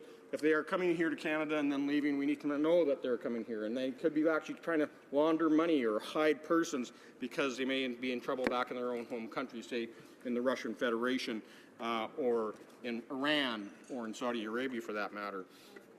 Now, but if you're going to have this information, you've got to be able to access it and use it for investigations. Some of those investigations involve criminal activity like fraud, including personality theft, identity theft. It could include even the fraudulent use of one's identity to come to the country. And we also know that this will help us in making sure that people that are permanent residents here are actually in compliance with the rules around permanent residency, because we know that some permanent residents, they come here, they get their applications done, they get accepted into Canada, and then they leave. And nobody seems to know that they've left and that they've returned back to their homeland, but yet they're in the process and on track to becoming citizens. So this is a system that needs this tool to ensure that Canada Border Services Agency has the tools to do their job, and make sure that Citizenship and Immigration and Refugee Canada has the tools to do their job. But we do have a system that is incredibly backlogged, and it is often victimized by fraudsters, and so this will actually enable us to get that documentation, information actually into the refugee court process, into the immigration court process, so that we can hold those individuals to account. Now, you know, the theme for 2018, when you look at the government, is that it has failed. The Liberal government has failed on so many different fronts. But when we talk about border security, we talk about national security, they have failed. We know that when they are trying to do border protection, we have, and we just witnessed in question period, this whole issue of ISIS terrorists who have returned to Canada. They actually have left this country to wage war against Canada and our allies, to commit mass atrocities and genocide against individuals and communities, and yet instead of stopping them from coming into Canada or arresting them at the scene, they have actually come into our country. All I have to do is say the name Abu Huzaifa, who's one individual who has been bragging about coming back to Canada, that he was untouchable by the unbelievers, and that he has openly discussed all the atrocities he's committed with the media, whether it was CBC, whether it was with the New York Times. He's done podcasts and interviews on television documenting and confessing to the crimes that he's committed against those people that ISIS was waging war against and committing human rights abuses on. Now, when you talk about national security, and the reason we want to have Bill C-21 pass is because we want to build a stronger relationship with the United States. We want to build a stronger relationship with our security partners in the Five Eyes, the 5 nations where we share security information so that we keep our country safe and secure. The United States, the United Kingdom, Australia, New Zealand, of course, here in Canada. But how can we be a trusted security partner when we have a government that is prepared to allow Huawei, a Chinese corporation, to infiltrate our 5G network? A corporation from China that is beholden to the Communist government of China to actually take data that they come into contact with through their information and technology networks, like 5G, like their phones, their smartphones, like their computer systems, and share that with the Communist Party of China. Why would we want to why would anybody in the Five Eyes trust this Liberal government when they haven't shut down Huawei from accessing our new 5G spectrum? The United States have stopped them from selling smartphones and accessing their networks. Australia, New Zealand have stopped them. Orders have been given by the UK now to actually stop Huawei from selling their phones into government organizations, including their military, never mind participating in their 5G networks. So, again, we have a government that we're supposed to see them. Thank you, Mr. Speaker. We need to make sure that we can see that they take national security and border control seriously, but yet they turn a blind eye when it comes to Huawei. Now, you talk about border controls, and of course, the government likes to brag about all the Syrian refugees they've brought in.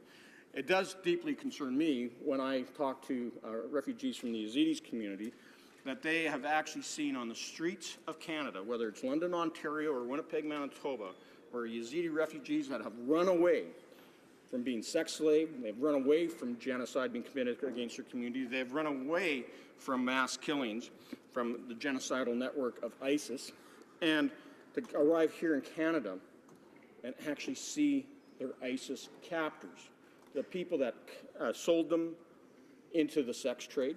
And luckily, they have reported these individuals to the RCMP and to the Ontario Provincial Police, and that those individuals are being apprehended. But I must say, it is disturbing that we're supposed to trust the Liberal government on border security. Our American allies are supposed to trust them, but yet we have all these ISIS terrorists who have returned to Canada. We've had these Syrian refugees that have been infiltrated by ISIS that have snuck into our country. And how are we supposed to know what the information is when the government can't get it right? We're supposed to be collecting this information on non-citizens and non-permanent residents that are coming and going from Canada, and yet we're allowing in people that actually have belonged to a terrorist organization like ISIS. And then, of course, all we have to do is look at the illegal border crossers, Mr. Speaker. In Manitoba, we see them coming across at Emerson from Minnesota and North Dakota. In Quebec, of course, they're crossing over from New York. And that has cost this government $1.1 billion. The Parliamentary Budget Officer has provided that information. And we know that has caused a great backlog. So, Mr. Speaker, it comes down to we need to have a good relationship with the United States, but we don't trust this Liberal government because they continue to fail on national security matters, they continue to fail on immigration, they have failed on managing our border with the United States and our other allies. Questions and comments. The Honourable Parliamentary Secretary to the Government House Leader. Yes, thank you, Mr. Speaker. What we have before us today is legislation that was introduced for first reading, had second reading, went to committee stage, went to third reading, after a report stage. Then it went over to the Senate, and then the Senate had committee meetings, and then we have an amendment. And this has all been fairly healthy. We've had a lot of good discussions, questions, you name it, a great deal, Mr. Speaker. And my understanding is that everyone is supporting the legislation. Now, the Conservatives still want to continue indefinitely, ultimately talking and debating on this particular bill, yet the government does have an agenda. It's one of the reasons why we had to bring in time allocation. Otherwise, the Conservatives would continue to talk about this indefinitely. But having said that, Mr. Speaker, I'm wondering if my colleague could provide his thoughts as to on my comments. The honourable member for Selkirk Interlake Eastman. Well, we may have had all the different stages gone through already, Mr. Speaker, but this is my first opportunity to actually speak to the bill. And I have to also remind the member that this is called democracy. We get to stand in this place and pronounce ourselves on legislation. It's my right and privilege as a member of Parliament to actually get up here and speak. And it's unfortunate that, again, we have a government that continues to move closure and shut down debate rather than allow members of Parliament to actually represent their constituents in this place. So I'm glad that I've been given this opportunity to get up here and speak to the bill, as well as some of the concerns that we have on national security matters that have been mismanaged by the Liberal government. It is an utter failure for them, and it's something that Canadians need to be aware of. Questions and comments. The honourable member for York Centre. I want to thank the honourable member for his remarks. I also want to take this opportunity to rise in this fine chamber, possibly one last time before the House rises, and say what an honour it is to represent Canadians and, of course, my constituents of York Centre. And I know that all of us, all members of Parliament, are going to miss for the next decade the ability to stand in this fine, fine room speaking out and engaging in democracy for Canadians across the country. To the honourable member, he mentioned the Yazidis, and I have to say I'm proud of the action taken to bring so many Yazidis to Canada over the last number of years, something that happened with a consensus and an agreement between parties in this House. As it relates to this bill, it's clear that this will bring us up to the standard, and this will bring us on par with the action taken by our Five Eyes. It will make Canadians safer. It will ensure that we have more control over our borders, and organizations, including the airlines, have been on side with this. Does the member not agree that this is a good move and it's something that is going to keep all Canadians safer? Honourable member for Selkirk Interlake Eastman. Well, of course, Mr. Speaker, it is a good move because it was originally legislation that came from the Conservative Party. So, of course, we think it's a good move. And I appreciate my friend's comments about this grand room that we get to rise in, and we're all going to miss it dearly. And maybe some of us might still be around in 10 years when it reopens and be refurbished. If I'm not, I shall return to see it myself. But I can say this, that we have to have a relationship with our Five Eye partners. We have to be a trusted partner with the security of our information that we have. And as long as we have Huawei running around in our 5G networks, as long as we have them selling their smartphones in Canada, I think not just the government of Canada, but every Canadian has to be concerned that their private and confidential information is being shared with the Communist Party of China. And that has to stop. And so I do ask my friend from York Centre to actually step up and ensure that the government shuts down Huawei's activities in this country. We take a really quick question and response. The honourable member for Sarnia-Lambton. Thank you, Mr. Speaker, and I'd like to thank my honourable colleague for an excellent speech. When this bill on C-21 was first tabled in June of 2016, the relationship we had with the United States was a very close relationship, and so sharing data made sense at that time. I'm increasingly concerned as I see the tariffs that the U.S. has put on us, claiming national security issues, and I wonder if the member could comment on how he thinks that is going. The honourable member for Selkirk Interlake Eastman. Thank you, Mr. Chair, and I want to thank my colleague for her fine question. And I can tell you that when I meet with our friends down in the United States, they are concerned about our way we're handling national security under this current government. The desire to seem to be, doing trade and other relationships with China is something that's very disconcerting to our allies, especially amongst the Five Eyes. And so if we believe in having proper intelligence sharing between our allies, then we need to make sure we're doing the responsible thing here. And so what we're seeing in the steel and aluminum tariffs and the ongoing softwood lumber tariffs, but the steel and aluminum in particular were done under national security matters. It's because that trust between Canada and the United States has eroded under this Prime Minister and under this Liberal government. Hear, hear. Resuming debate, the honourable member for Battle River Crowfoot. Thank you very much, Mr. Speaker. I rise today to speak on Bill C-21, an act to amend the Customs Act.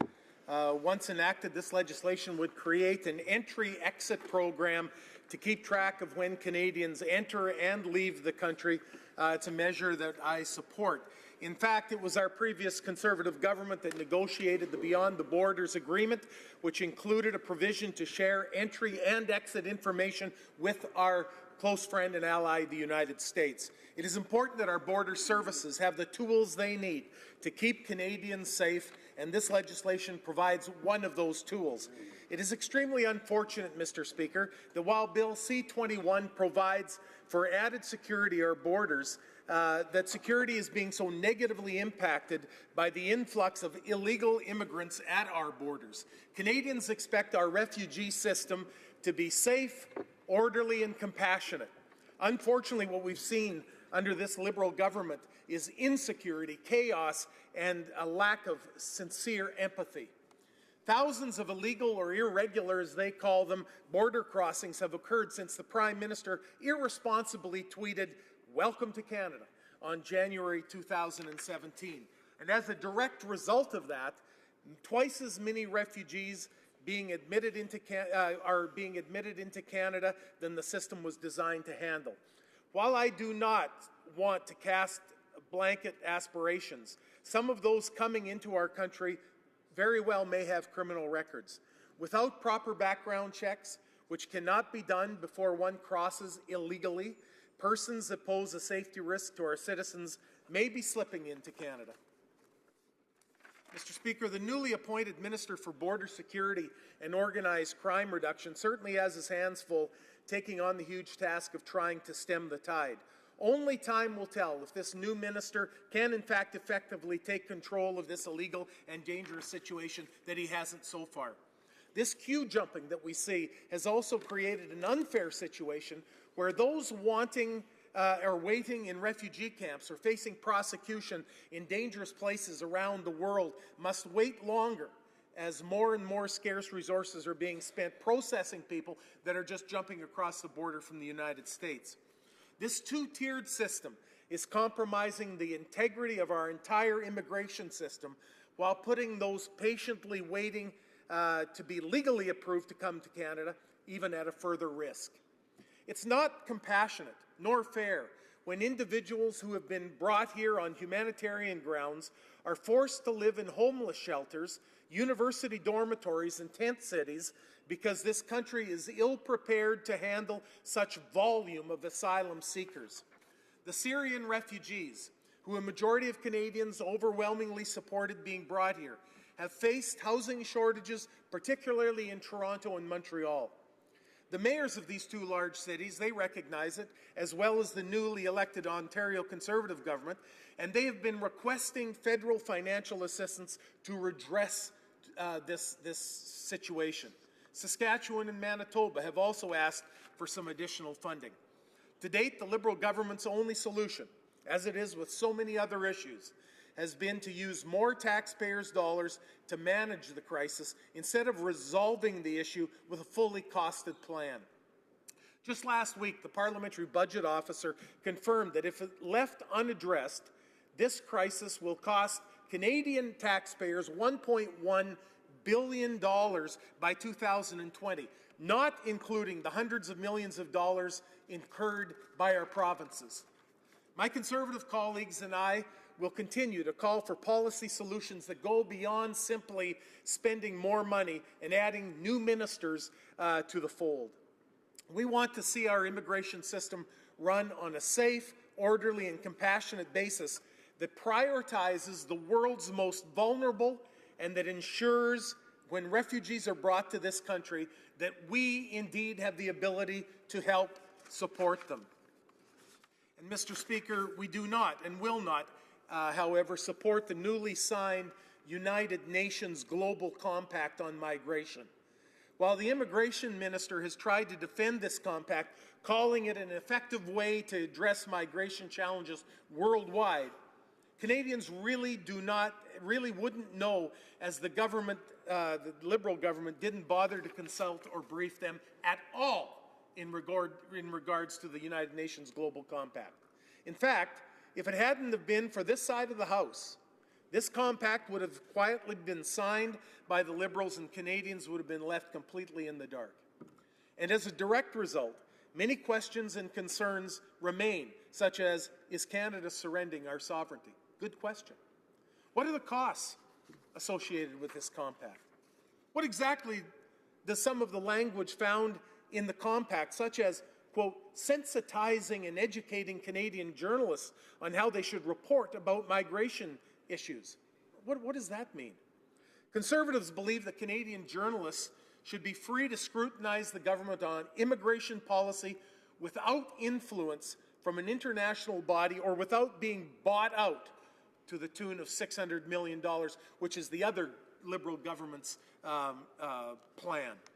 Mr. Speaker, Canadians rightfully deserve answers to these questions. And I know that the constituents in my riding of Battle River Crowfoot expect and deserve those answers.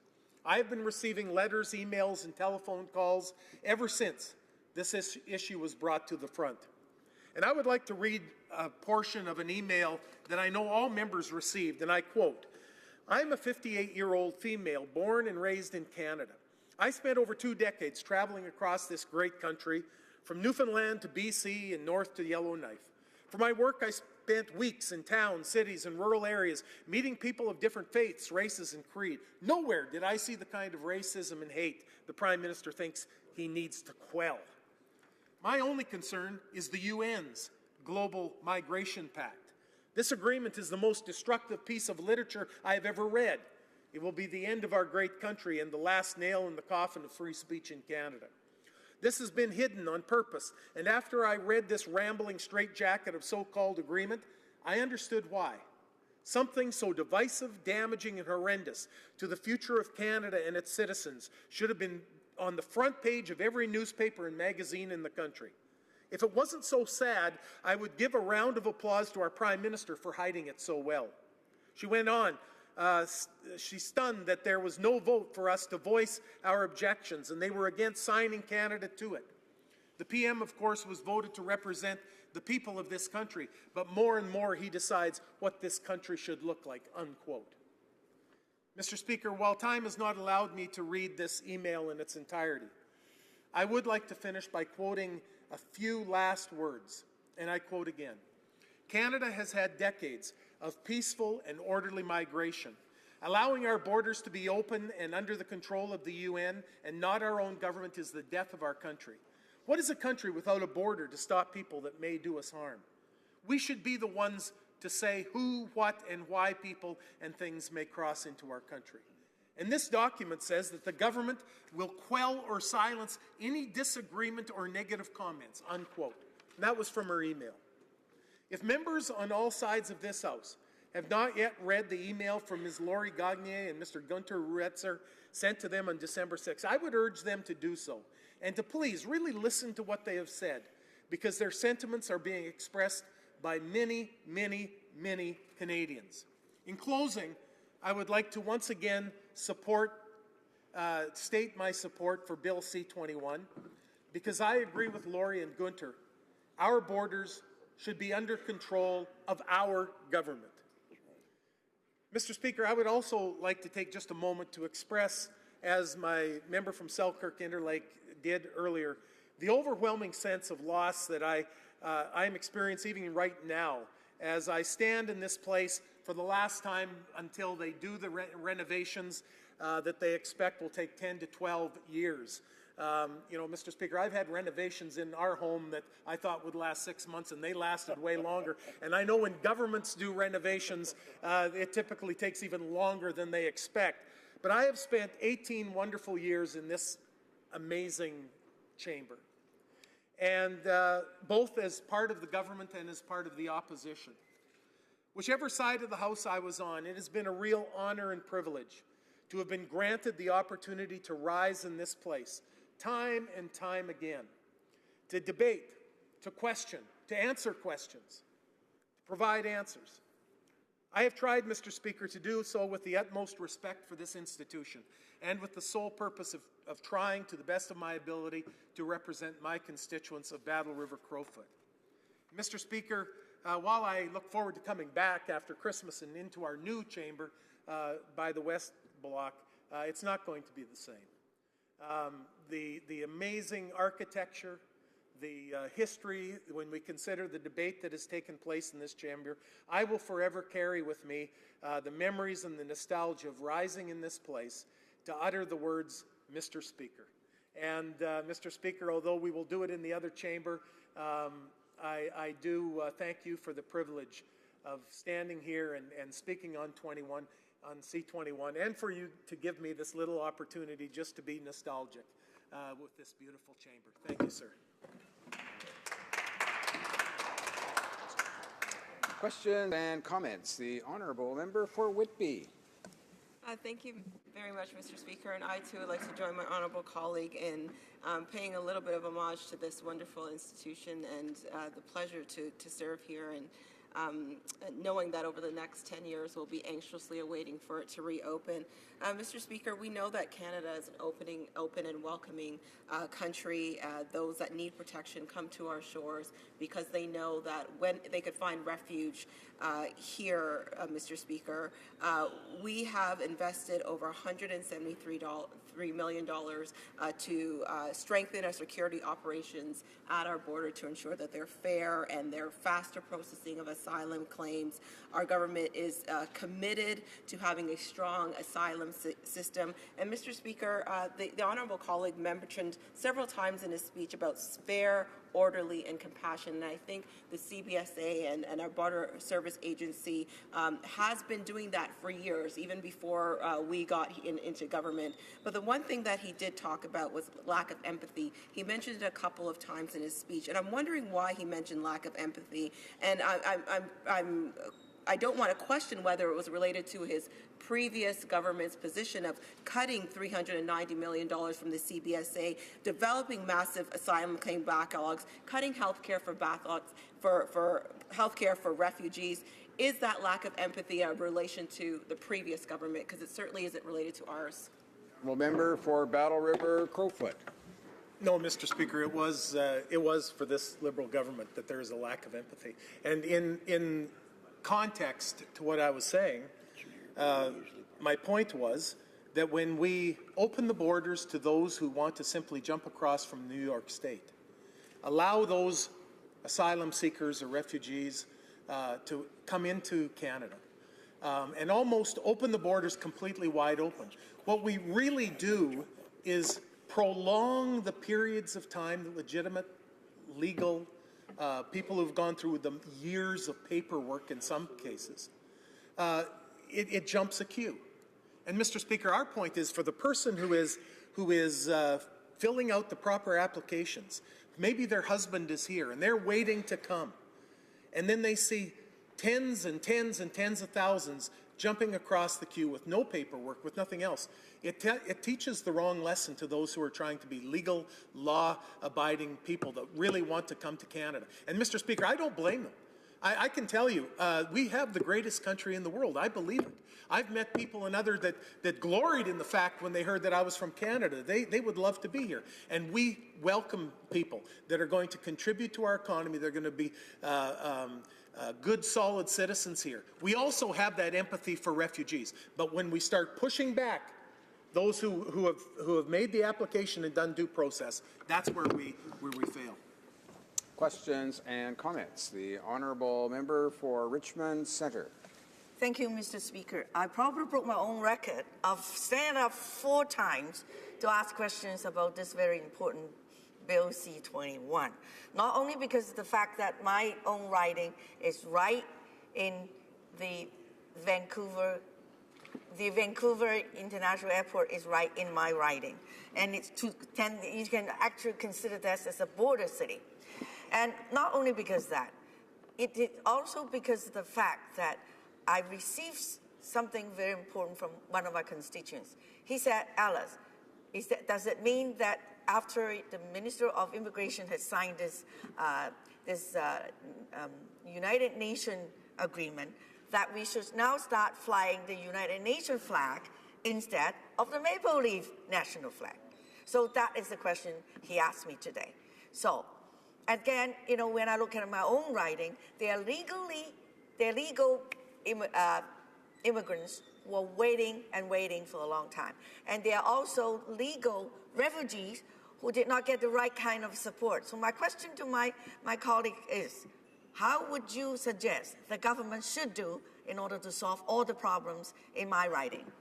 Honourable Member for Battle River, Crowfoot. Mr. Speaker, I with all due respect, I just want to touch on her point about flying the UN flag. This country is governed by Canadians, and it's governed by for Canadians. We have a remarkable opportunity to pick who will lead us. And in the last election, Canadians picked, and that's, I always take great solace in the fact that we get what we deserve, or we get what we voted for. And right now, many Canadians are very concerned about what they elected. I know in my province of Alberta, both federally and provincially. But Mr. Speaker, our sovereignty needs to be protected.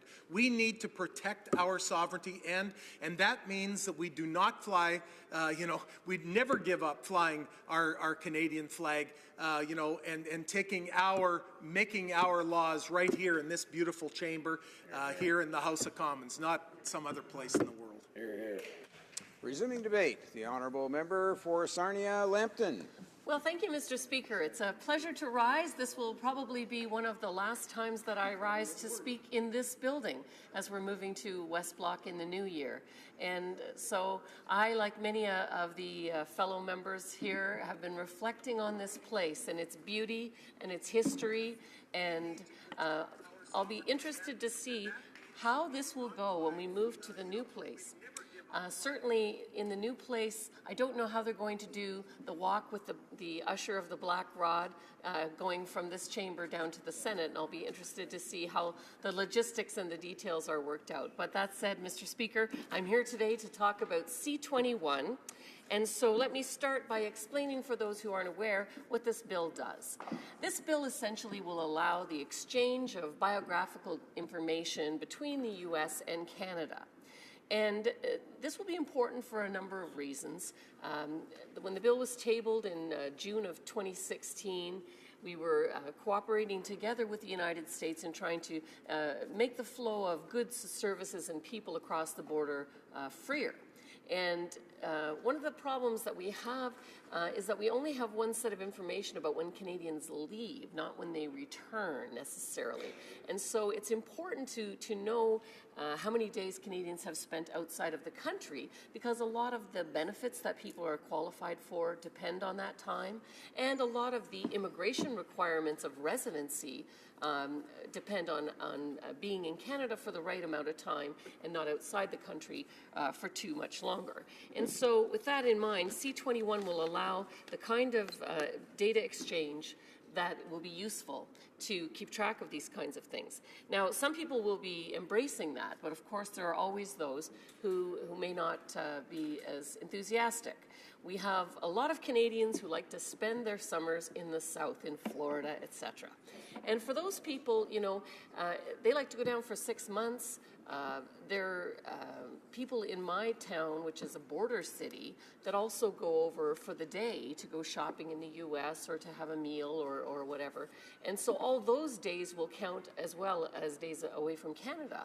And we are concerned that some of those people may find themselves losing the benefits that they have, or having some difficulty. We've also had people who accidentally spent too much time out of the country for their residence requirements for their immigration and permanent residence cards. So that may be of some concern as well. Now, we've seen a bunch of stakeholders that have come out on this bill. And most of them are very supportive of sharing the information and having this closer relationship with the United States of America. Now, the bill had an amendment added to it from the Privacy Commissioner.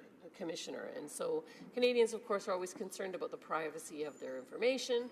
And in this case, the amendment is that the data should not be retained for more than 15 years. And I'm certainly supportive of the bill. I'm supportive of that amendment.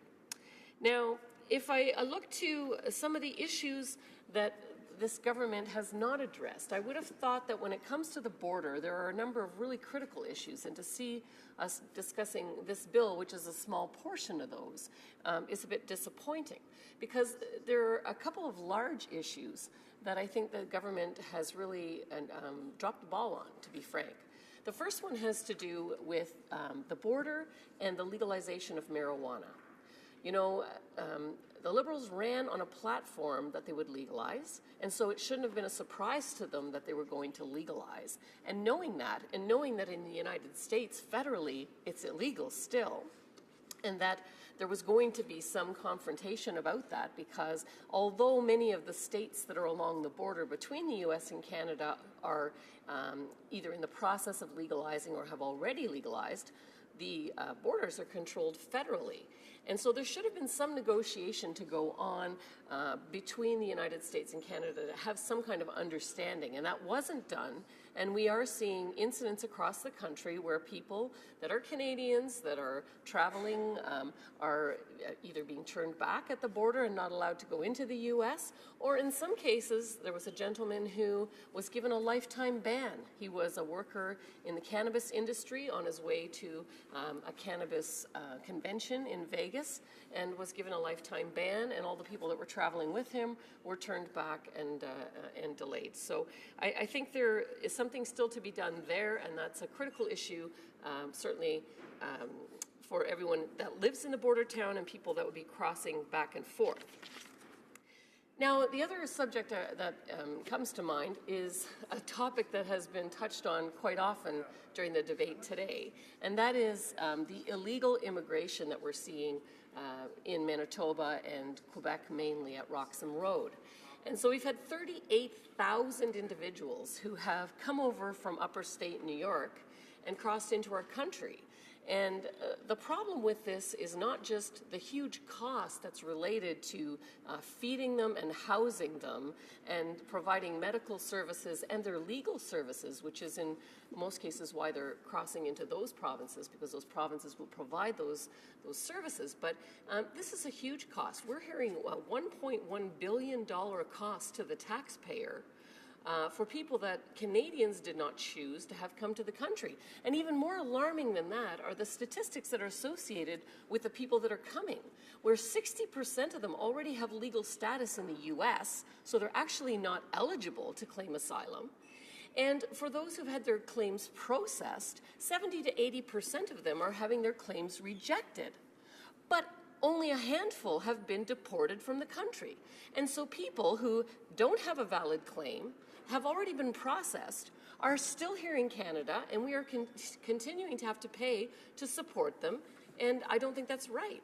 And even more alarming is that the queue is now supposedly so long that it will take 3 to 4 years to finish processing the people who have already come across. And so that will escalate those costs again and again. And it's not even just the federal costs that we're talking about. There are costs to the provinces, $200 million in Ontario, $300 million in Quebec. There are costs for the municipalities, where we see municipalities like from Toronto to London in my province, where all of the social services for the homeless and shelters are being taken up by these illegal asylum seekers. And so this is an issue that really needs to be dealt with. And I think it's a lack of leadership on the part of the Prime Minister that he hasn't dealt with it. I don't think it would take much more than for him to say, look, if you don't take our fair legal immigration process and cross at a point of entry that is designated, we're not going to process your claims, we're not going to pay for your food and shelter and clothing and legal aid and all those different things. I think if that were said, not many would come. And so there's an opportunity for this government to address that. But I don't think that there's political will to do that, because I see the sentiment in this government is towards open migration. And my colleague who spoke before me talked about the Global Compact on migration. And this is something that when it first was being discussed, that the Prime Minister was going to sign on to this UN agreement, Immediately, I had a flurry of emails, I had a flurry of phone calls to my office of people that were incredibly opposed. The things that they objected to in this global compact were, first of all, that they felt Canada would be giving up its sovereignty, our ability to determine who is able to immigrate here. We want to choose immigrants who are going to fill economic skill gaps that we have. We want people who are going to be reunited with their families. We want people who, Canadians are a compassionate bunch. We're going to see places in the world where people are actually experiencing, war and torture and genocide and rape, and we want to rescue those kind of people. But when we have people coming from upper state New York, where there's no war and there's no hardship there, I mean, these people are not under persecution, they're not being tortured. And so, I think that's definitely a different situation. The other thing that's very concerning in the Global Compact on Migration is the freedom of the press. There is language in there that talks about training the media to correctly speak about immigration. Well, that sounds like not freedom of the press. And certainly I'm a little bit concerned because we've seen, even with this government, that the Minister of Immigration, when someone tried to criticize the spending of the government on these illegal asylum seekers, they were called un-Canadian. There was a whole sentiment that we shouldn't be able to criticize, we shouldn't be able to talk about these things. That's not the country that I've grown up in. We have a democracy where we have the right to our opinion, the right to express our beliefs and our views. We have freedom of the press, and we don't want anything to come against that. Now, it has been said that this agreement is non-binding, but I would tell you that I have conferred with our former Justice Minister, who is a former Attorney General, and he told me that the Supreme Court uses these agreements that Canada has signed with the UN to interpret the law, to hold up what standard Canada it should be behaving to. And so these things do become binding, and that is a very concerning thing as well. Now, in terms of the border and the exchange of information, I said there were a number of issues, and I've talked about a couple of them. There's one issue that's probably specific to my riding that I'm really disappointed the government didn't address, and that has to do with the border crossing at Sombra. For those that don't remember the circumstances surrounding this, the situation is this. In January of this year, the Coast Guard did not shut down the channel when the ice became thick. That is normally what happens, but they allowed several icebreakers to go through at quite a rate of speed, and as a result, the ice was pushed and crushed the crossing to the Sombra ferry. Now, that border crossing is relied on by my constituents, by people on the U.S. side, and we called out to the government for help. The Minister of Public Safety, actually their department, CBSA, collects $3 million a year of duties off of this crossing. But they refuse to provide the dollars that were needed to repair, even though the amount needed was less than what they would make in a year off of that crossing. The Minister of Fisheries and Oceans at the time, who the Coast Guard reports to, and after all, it was their icebreakers that were pushing the ice and caused the situation, this minister would do nothing as well. And the Minister of Transportation, I was told by the former Minister of Transportation that there was a contingency fund that was just for this sort of thing happening. And if I approached the Minister of Transportation, he would be able to apply that contingency to restore this border crossing. This at a time when we were in the middle of the North American Free Trade Agreement negotiations, and we were hearing outcries from the mayor, from the senators, from the congressmen in the U.S., up through the ambassador from the U.S. to Canada, calling for a restoration of this border crossing, which is actually the contingency border crossing for the Blue Water Bridge, which is another border crossing within my riding. This is the only other crossing where trucks of an industrial nature can be diverted to. And so I was, disappointed in the extreme that the Minister of Transportation claimed there wasn't even such a contingency fund, which the former Transportation Minister had said there was. And so then I had combat engineers in my riding come to me and say, well, you know, the Minister of National Defense, if he decides it's in the public interest, can tell us to go and repair this border crossing. We do this sort of thing. We fix bridges all over the place. We've just finished one in Laval and another one in Guelph, and certainly we'd be happy to see this restored because, you know, time is marching on, and there's only a certain season that you can actually do construction because in the St. Clair River there's fish spawning seasons, and so there's regulations about when you can do that construction. Well, the Minister of Defense decided to do nothing as well. Then we escalated to the Prime Minister's office. The Prime Minister's office received calls from the ambassador from the U.S. to Canada, calls from the Marine City Mayor, calls from myself, and you know what? Nothing was done. So again, we talk about border crossing and we talk about relationship with our neighbors in the U.S. Here's an example where the Prime Minister and 5 of his cabinet ministers totally let down the United States as well as my riding. The Minister of Infrastructure was equally unwilling to help, and so all the way around, that's a border issue that I would have liked to have seen addressed under this government that I think was an absolute failure. Now, when we talk about C-21 and the bill itself, I noticed that the Liberal Party and the NDP and the Conservatives are all standing up to say that we support the legislation and we support the amendments. And so one of the things that's very frustrating to me in this House as an engineer, okay, I am all about efficiency.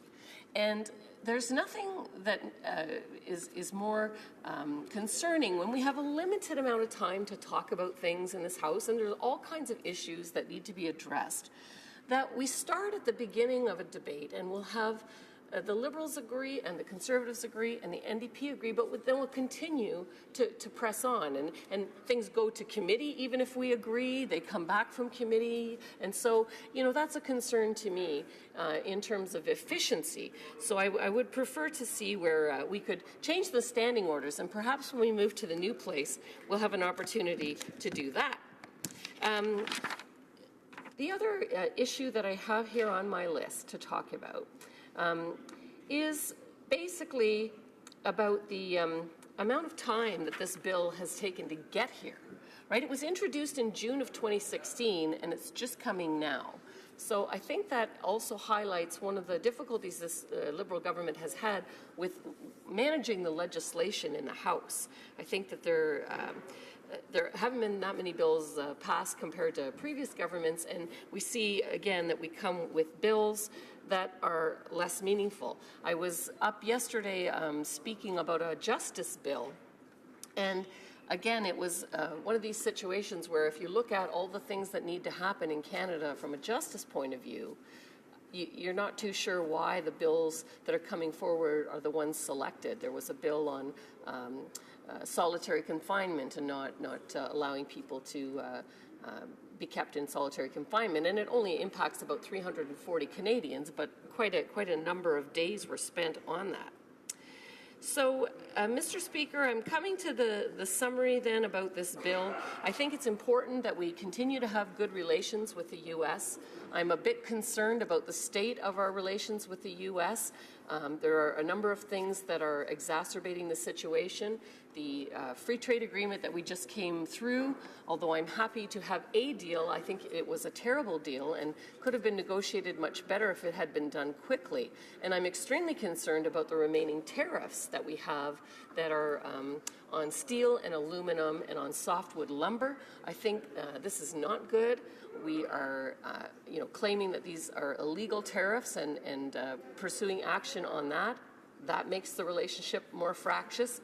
And now we have this Huawei situation where the Liberal government has been warned that many countries are not willing to do business with Huawei because of the nature of the way that they spy for the Chinese government. And they've been warned not to let them into our 5G network. They know that this is a significant issue with the U.S., that the U.S. Has a very confrontational relationship with China, and that the U.S. is not going to see our forays with China as improving our national security in any way. And so I'm concerned that all of the actions that the Prime Minister is taking, the things that he calls out when he goes abroad at the G20 and virtue signals, are all things he knows will inflame the President of the United States and cause those kind of fractious relationships. So I think it's important that we build on the goodwill in this bill. We're starting to exchange data. We should work with the U.S. to find a resolution to border crossing with the marijuana issue, that we should protect our borders and be vigilant to make sure that we're controlling who comes into the country and ensuring the security of Canadians. And I think if we do that, then we'll be moving in the right direction. We know that we need to have those borders processing goods and services in a expedient way. Much of our jobs and our economy depends on the U.S., and so I think it beholds us to keep moving in the direction of good. Now, being that it is the holiday season, I certainly want to wish all the residents of Sarnia-Lambton a very Merry Christmas, a Happy Holiday, and a Happy New Year. And to everyone in this House as well, I thank you. It's been an honor to serve with you in this building, and I look forward to serving with you in the new one. Thank you, Mr. Speaker. Questions and comments. The Honourable Parliamentary Secretary to the Minister of Families, Children and Social Development. There's nothing quite like listening to a speech in the House of Commons about efficiency that takes 20 minutes to agree with the government. Efficiency, you'd think, would just be say, I agree with the bill and you sit down, but instead what we were treated to was a very long lecture, and a lecture that moved into some pretty disturbing space.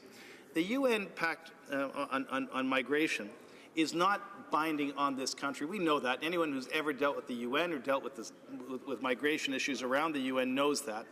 But I was here on the weekend, and I saw the demonstration by the white supremacists on the front lawn of Queen's Park, and as they walked down past Justice Building shouting their horrific slogans, one of which was this. I guess the question I would like to ask the members opposite is when I hear white supremacists chanting the very same slogans that they speak with soft voices in this House, what is the difference between the position the white supremacists took on the UN Migration Pact and the position that the party opposite is taking? They've raised this issue. It has nothing to do with Bill C-21, but they keep coming back to it speech after speech after speech. This notion that there is some globalist conspiracy to overrule Canada's sovereignty on immigration, that's exactly what the white supremacists are saying on the lawns of Parliament this week. What's the difference between that and what the Conservatives are saying here today? Because quite frankly, it's a little scary. Honourable Member for Sarnia-Lambton. Well, thank you, Mr. Speaker. And I must say I am totally offended by the accusation that the member has made. I think that is really insulting. You know, one of the things is that even though I find his attitude offensive, I grant him the privilege of freedom of speech. And I would like to say that I am listening to the advice of people who are in the know when we talk about the former Justice Minister and the former Attorney General telling me that the Supreme Court will use this UN Compact on migration and will compare our laws to the intent that we have signed on with, and it will become binding. I'm taking the experience of that gentleman who has served in this place and in a higher role where he certainly is more informed than me.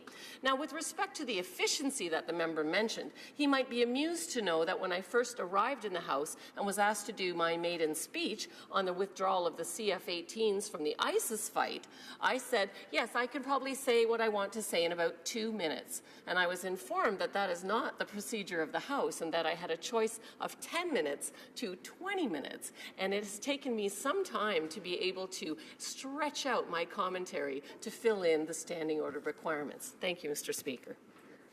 Questions and comments. The Honourable Parliamentary Secretary to the Government House Leader.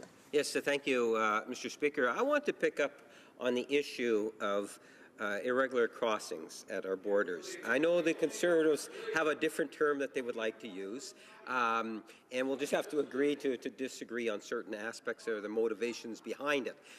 Mr. Speaker, my concern is this. The opposition tries to give a bit of a false impression. It's as if there's only been these border crossers in the last few years. we have actually seen border crossers. No, and maybe, Mr. Speaker, that's just it. You see, if you repeat it enough times, you begin maybe to believe an untruth. Illegal or irregular border crossers, however you want to term it, okay, has been occurring for many years. And I'm wondering if my member across the way would apply the same principles that she talked about in terms of denial of services and so forth, even when Stephen Harper's government accepted irregular border walkers. Honourable member for Sarnia-Lambton. Well, thank you, Mr. Speaker, and I'd like to thank the Parliamentary Secretary to the Government House Leader for the question. And as a point of information to him, the sign at Roxham Road says illegal, and I think that's why the word illegal immigrants is appropriate.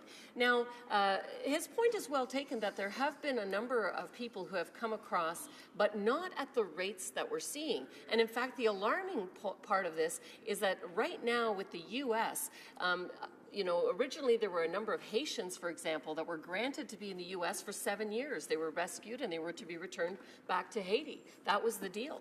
But they decided they didn't want to go to Haiti, and now they want to come to Canada and have flooded the borders. People from Nigeria that have heard, hey, there's a really great social system in Canada. There's great health benefits. They'll pay for everything. They'll process your way. They're flooding in, and there's you know, data that suggests there's about 11 million people in similar circumstance in the United States that may decide to come our way. And obviously that would totally overwhelm us. We're already struggling to keep up. They're talking about 3- and 4-year queues for the existing illegal immigrants, and we know that the people that are doing the lawful process are having to wait, you know, in 2 years, in many cases 3. So I think it's time to take leadership and to take this issue very seriously, because there is a flood that hasn't previously occurred. Thank you, Mr. Speaker.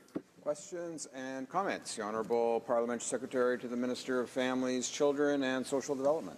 Well, I just heard an astonishing observation from the member opposite about the requirement to speak for 10 minutes, and if you don't, you get somehow admonished by the leadership in the House. Let me assure the member opposite that you don't have to speak for 10 minutes. You're allowed to speak for 10 minutes, but if you run out of things to say, you don't have to pick up your paper and start searching for things to say just because your House leader told you to speak for 10 minutes so the debate wouldn't collapse. So the member opposite, she could now attempt to use the time she has now in response to my question to answer the question. I listened to the white supremacists on the Hill on Parliament Hill this weekend, and I listened to her comments, and I'm trying to let her tell me what the difference is between the two. Both parties are worried about some global conspiracy theory. I'm going to make her tinfoil hat for Christmas. She can wear it proudly. I'm not sure where this conspiracy theory is coming from, and I certainly don't like the inference that somehow by making sure that borders and migration and immigration is done in an orderly way is somehow undermining the values of this country. This country was built on immigration, built on good immigration policy, and the idea there's a global conspiracy afoot to try and make us absorb immigrants that we don't want is absolutely offensive to those of us who are raised by immigrants because our parents were immigrants. Member for Sarnia-Lambton. Well, thank you, Mr. Speaker, and I'd like to thank the member for his second round, and would definitely say that when it comes to immigration, I believe that we have a fair and legal immigration process. I believe that we want to have people come to Canada that are going to help us fill those economic skill gaps, that are going to be reunited with their families, that are going to be people that we are taking compassion on and rescuing from true torturous situations in the world. And I think that we know many Canadians are immigrants. That's who made up our country. That's why we are as diverse and wonderful as we are. And I know the member mentioned Christmas, and so I just want to, in the spirit of the holiday season, wish him peace and a happy holiday. Thank you, Mr. Speaker. Questions and comments. The Honourable Member for Barrie, Springwater, Oro-Medonte.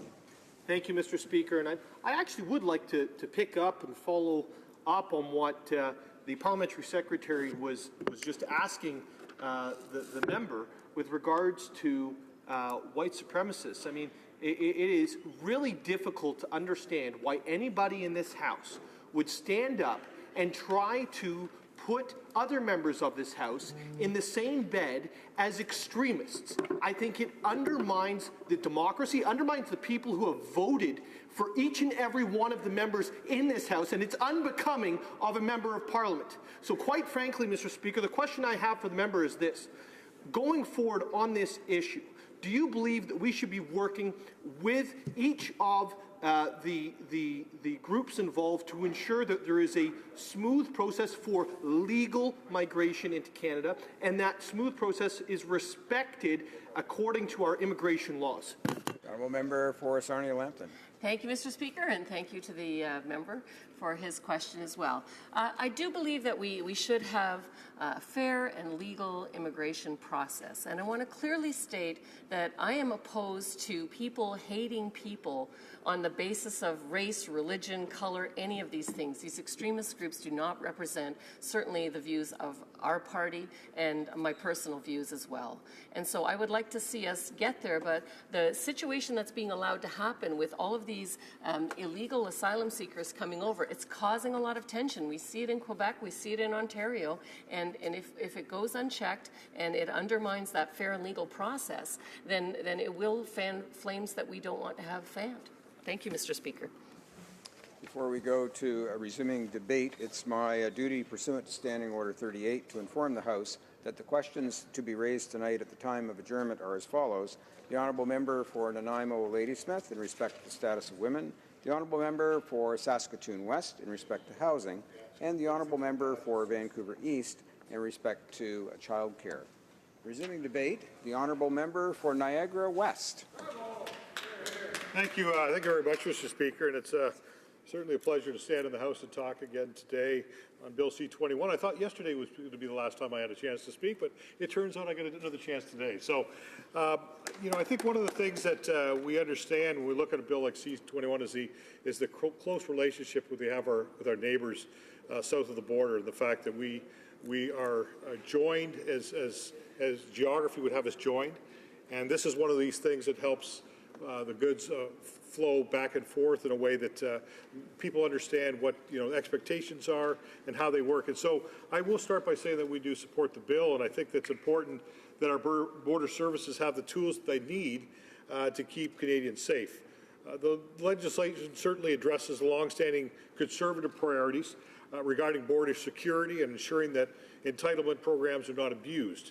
And on the side of the House, we will continue to hold the Liberals to account and make sure that this program is implemented in a way that does not infringe on the rights of Canadians. Bill C-21 will allow Canada Border Services Agency to collect and receive biographic information on travelers exiting Canada. The Act will authorize officers to acquire goods exported from Canada to be reported despite exemptions, and gives them the power to examine goods that are being exported. The Prime Minister first announced the agreement with the United States to fully implement a system to exchange basic biographic information in March of 2016, following his first official visit to the United States. Currently, as part of the Beyond the Borders Action Plan, the two countries collect and exchange biographic entry information at land ports on third country nationals and lawful permanent residents.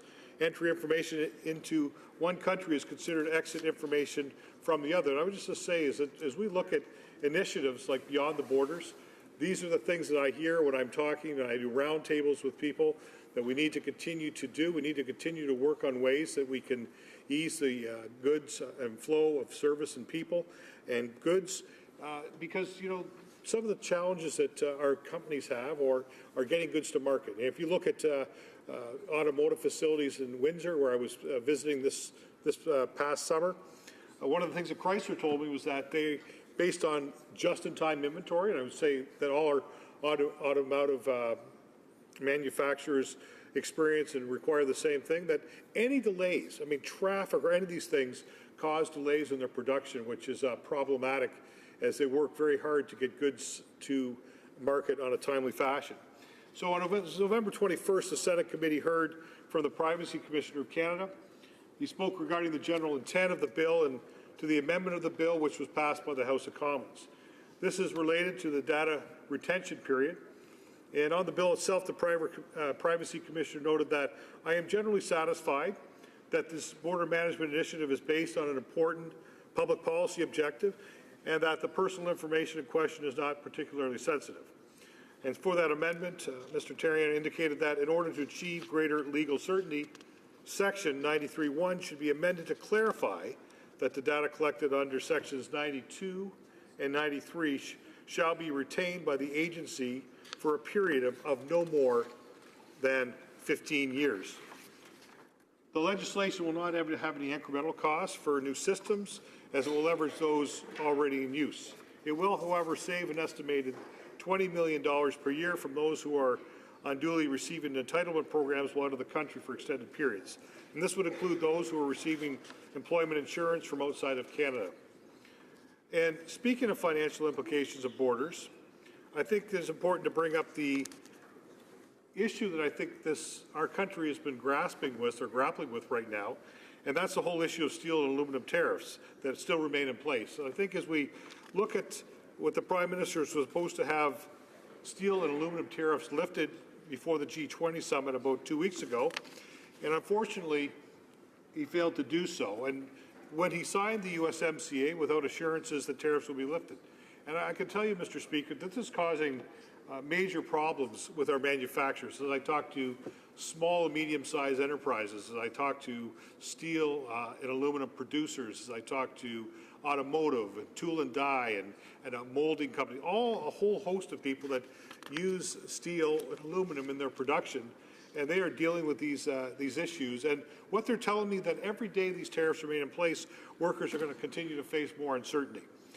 Businesses, especially small businesses, are struggling to pay for surtaxes on the materials they need. Jobs are at risk of being moved south of the border. We've talked to some companies that are saying, listen, I'm not sure we can continue to operate the way we are. And quite frankly, if they're a smaller company, moving is not an option at all. And quite frankly, if you're a larger company, they're certainly reassessing some of the options that they have and they move forward on. And so as I spent some time this summer crisscrossing the country to talk to small manufacturers who depend on stable markets for aluminum steel, I was able to talk to over 150 stakeholders in 3 different provinces, 26 meetings, 18 cities, and really got a chance to talk to a variety of stakeholders. There were business owners, there was chambers of commerce, and certainly there was trade associations as well. And what I heard was that U.S. tariffs are killing businesses. Now, we have a 25% tariff on steel, a 10% on aluminum, and businesses are having a hard time planning. Not only are they not able to plan for the future, say, 2 or 3 years down the road, but they're having a hard time planning for the next 3 to 6 months. And I think that kind of uncertainty is a challenge, as I've talked to small boat wholesalers and retailers of boats that are dealing with trying to buy inventory now. And they're saying the next season is coming up and they're not sure what they're going to do in terms of how many boats stored or what they need to do because of the taxes that are on there, and the fact remains that people are refusing to pay some of those taxes. And so when you look at what small and medium-sized enterprises do, is they certainly form an essential part of our local economies. And their loss will be keenly felt if the tariff situation is not resolved in an expeditious way. That's why last week, then, the International Trade Committee, we introduced a motion asking the Prime Minister to attend and present his plan for the immediate removal of tariffs on steel and aluminum products. And once again, the Liberals voted against this motion. I believe that Canadians have the right to know exactly how the Liberals and how this Prime Minister were going to deal with and address this negative and the growing negative impact of tariffs on steel and aluminum with our workers and the economy. So when the Prime Minister signed the new NAFTA agreement, he failed to ensure that the tariffs would be removed from Canadian steel and aluminum products. And so Canadians are still facing even more uncertainty, given the recent announcement the United States will terminate the existing trade agreement if the new NAFTA is not ratified in 6 months. So when Conservatives spent months traveling across Canada speaking with over 200 businesses, owners, labour groups and stakeholders, we heard that same message over and over again. Local businesses are being hindered by red tape and higher proposed taxes by the Trudeau government, by the Prime Minister and this Liberal government, and they're unable to access relief they need to stay afloat during difficult periods with no end in sight. Businesses have had to cut orders, reduce shifts, and in some cases have been forced to lay off workers. Conservatives will continue to fight to protect Canadian workers and our economy, and we'll call on the Prime Minister to also do the same thing. Prime Minister must take immediate action, tell Canadians exactly what his plan is to get the tariffs removed from our steel and aluminum products and to ensure that our workers and our economy will remain competitive. Speaking on competitiveness, the World Competitiveness Index has Canada in 14th place. The U.S. has risen to first place out of 140 countries. We are in 53rd place when it comes to regulatory burden. Our corporate tax rate is now close to 27%, which is getting to be one of the higher ones in other countries in the OECD, developed countries. We're getting close to having the highest corporate tax rate. The real tax rate for corporate income is also creeping towards 30%. Canada also has a high personal income tax rate. When it comes to attracting top talent, and this is what we talk to companies that are trying to attract talent from all over the world, one of the things they say is that it's tough because of the high corporate or the high personal taxes that individuals pay in this country. And so when entrepreneurs are trying to move forward, this is a challenge. And if we look at the personal top tax rate in most provinces, and certainly a few here in Ontario, exceed 50%, and that's certainly a challenge for them. And other provinces are getting dangerously close. And I would say while the U.S. tax rate has been reduced from 35 to 21%, with additional incentives to invest and relocate there, this is our biggest trading partner, where over 76% of our exports go. So this government must recognize the importance of tax rates in our competitiveness and the importance of a strong business environment to our economic stability. Right now, there is no reason to be confident in our economic prospects. We've got issues with capital flight. We've got onerous regulations. And if I look at what's going on in Alberta right now, it's obviously many challenges there. We see that they've just mandated over an 8.7% cut in oil production to combat low prices. Thousands of jobs and several companies are in jeopardy. Canadian Oil is selling at an $80 million discount every single day. Texas Oil is going for just under $50, around $50 a barrel. Well, Western Canadian Select Trades, I believe, has gotten into the $14 and below. And, why? Why does that happen? And one of the reasons is because Alberta can't get its oil to global markets. And this is a direct result of the Prime Minister's failure to approve 3 different pipeline projects over $100 billion. Northern Gateway was vetoed. Energy East was killed by shifting regulatory goalposts at Trans Mountain, subject to delays and obstruction.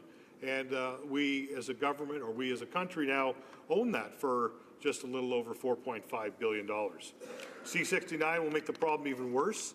This bill will bury any chance at future pipeline underneath the mountain of new, ever-changing regulations. This is all part of the Liberal plan to phase out the oil sands without a thought for the workers and families who depend on them for their livelihoods. Unfortunately, with such a high degree of uncertainty surrounding resource development in Canada, investors have taken notice. Canada is no longer seen as a safe bet for economic growth. And problems are not just in our resource sector. As a matter of fact, Mr. Speaker, recently, and I know that most people are aware of this, we had over 2,500 workers at GM in Oshawa were told by their plant that they would be closing, and this is very unfortunate. Other manufacturers are worried as well. The carbon tax increases the price of everything, including energy, industrial inputs, and shipping products to global markets. And if Canadian companies are tied to the carbon tax that other countries, especially the United States, are not, we're going to be in serious trouble. Recently, Canada's taken steps to diversify its trading relationship, and I'll give the government kudos for that. It's good to see that they have. We've just passed the Canada-Israel modernization. It's good to see that we got TPP passed, or the new CPTPP, and of course the CETA agreement. These are all agreements that our government of the day had moved and done the negotiation and worked through. And it's great to see that this government currently was able to move some of these through. But we can't lose sight of how international trade really works, though. We still need a strong business environment to compete. And it's a serious problem that tax hikes, owners' regulations, especially the carbon tax, will impact Canadian firms' ability to compete on the price, at the basis of price. The government focuses a lot on Canada brand in promoting global trade. But if our businesses can't compete, they're not going to be able to engage successfully. And Mr. Speaker, I just want to talk about some other jurisdictions as it relates to Bill C-21 and how that has worked, just to show that there are other countries that are working on similar things as the legislation here. We know that the Australian government uses the movement of records to track arrivals and departures at its borders. Movement records may include name and date of birth, gender, relationship status, country of birth, departure, arrival dates, travel document information, and travel itinerary. Collecting this information seems reasonable. Until 1998, the UK government ended its collection of paper-based exit controls, and in 2004, introduced a more sophisticated approach by collecting advanced passenger information for inbound and outbound air passengers. They also added checks in 2015 for those that are leaving, and the government of New Zealand had implemented passenger departure card system for outgoing travelers, and since updating legislation in 2009, travelers have been required to fill out a departure card with some basic biographical information before entering passport control. In the United States, while an entry-exit control system to collect data on arrivals and departures in the country has been legislated in the country several times since 1996, no such system has yet been developed. The U.S. has tested several data collection and sharing programs, two of which are currently running. Americans largely rely on information sharing agreements with air and sea carriers for its exit records, and one of the two programs that are still currently in place is the U.S.-Canada Information Sharing Agreement, in which the land entry record in one country establishes an exit record for the other. So since 2008, under the Advanced Passenger Information System program, air and sea carriers are required to provide border police with electronic copies of passenger and crew manifests before departure of all international flights or voyages. This data must be provided before departure so that the manifest can be vetted against terrorist watch list, and so data can be added to the database. Mr. Speaker, in the spring of 2018, Bill C-21 passed with Conservative support. This bill has been now returned to the House with an amendment suggested by the Privacy Commissioner to limit data retention to no more than 15 years. Conservatives will continue to support the initiative started by the previous Conservative government in and beyond the border agreement, as using existing infrastructure to share basic biographical information between CBSA and U.S. law enforcement. Once enacted, Bill C-21 will create an entry-exit program and allow the Canadian government to keep track of when Canadians enter and leave the country. Most countries in the world already have implemented entry and exit programs, and right now, Canadian Border Services Agency only knows when someone enters the country. This bill would allow the government to keep tabs on high-risk travelers for national security purpose, and it would also be able to figure out or know who enters and leaves the country, and part of the government's responsibility to keeping Canadians safe. Mr. Speaker, as I wrap up, I cannot overestimate enough the challenges that small and medium-sized businesses are struggling with now in terms of tariffs in this country. And as we look at what they're dealing with on an ongoing basis, as we've said, the U.S. is our closest trading partner. We do things like beyond the borders, like Bill C-21, to increase cooperation because they are a strong neighbor and a friend. And so as this issue continues to be unresolved, I fear that it puts our future in manufacturing. I feel that it puts our future when it comes to small and medium-sized industries that are dealing with tariffs in steel and aluminum at jeopardy. And as I said before in my speech, Mr. Speaker, one of the challenges businesses have as they are trying to plan for the future is how are they going to pay for these steel and aluminum tariffs over the coming weeks and months.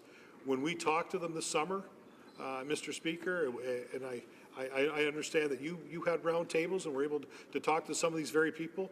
What we were hearing was the fact that this uncertainty means that they may have to lay people off as we move forward. And as we look at small, medium-sized enterprises as the backbone of Canadian society, as those that continue to make sure that we have jobs in small towns and employ vast numbers of people. These are one of the things that we need to continue to work on trying to remove. Just as Bill C-21 will make it more efficient and be able to keep track of people moving back and forth, this is beyond measures like Beyond the Border. These are all things that we heard as we talked to people this summer. They said to us, they said, we need to continue to work on ways to thin or make sure that there's less regulation, less red tape the borders, that we're able to move forward in a strategic way. And so I cannot implore this government enough to consider the issues around steel and aluminum tariffs. We missed great opportunities. First of all, when we originally signed on to that one rushed weekend where there was a lot of activity that happened, we agreed to terms around a new NAFTA deal. And then a second opportunity when we had signing just a week or two ago in Argentina. And quite frankly, Mr. Speaker, as we continue to hear from small, medium-sized enterprises, they are concerned. They are very concerned about what the future holds for them. Who's going to pay for the tariffs? I mean, a lot of these companies are eating the tariffs themselves right now. And quite frankly, they say that if they are going to pass it on, there are suppliers that say, we cannot afford to do this. And so, Mr. Speaker, as we move forward, and as we move forward to vote on C-21, which, as I said, our opposition team supports, there are many other things that need to be done to make sure our borders become more efficient and easier to move through. Thank you very much. Questions and comments. Question commentaire. The Honourable Parliamentary Secretary to the Government House Leader. Yes, thank you, Mr. Speaker. There's an issue that comes up every so often from the Conservative benches that I'd like to be able to attempt to address. We recognize, I believe, all members of this House, at least in the Conservatives and the Liberals, the importance of trade between Canada and the United States. And that's why it was so critically important that we got the deal that we did, Mr. Speaker. And it's important also to recognize that whether it's Brian Mulroney, former Conservative Prime Minister, representations from Labour, it was a very wide spectrum of people that acknowledged how valuable and how good, in essence, the deal actually was. Now, having said that, the Conservatives then try to tie in the tariffs. And it upsets the government, as I'm sure it upsets all members, that the tariffs are still there. And the Government of Canada continues to work on that particular file, and so does the government in Mexico. This is something that unfortunately is taking time, but to those that are following the debates in regards to the tariffs, to know that the Government of Canada truly does care, and we will continue to fight for what's in the best interests of the workers here in Canada. My question to the member is that we want just to maybe, in a very general way, provide his thoughts in regards to the importance of the two-way trade between Canada and the U.S., and he can feel free to avoid talking about the tariffs. Honourable Member for Niagara West. Thank you, and to my colleague, thank you for the question. As I said, even in my speech, I did give the Liberals credit for moving some of the deals across the goal line. We appreciate that. I think that's important. I think I can't stress enough is that we talk to people, and we certainly realize that there's a huge challenge on the front of tariffs. I understand the government is working to try and address these issues. I think part of the challenge of why we've continued to look at other trade deals when we were in government, and why this government does that, is because we're trying to reduce our reliance on the U.S. As I said, that number, 14 years ago when I first arrived in this place, or 15 years ago, was probably closer to 85 or 90%. We see that number now at 76%. And so we need to look for other areas or other opportunities, other countries. And I go back to my colleague and friend who talks about the fact that while we look at trying to diversify and why these are important things to do, the underlying challenge we still have as a country is competitiveness. And I think that, we talk about competitiveness. We talk about competitiveness in being, it's regulation, it's red tape, it's skill shortages, it's taxation, and it's a combination of things. And so, Mr. Speaker, one of the things that I think we need to continue to do as we move forward in this is always be mindful that no matter how many trade deals we have with other countries, we're going to need to make sure that we can compete, right? We need to be able to compete with countries like China. We need to be able to compete with the U.S. We need to compete with Europe. And as I look at some of the results from CETA, we see that there are more goods coming to Canada than they're actually being sent to Europe. And I think there's an opportunity here. I know that the ministers talked about finding ways to help our SMEs do a better job exporting. And so there's still a whole bunch of work that needs to be done in order for us to take advantage of these deals. Questions and comments. The Honourable Member for Kitchener-Conestoga. Well, thank you, Mr. Speaker. I want to thank my colleague for his work, especially on the trade file. Mr. Speaker, earlier this year in the late spring, I had a number of coffee drop-ins in my riding where I asked constituents what their concerns were, and they gave me a number of concerns. And based on that feedback from a small number of constituents, maybe a couple hundred, I sent out letters to every household in my riding. And over again, these issues came to the top. Trade issues, immigration was one of the ones that was always right near the top, and especially as it relates to illegal immigration, Mr. Speaker. They're concerned not only about the costs of the illegal immigration that's Canadian taxpayers are being forced to bear, but they're also concerned, Mr. Speaker, about legitimate refugees who have been languishing in UNHCR camps for years, not able to get in line to actually have access to the protection that Canada would offer. So I'm wondering if my colleague in Niagara West has also experienced the input from his constituents. He's much closer to the border than I am, and I would imagine that he's hearing from his constituents there too as it relates to the integrity of our borders. All of us on this side of the House, we welcome immigration. We welcome refugees who are in legitimate need of our protection, Mr. Speaker. I've had refugees living in our home. This is something that we care about.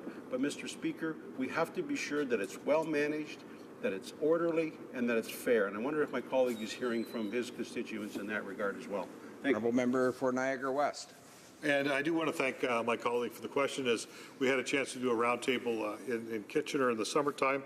And certainly a lot of the concerns I talked about during my speech and I've been talking about since the House has come back in September were issues that, quite frankly, the member has to deal with and that we heard on a regular basis in terms of concerns for the future, et cetera.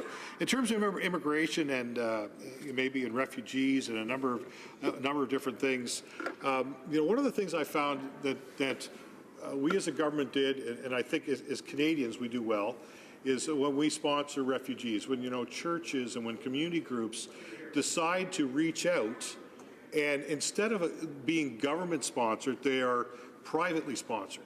And I think that one of the things that challenges us on all sides of the House here is that when refugees come in and we just throw them in government housing and we don't talk to them and we don't try to help them integrate into society, that creates some problems. And so our party has always been about legal immigration. Our party has always been about looking out for those that are in distress and those that need help and those that are less fortunate. And I think we've always, as a country, punched above our weight when it comes to accepting refugees.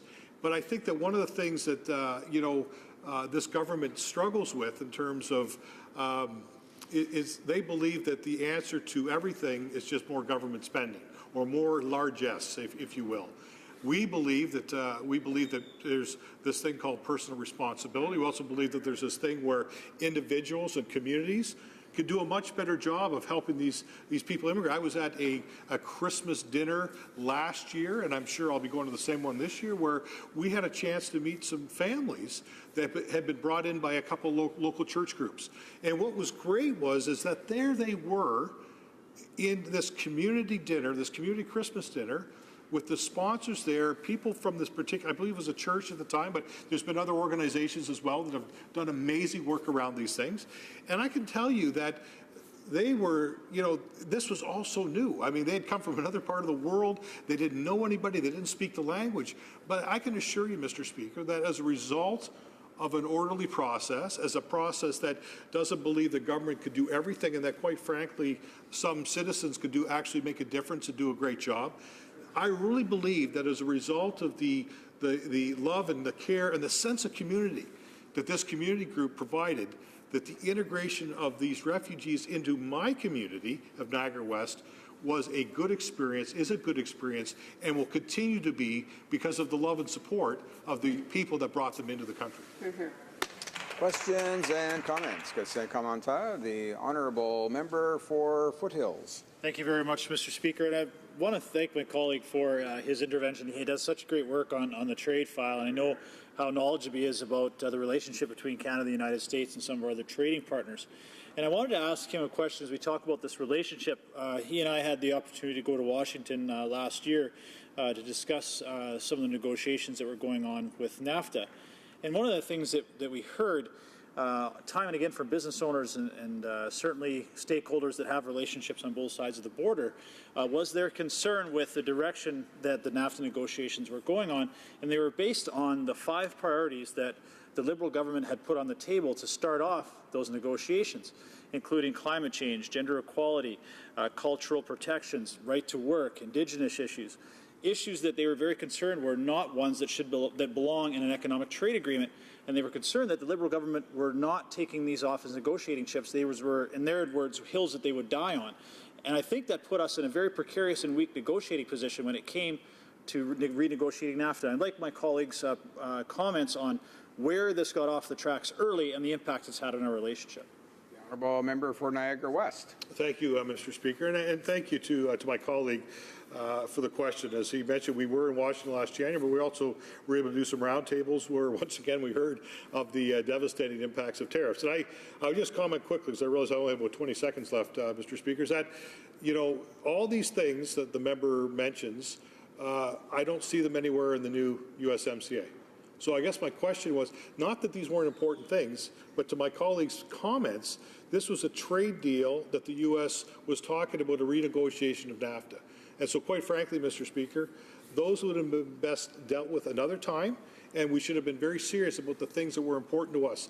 As a result of us delaying and looking at other things, it was the Mexican government that worked behind our backs to negotiate most of the deal that we had to sign on until we got to the other chapter. So I think it was so important to be at the table, to be there and be treated as a serious partner. And I think these things did not help our case as we were starting out trying to manage this relationship and get a good deal for Canada. Resuming debate, and the honourable member for Bow River. Thank you, Mr. Speaker. It's interesting to stand in this House and speak as we get close to coming to a conclusion to speak here. But it's an interesting date for us in this particular House, December 11th. It has to do with the King Byng scandal or debate that happened a few years ago in 1926, 1925, where Mackenzie King, the Prime Minister, wanted to call for dissolution, and the Governor General said no. So they tried again, and eventually Mahan was in power, and again it didn't work. And again, Mackenzie King was in a situation where the Governor General had no choice but to dissolve. This led to a lot of study and a lot of work that ended in 1931 in the Westminster Act. That changed the role of the Governor General in Canada, and it's the anniversary, the 87th anniversary of that today. So the role of the Governor General in what we do in this House and in the other part, the Senate, changed significantly because of what happened in the House through those years and debate on this particular act, and it reestablished the authenticity and the power of the people to make decisions in this House. So it's an anniversary and significant as we wind up in this particular place and debate about what happened 87 years ago for the Statute of Westminster. And in remembering that, we have a press gallery who are significant in reporting on what we do. We have incredible names from history. Charles Lynch, who we recognize downstairs in a room downstairs, as one of the significant reporters that reported on what we do in this particular House. So the press gallery is an incredible part of what we do here as they report on the activities. In those times they sat here as there was no TV. The no TV came in 1978, which drastically changed, I think, what happens in here. But Bruce Hutchinson was another one who was a part of the press gallery, an incredible writer and a writer of Canadian history. And those people brought the flavor of what we did in this House to the Canadian people, as they wrote in the media. So the press gallery continues to be an essential part of how we function in our country with democracy and what they bring to it. So there were significant people who were in the press gallery in the past. Changes that have occurred here, the simultaneous translation. We've had that debate in here in recent weeks and months with legislation to talk about other possibilities of translation. That happened in the 1950s when Diefenbaker was Prime Minister, simultaneous translation. Up until that time, it was the blues, and you would read it many hours later of what people said, and would talk about the next day of things that were said in the House. Now we have that simultaneous translation so that you can hear in both official languages, and we're talking about possibly changing that for another types of language translation. So those are things, you know, that in this particular House, as we wind up here, the significance of the architecture, you go just outside our doors, and I know people have been referring to take it outside the doors, but we have Prime Minister's portraits on both sides of our main entrance. The significance of the location of those two portraits, because Borden and King were our wartime Prime Ministers, and that's why those two portraits are located just beside the entryway into this House of Commons. The other Prime Ministers are in the hallway. Those two portraits are here because they were our wartime Prime Ministers. Some people might want to talk about some of the debates we've had. One of the interesting ones in World War I, the War Measures Act was adopted and powers turned over to the executive. Not a lot of debate when you do that. Second World War came, again, it went to the executive and not debated here. The one that many people might remember, the War Measures Act, it was in, I think about 2 o'clock in the morning, 1971.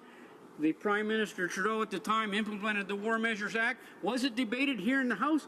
No, they were debating the Fisheries Act. And that's what they debated during that time, because under the War Measures Act, it went to the executive, not to the MPs to debate in the House. Things were a little different with that particular legislation as it had been established in World War I.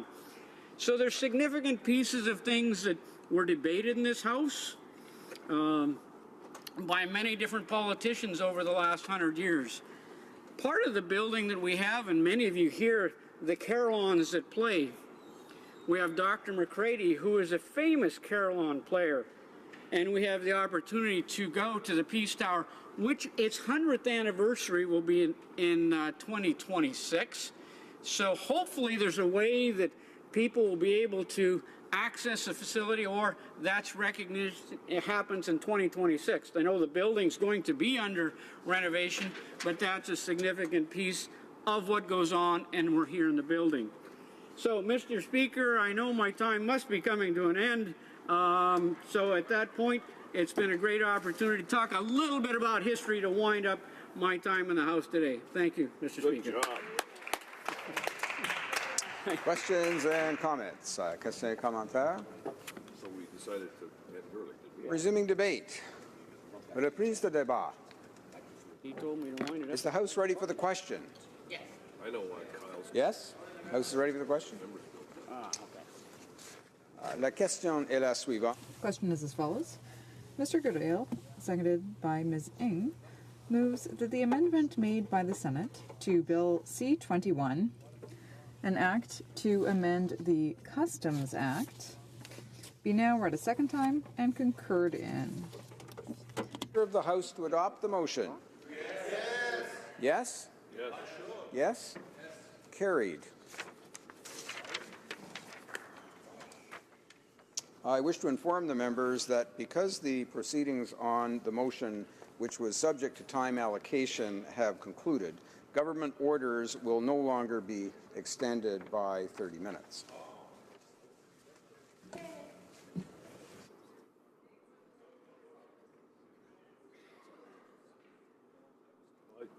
think we're going to go to private members' bill, I assume. A point of order?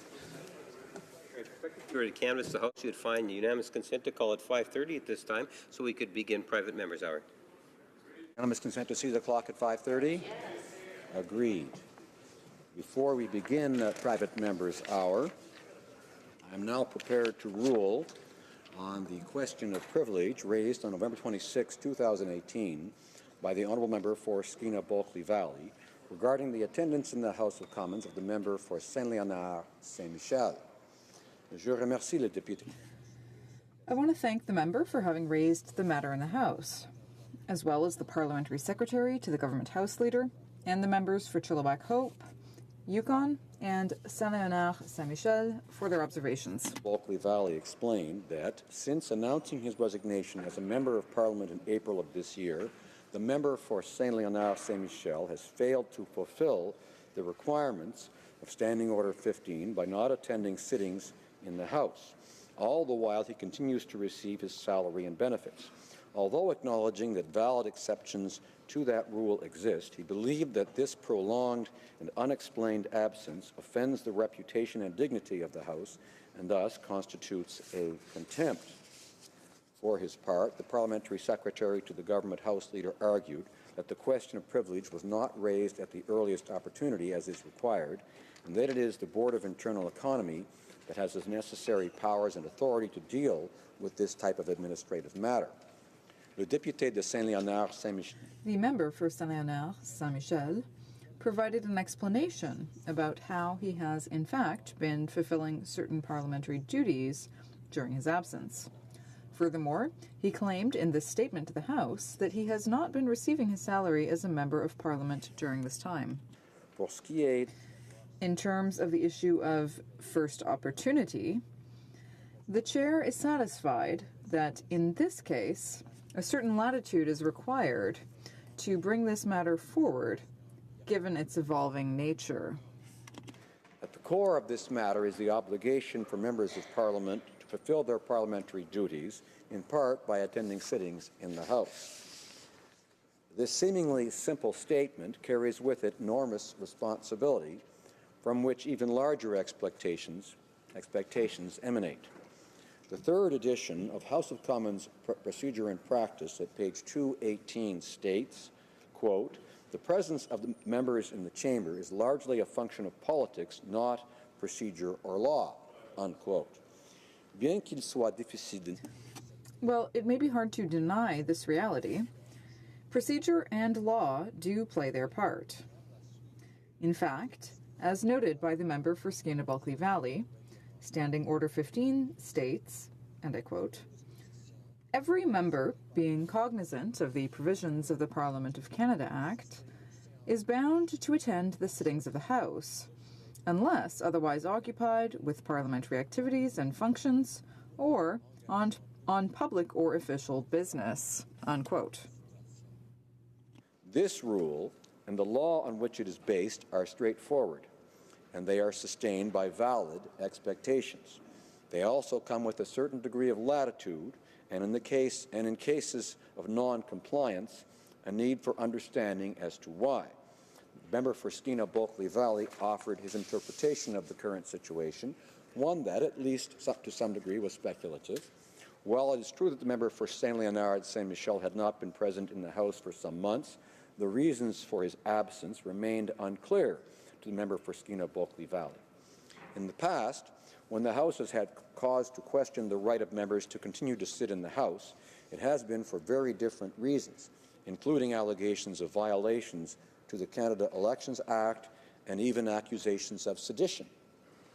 L'outrage dans The charge of contempt against the member for Saint-Léonard Saint-Michel is that he continued to receive his salary during an extended absence that remained unexplained.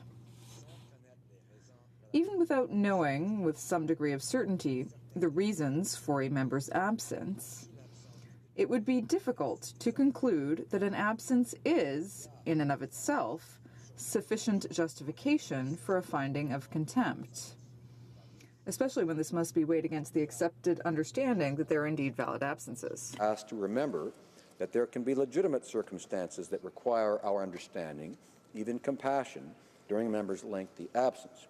We were also called to remember that there is a necessary fluidity in the way we fulfill our responsibilities as members of Parliament.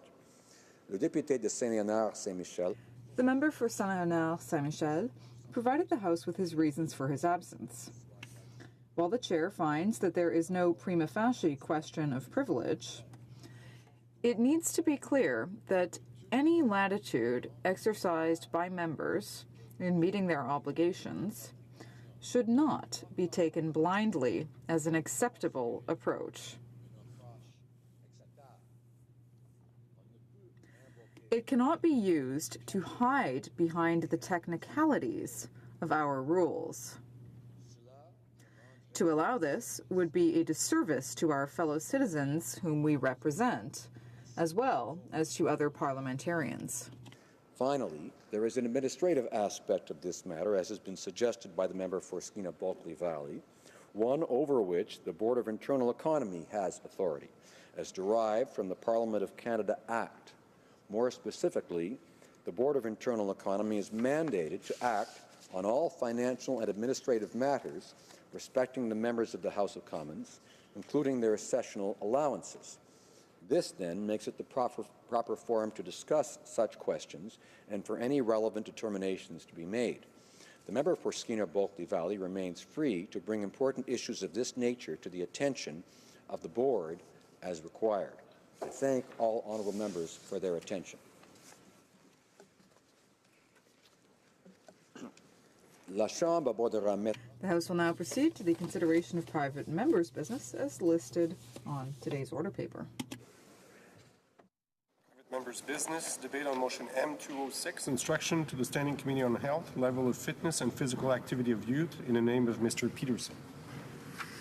Peterson, seconded by Mr. Drouin, moves that the Standing Committee on Health be instructed to undertake a study on the level of fitness and physical activity of youth in Canada and provide recommendations and report on A, strategies to increase the level of fitness and physical activity for youth, B, the economic, social, cultural, and physical and mental health benefits associated with increased fitness and physical activity among youth, C, the impact of increased fitness and physical activity in relation to anti-bullying, and D, that the committee report its findings and recommendations to the House no later than June 2019. Debate, the honourable member for Newmarket Aurora. Hear, hear, yay, har, har, har. Thank you, Mr. Speaker. It is, as always, an honour to rise in this House of Commons, and especially honourable today, as this may be the last hour of private members' business before this glorious chamber is shuttered for 10 to 15 years while it receives much-needed renovations. Very soon, it will be shut down for that long. In my opinion, it is fitting that such an important subject as the physical activity of youth could be the last topic for private members' business. It is my sincere hope that when this magnificent building reopens in 10 to 15 years, that we would have had in place a solid federal framework for promoting Canadian youth to be physically active. Mr. Speaker, you have read my motion. It seeks to do three things: to develop strategies to raise the level of physical activity of youth. The advantages of doing so are economic, social, cultural, physical, and mental. Improving the mental health of children also helps make them more resilient in the face of bullying. This motion, Mr. Speaker, for me comes from a personal place. I am the father of 2 young children. I'm also the son of a phys ed teacher. My father unfortunately passed away the year I was elected to this chamber and did not get to see me be a member of Parliament. In part, this motion is a tribute to his memory and that he always taught me to be a good sport, to take part in physical activity, and to make sports part of my childhood. And for that, I will be forever grateful. You see, Mr. Speaker, physically active youth have always known to be healthy. But only recently we realized the health benefits go beyond strong muscles and strong bones. The social benefits are innumerable, Mr. Speaker. New evidence shows now that the mental health benefits are almost as great. Children who are active are more resilient to bullying, less prone to bouts of depression, and have less suicidal thoughts in adolescence and adulthood. All, I think, Mr. Speaker, noble goals that this House should pursue. My motion directs the Health Committee to study the benefits of physical activity in youth. There is a large amount of evidence out there, and it continues to grow. This evidence needs to be brought together, I think, by the committee. The committee, in my assessment and my opinion, should then make recommendations to this House and indicate what role the federal government should play in making sure there's an adequate federal framework that encourages health promotion in our children. Mr. Speaker, I grew up many years ago, and I was always involved in sports, as I mentioned. But I always also played outside with my friends. The norm was we left the house as soon as we could, either on our bikes or running to our friend's house, and as long as we were home when the street lights were on, everything was good. We had lunch at whoever house was closest to us while we were playing road hockey or baseball in an open field or soccer or some other game that we invented. You see, Mr. Speaker, it's these activities that help a young child's brain develop. And not just develop to play sports, but it helps them create motor skills. It helps them deal with social situations. It helps them develop conflict skills, Mr. Speaker. As you know, all of these things are important when people move from childhood to adolescence to adulthood. Mr. Speaker, the evidence, as I said, is copious. It needs to be harnessed, and it needs a federal push. We have done some good work federally in this field. We recently funded Participaction to do some research and to promote these activities. There's also recently provincial, territorial, and federal leaders, ministers of sport or whatever the portfolio might be in their jurisdictions, have come together and come up with a great report entitled Let's Get Moving, which has a great amount of suggestions and a framework in which the federal government has a role to play. I suggest this type of evidence is what should be before the Health Committee when they decide what recommendations to make to the House. But, Mr. Speaker, although, in my assessment and my humble opinion, the benefits are indisputable, but we're just not getting where we need to be for whatever reason. And I think the Health Committee can help get us over that hump, so to speak. Participaction recently came out with a report card graded with many countries around the world. Canada, in overall physical activity, scored a D+. Active play, a D. Terrible. Active transportation, a D-. Terrible. Sedentary behavior, a D+. Physical fitness, D. Schools rated well at B-. Community and environment, B+. And family and peers, C+. The average was C-, Mr. Speaker, which I think everyone in this House agrees we need to do better. Mr. Speaker, the importance of health, the importance of activity in youth, the importance of this subject, I think comes home doubly when we see throughout Canada, and we're starting to acknowledge it, the issues of mental health and the destigmatization of mental health, which is happening. Mr. Speaker, mental health is a serious issue in this country. I think everyone in this House agrees. It's also particularly serious among our youth. There was a recent study that came out from the Toronto District School Board that compared stress levels of school students in the last 5 years, and the stress levels have increased significantly, so much that some are unable to cope with the environment of being in school, Mr. Speaker. So I think there's a problem that needs to be addressed. I don't think I'll get much disagreement on that. But the evidence is also starting to clearly show that physical activity in young people well equip them to deal with stress, with mental health issues, with PTSD even, Mr. Speaker. And although an American study from a few years ago came with the same conclusion, the doctor of that study, Dr. Sibbald, said, given the substantial current focus on anti-bullying campaigns, it seemed to us that safe, cheap, and efficacious options are sorely needed to mitigate this growing problem. If we can prevent even one child from depression or self-harm, this is worth it, hands down. Well, I couldn't agree more with those sentiments, Mr. Speaker. And bullying also is a problem in our schools, as the Dr. Sibbald alluded to. In my area, we have a group that is very active against bullying, and it does a lot. It's Bully Free York Region. They do great work.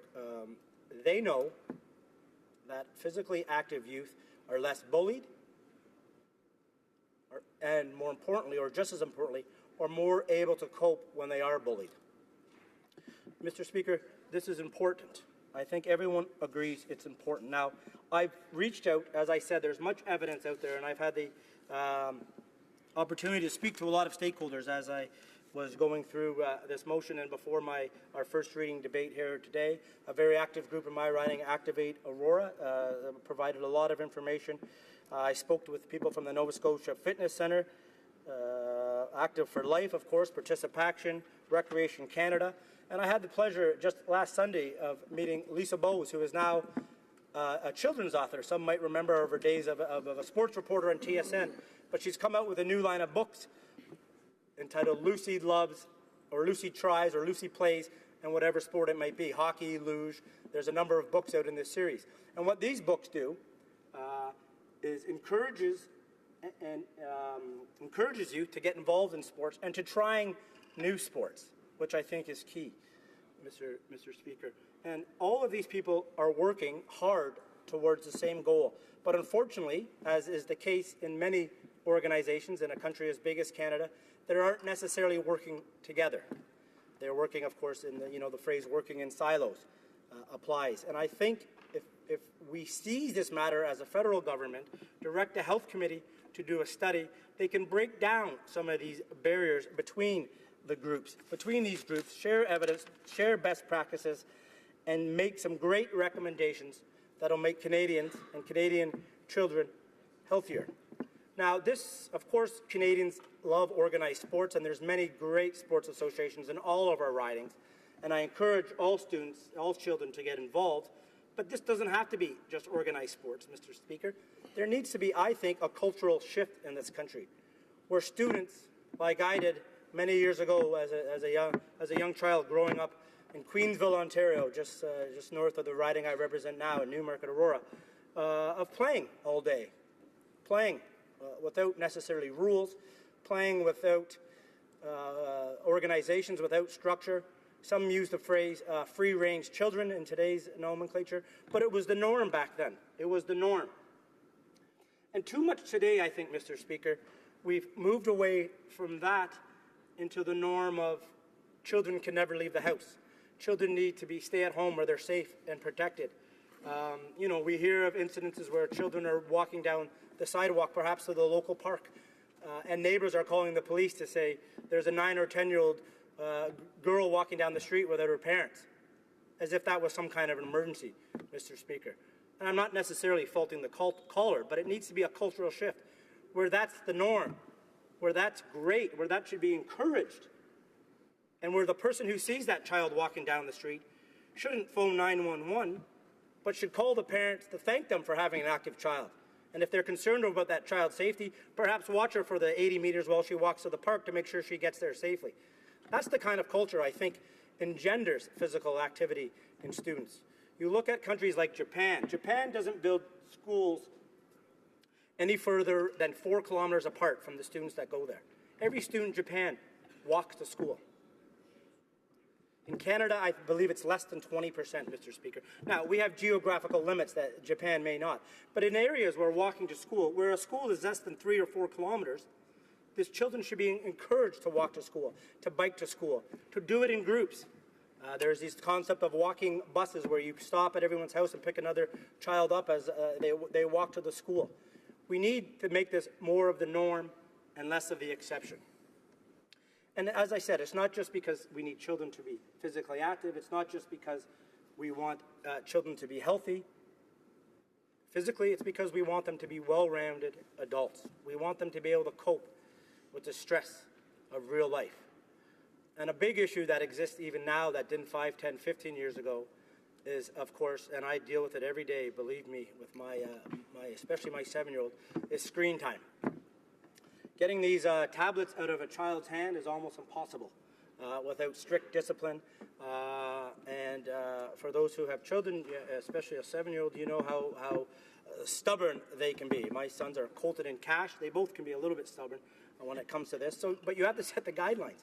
And I'm not going to be here and lecture people on parenting skills. I don't profess to be an expert in that field by any stretch of the imagination.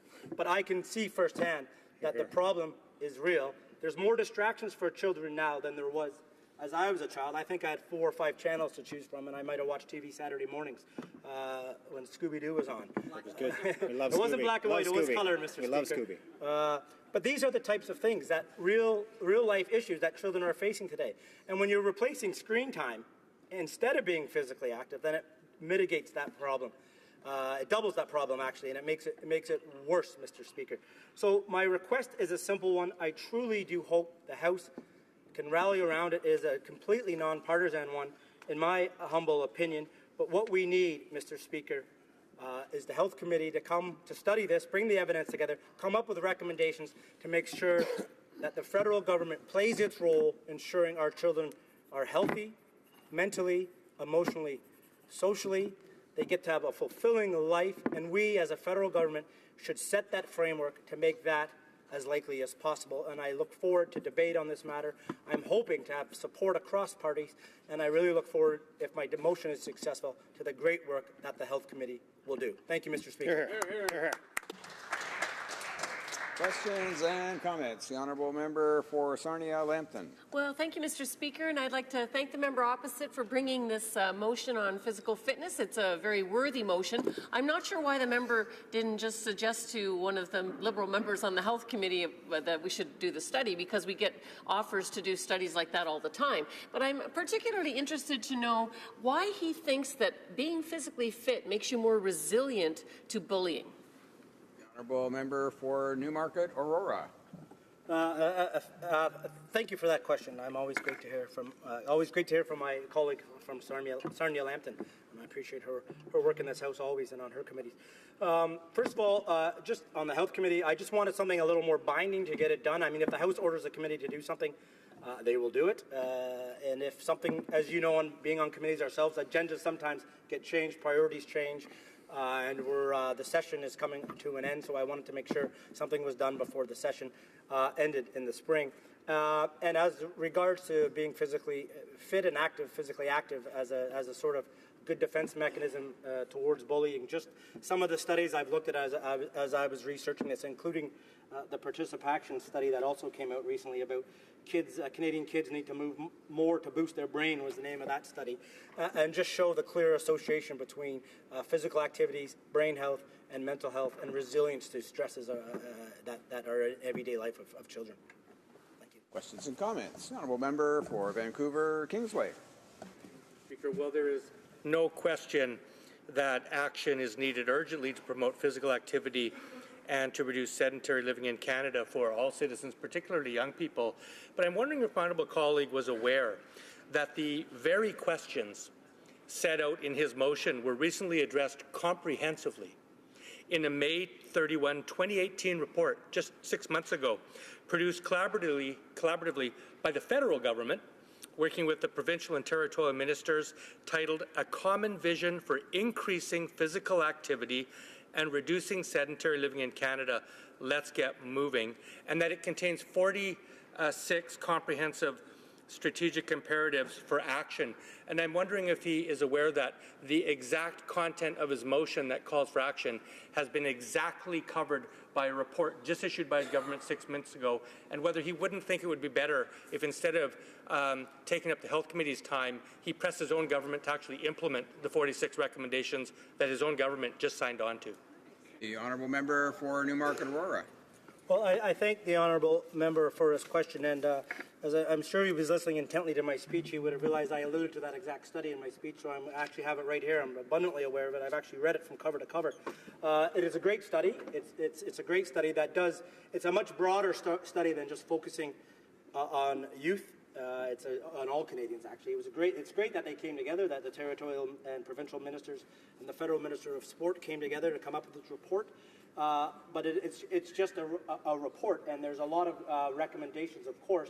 But there's other evidence that this report didn't necessarily encompass all of the components that I want the Health Committee to study, including this more of a focus on mental health, anti-bullying, perhaps the change of culture, and some of the broader concepts that I alluded to. But I suspect that the Health Committee will give this due study, it will reflect and carry a nice weight in their report, hopefully because it's good work. But I believe we need to focus a little more just on youth in my report, and I appreciate the question from my colleague. Questions and comments. The honourable member for Winnipeg Centre. Thank you very much, Mr. Speaker. As a member of the Standing Committee on Health, it's a great pleasure to have this motion before us. I'm very supportive of studying. When I was in the military, we knew that physical activity was very important to the mental health of soldiers, and it's something that needs to be learned throughout a lifetime. And I know my children, the member from Newmarket Aurora, had mentioned how children walk to school in Japan. My children have the opportunity of walking to school, but most of their classmates, in fact, do not. And while many of us might have walked to school in our youth and walked barefoot, it has fallen out of norm, and that is quite sad in our country. And I think we need to find ways of ensuring that when we create physical environments, that we actually create physical environments within infrastructure and recommendations related to that. So when we actually build schools, we build schools that are actually walkable for our children and making communities which are walkable. And 37.9% of children do not get enough chance or only are physically active. There's a lot who are not. I was wondering if the member could just comment about that. Honourable member for Newmarket Aurora. Yeah, I mean, it's a great question. It certainly should be a component of any healthy lifestyle, would be to walk more, to get active more, to get outside more. So I do appreciate that question. I mean, the study also shows that there's a lot of subsets, subgroups, subpopulations that are even worse served. 37%, I think, of youth are active. But if you break that down into gender, it's actually 26% only of females and about 47% of males. So we need to take all this into account as we can consider how to get, let's get our Canadian kids moving. Resuming debate, the honourable member for Sarnia-Lambton. Merci, Monsieur le Président. Thank you, Mr. Speaker. I'm pleased to rise today to speak to motion to M206. To begin, I would like to read the motion that the Standing Committee on Health be instructed to undertake a study on the level of fitness and physical activity of youth in Canada and provide recommendations and report on strategies to increase the level of fitness and physical activity for youth, the economic, social, cultural, and physical and mental health benefits associated with increased fitness and physical activity among youth, the impact of increased fitness and physical activity in relation to anti-bullying, and that the committee report its findings and recommendations to the House no later than June 2019. Pleased to be speaking about this topic because we know that physical fitness is very important. It's one of the key predeterminants of health. And setting the stage for this motion, let me describe the situation that exists right now in Canada.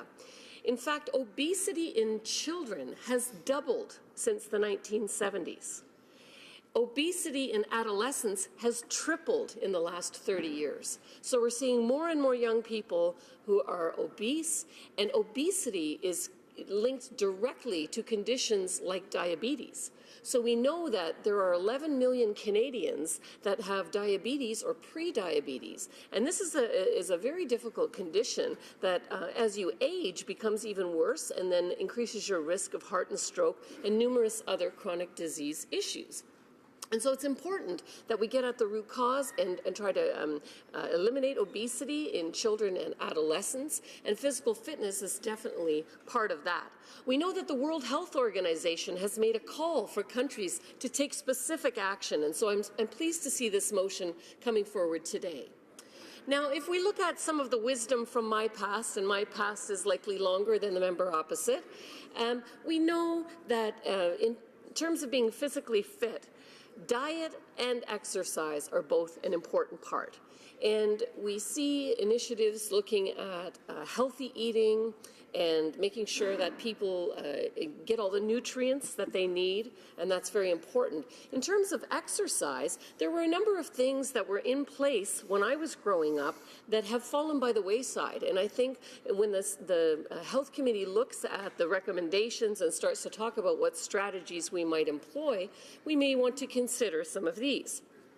The first one I want to talk about is one that the member opposite mentioned, the Participation Program. When I was in school, this was something that happened in public school, and all of the children had their pre-test and then did various physical activities and were tested again to show the improvements in physical fitness that they were able to attain. And I think if we could return to programs that are mandatory in the schools, then we would be able to improve on some of the terrible scores that the member referenced, that Canada is scoring D on active play and D+ in terms of physical activity. So having that mandatory education, not just at the public school level. When I was in school, phys ed was mandatory up to and including high school. And I think that was good for a number of reasons, not just because you were able to stay physically fit, but because also it introduced you to the joy of team sports. And although I was usually chosen last, I did improve over time and went on to actually embrace physical fitness in my adult life. Now, some of the things this government has done have actually discouraged fitness in children. Eliminating the child fitness tax credit was not a good thing. That was something that was allowing families to get their children involved in sport and activity that was very beneficial to them. And so I think that's something that should be revisited and brought back as part of the recommendations from the Health Committee. In addition to that, the second part of this motion calls to talk about the economic, social, cultural, physical, and mental health benefits associated with the increased physical fitness. En ce qui concerne les avantages économiques, with regard to the economic, social, cultural, physical, and mental benefits associated with improved physical fitness and physical activity among youth, and as Minister of Health in the Conservative Party's shadow cabinet and Vice Chair of the Standing Committee on Health, I've heard countless constituents, stakeholder groups, and Canadians from across the country express their concerns about the future health of our young people.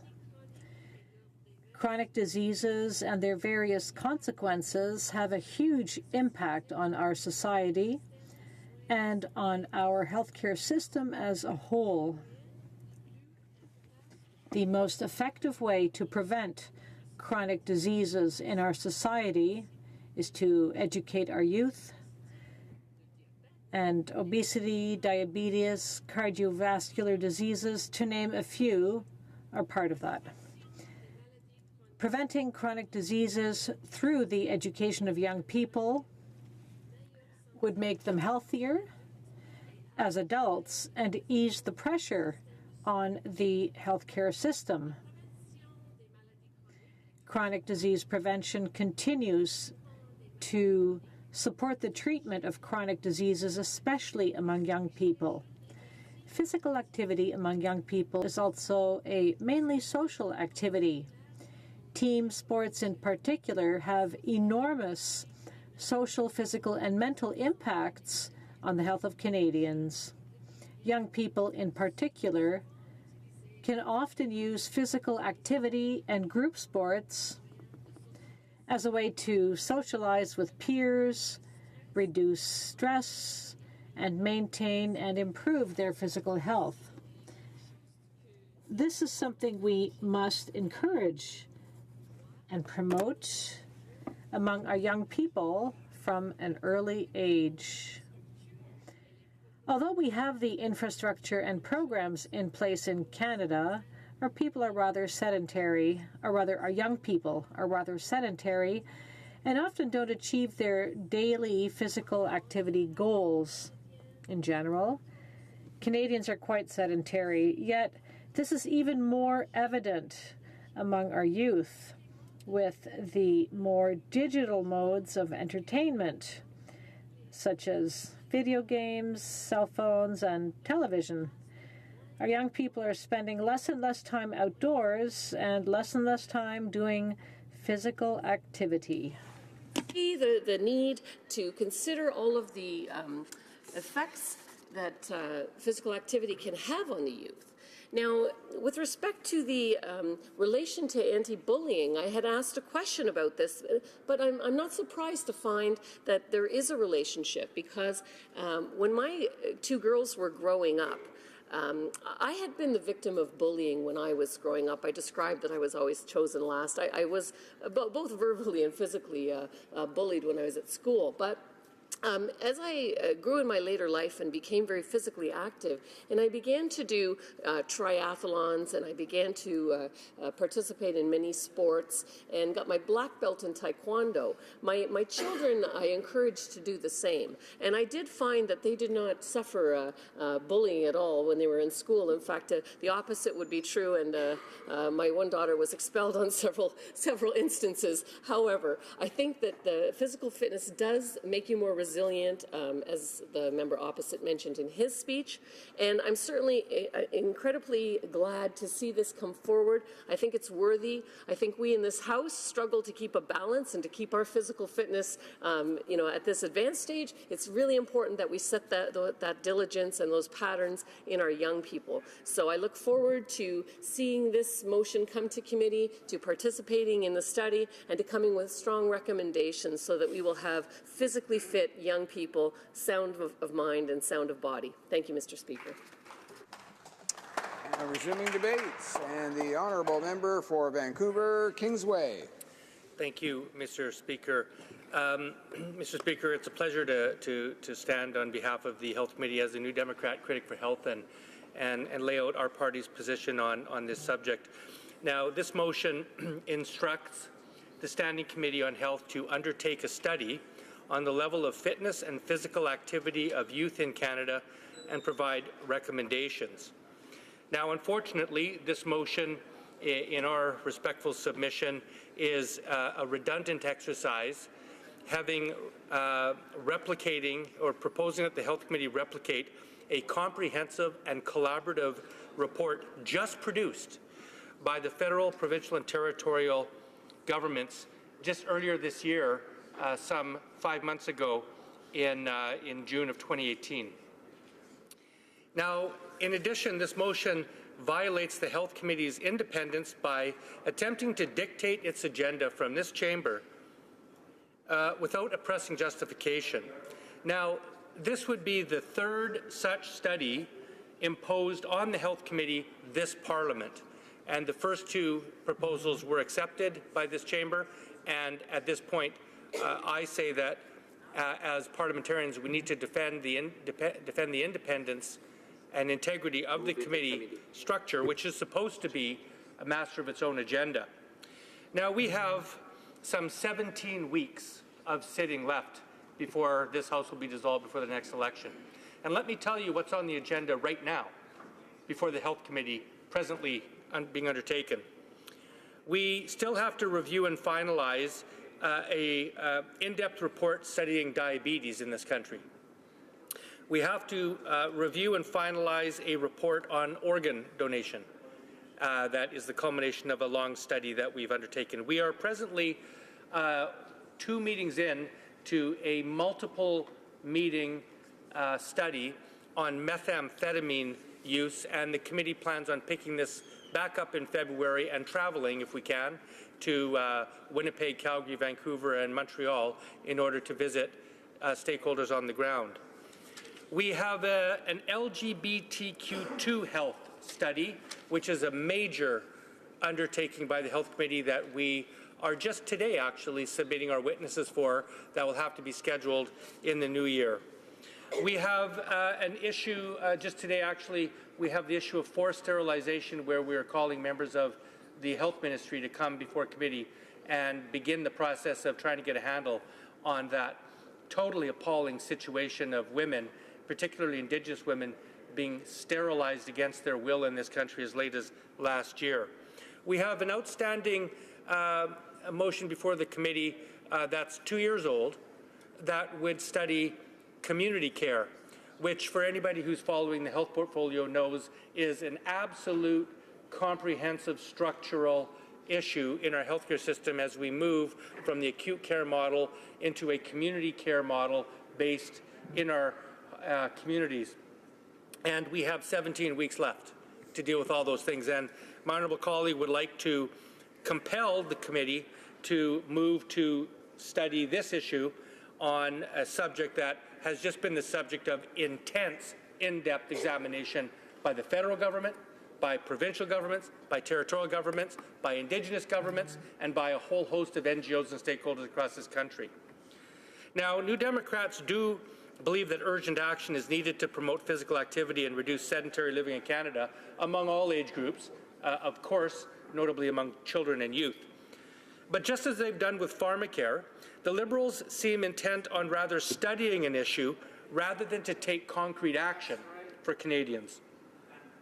Now, on this subject here, the questions set forth by this motion were addressed comprehensively in a May 31, 2018 report produced collaboratively, as I've said, by the different ministers, titled A Common Vision for Increasing Physical Activity and Reducing Sedentary Living in Canada. Let's get moving. It deals squarely and comprehensively with the very issues contained in the motion before this House. It was informed and inspired by Indigenous perspectives and input from many organizations and leaders, and the Common Vision is the first ever call to action of its kind in Canada. Never before has Canada had a singular policy focused on physical activity and its relationship to sport, recreation, health, as well as other relevant policy areas. In fact, the Common Vision responds to the call by the World Health Organization for member states to develop national policies in keeping with the WHO Global Action Plan for Physical Activity, released at the 71st World Health Assembly, held May 23, 2018 in Geneva, Switzerland. Now, what does that report do? It includes a pan-Canadian framework from coast to coast to coast with 46 strategic imperatives for action. 46. Federal officials have pledged to work with NGOs, academia, provincial and territorial health officials, Indigenous organizations, and others to establish a committee to oversee, monitor, and report on the implementation of the Common Vision. The next meeting of federal, provincial, and territorial ministers is scheduled to take place in Red Deer, Alberta, on February 14th, just in 2 months from now, in 2019, on the occasion of the 2019 Canada Winter Games. Now, the NDP believes that the federal government should work with provinces, territories, and all stakeholders to take immediate action to ensure that every child can develop the foundation for a healthy and concrete active lifestyle. And the way to do that, Mr. Speaker, is to implement the 46 recommendations that are sitting there in a report with the ink not yet dry, rather than undertake yet another study to till the exact same ground that's just been comprehensively tilled by officials across this country, including the member's own government. Now, New Democrats also object to the frequency with which private members' business is being used to dictate the agenda and timelines of the Health Committee's work. The Health Committee has independently determined its priorities for the coming months, and the House should not disrupt this agenda without a pressing or urgent justification. If we were dealing with the opioid crisis, or if we were dealing with the matter of forced sterilization of women, or a pressing, urgent matter, I would feel differently.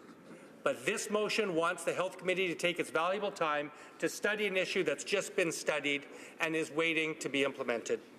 That, Mr. Speaker, is not respecting the independence of the Health Committee's agenda. Now, I want to tell you what groups have said about the study that was just done by the federal government. Participaction said the Common Vision is Canada's first ever singular policy focused on physical activity and was developed with perspectives from multiple sectors such as parents, non-governmental organizations and Indigenous communities. Canadian Parks and Recreation Association said the CPRA is pleased to support the recently released Common Vision, just in May, for increasing physical activity and reducing sedentary living in Canada. Let's Get Moving was developed by federal, provincial, territorial governments as a guide to addressing physical inactivity and sedentary behavior among Canadians of all ages and abilities.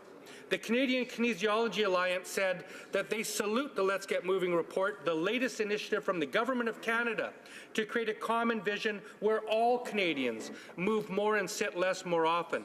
They agree it's only through the collaboration of the community, the government, and private and public sectors that physical activity will be increased and sedentary living reduced across all generations. And finally, the Council of Chief Medical Officers of Health said that the Common Vision was recently released on May 31 and is another example of the collective momentum to address physical inactivity and sedentary behavior for all Canadians. Mr. Speaker, the exact same subject of this motion was just studied by the federal government. And the honourable member, when I put this question to him, suggested that his motion deals specifically with youth. That subject was squarely addressed, the issue of youth, all generations, specifically with youth, in the report just issued in May of this year. So, Mr. Speaker, New Democrats certainly absolutely support any initiative that would get young people, toddlers, infants, youth, teenagers, adults of all ages more active and more healthy. And the way to do that is for this government and this member to not waste the time of the Health Committee in a redundant study, but rather to press his own government to implement the 46 recommendations that really will achieve those objectives, that really will result in Canadians living healthier, more active lives. No study, action, Mr. Speaker. It's time. New Democrats will work for action. Thank you. Resuming debate, the honourable member for Brampton South. Mr. Speaker, I'm pleased to rise in this House and speak about motion M206, brought forward by my colleague, the member for Newmarket Aurora, and want to thank for this work. The government is on the right track in helping young Canadians become more physically active. However, children are just not active enough, and they are getting less and less active as they get older. According to a report conducted by the Region of Peel's Public Health Department, 32% of students in grades 7 to 12 are overweight or obese. And a staggering 41% of grade 9 students scored in the low fit category of cardiovascular fitness. I would like to take this opportunity to applaud all the wonderful residents of Brampton that teach, coach, and encourage our youth to lead a healthy and active lifestyle. In particular, I would like to thank David Lang and Kevin Montgomery, who lead the Bike Brampton group. According to a report conducted by the region, both the Region of Peel and the City of Brampton have partnered with Bike Brampton to deliver cycling encouragement events such as Bike the Creek, which has seen significant participant growth over the past 4 years. I would like to commend the entire team of Union Street YMCA in Brampton, and in particular the General Manager, Ivan Robinway, for his tremendous efforts in helping keep the youth moving. While almost half of the children aged 5 to 11 are active for about half a day, that falls to about a quarter of youth by the time they are 12 to 17 years of age. Children in homes with low incomes are also less active and are at high risk for unhealthy weight. According to the WHO, physical inactivity is the 4th leading cause of death because it is linked to a number of chronic diseases such as heart disease, cancer, and diabetes. People who are physically active live longer, healthier lives. Active people are more productive and more likely to avoid illness and injury. Canadian needs to move more and sit less. So what are we doing to address this problem? Earlier this year, federal, provincial, and territorial ministers responsible for support, physical activity, and recreation released a new common vision. Let us get moving to address physical activity and reduce sedentary living. Let's Get Moving was implemented in part by the principles and objectives under the Global Action Plan on Physical Activity, also released this year by the World Health Organization. Let's Get Moving is an important, new, and collective way forward for government to help guide and address physical inactivity and chronic disease prevention in Canada.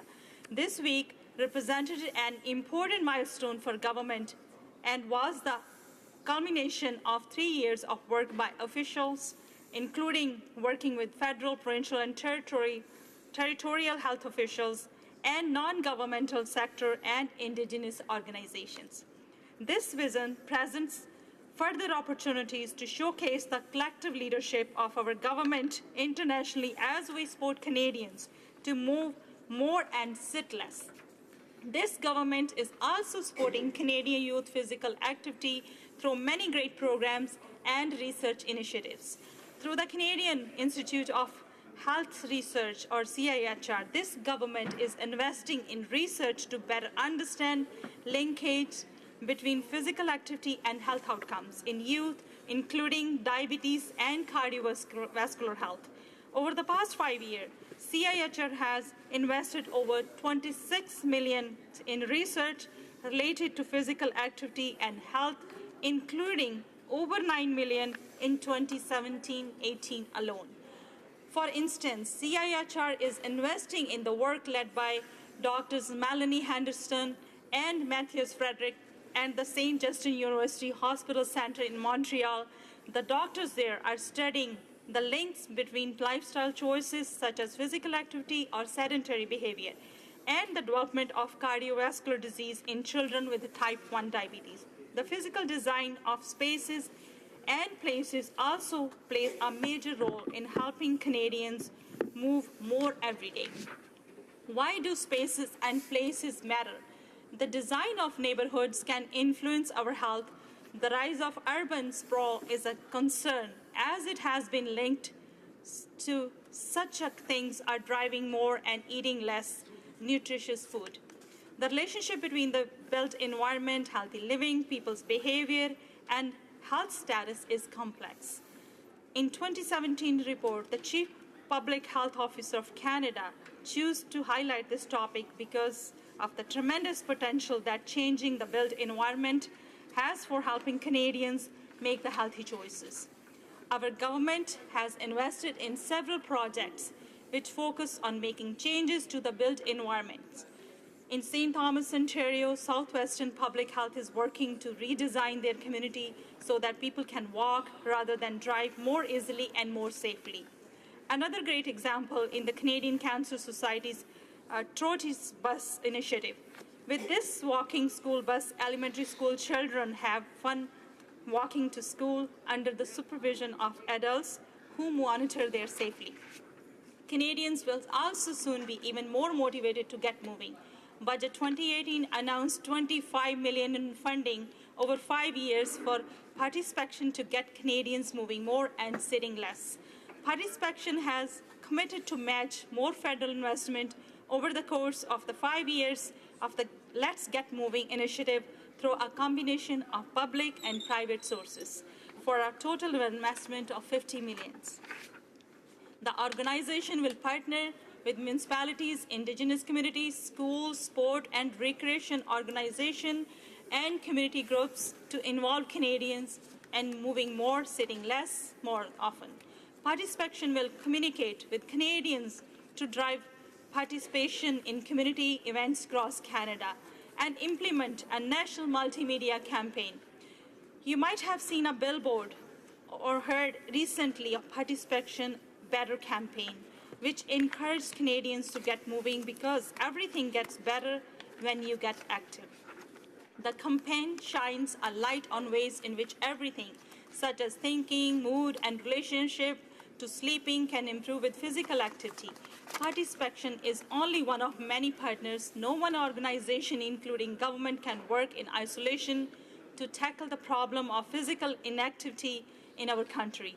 It is recognized that through active engagement and partnership, we can make progress to support and sustain behavior change that will positively impact health. All segments of society, communities, academia, the charitable and not-for-profit sector, and the private sector must work together. If we are to be successful in getting Canadians to move more and sit less, a great example of federal, provincial, and territorial partnership in when in 2010, Minister of Health across the country endorsed the Declaration on Prevention and Promotion, presenting a shared vision for working together and with others to make the promotion of health and the prevention of disease, disability, and injury a priority for action. And the same set of ministers endorsed Curbing Childhood Obesity, a federal, provincial, and territorial framework for action to promote healthy weights, to make curbing childhood obesity a collective priority in Canada. Another example in the partnership is stood to develop and now will make the implement Let's Get Moving on physical activity and sedentary living that I mentioned earlier. The Government of Canada, through its community-based programming, has invested millions of dollars to prevent chronic disease and promote healthy living by partnership with the private sector and not-for-profit sector. Everyone has a role to play, Mr. Speaker. In conclusion, it is clear that our government can be proud of all the work that is doing together with its partner to promote physical activity in children and youth. However, the stats are clear. There is still much more work to be done so that Canadians choose to move more and sit less. We need to ensure that all of the efforts around physical activity across the country are optimally addressing physical activity in Canada's youth. Thank you, Mr. Speaker. And resuming debates, the honourable member for Barrie, Springwater, Oromadonte. Thank you, Mr. Speaker. It's certainly an honour to rise and to speak to this bill, which we heard the member say earlier that was really put forward in honour of Mr. Peterson, the member's father. And certainly we do have an honour to be in here to put forward motions and bills as private members and also to vote on all the legislation that is discussed and eventually vote on in this House.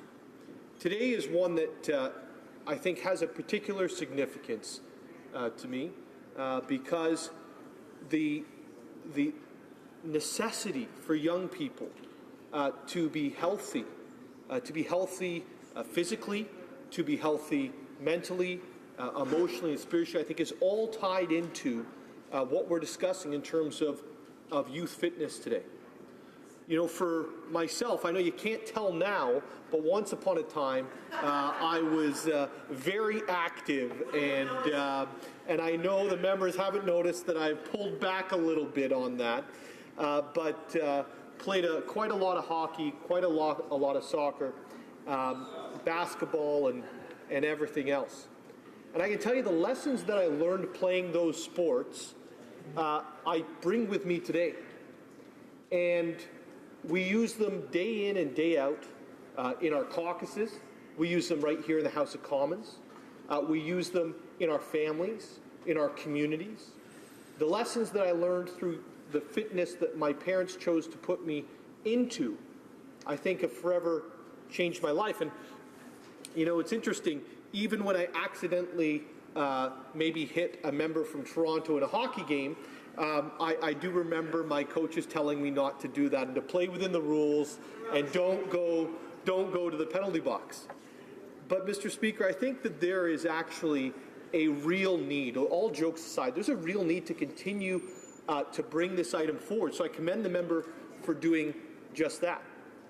We often see it as it's an oversight. We think our children are at school, they're at recess, they're in gym, they are constantly active. But the reality is that we know through the stats that our children are less active today and not eating as healthy as perhaps we did growing up. And the results of that can have a profound effect over the life of those children. You know, I think about, as we're moving forward here, I think about what could we have done different in this House to deal with this subject. And I don't think this is a partisan subject, and I don't mean to do that, to push any partisanship. But I do think that eliminating the tax credit on youth fitness was something that did not help, certainly did not help the situation in terms of encouraging fitness among young people. It is not the end-all and be-all, it is not the answer, just a tax credit, but I think it's one of the tools that we have in our tool belt to be able to encourage fitness among young people. You know, I think that as we look in terms of mental health and we look in terms of community building, a lot of those relationships are brought to be through sports, through fitness, whether, you know, gymnastics, all of these different types of things. The communities you live in, we all get behind our local teams or local athletes, whether they are Olympians or Paralympians or professional or amateur players. We all want to get behind those young people. We all want our young people to have the opportunity to be those individuals. And when I look at over the years, the amount of organizations and people who invested in me to be able to actually play those sports or to get involved in fitness. You know, I think of the Rotary Play Sports program that allows children from impoverished families to be able to actually participate despite the clear barriers there in terms of financial capability for the family. The Canadian Tire program that allows the exact same thing. Kids who there's no way their families could afford the $500+ a year for hockey, plus the hockey equipment, yet those children are able to play. I think of, you know, the different organizations that collect equipment for whatever sport it is and allow them to get involved. These individuals who are running these different charities and communities and service organizations are doing so much to encourage youth fitness across this country. I know it happens in every single one of our ridings, in every single community within the riding. I think that we need to do more. You know, we need to ensure that there is an ability. Now, I recognize that the budget did include some funding for female participation in sports, and certainly love that, respect that, want to see that continue. But that's not good enough. Because the reality is that obesity, that mental health, that these types of issues don't know one's gender or racial background. It is absolutely across the board. And we need to ensure as a House, we need to ensure as parliamentarians that we are doing everything that we can to encourage this. And yes, it's about motions and bills and studies and us doing making sure we have the background information in place, but more than anything, it's about being leaders in our own communities and ensuring where the funding is required and where we see an effective use and efficient use of tax dollars, that we actually place those funds there. Now we know that this is an effective use of tax dollars because it reduces the burden on our healthcare system.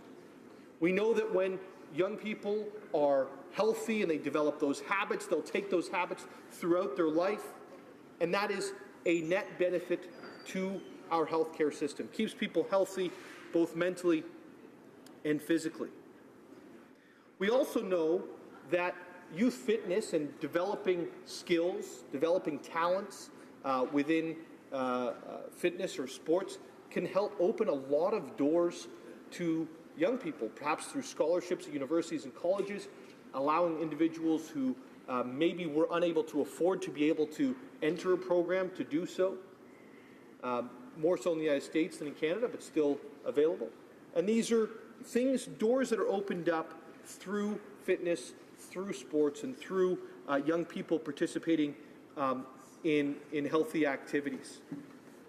Now, I know I said earlier that you can't tell that I play sports anymore, because it's true. Once you're no longer good at sports, the right place to go is to the sideline and coach.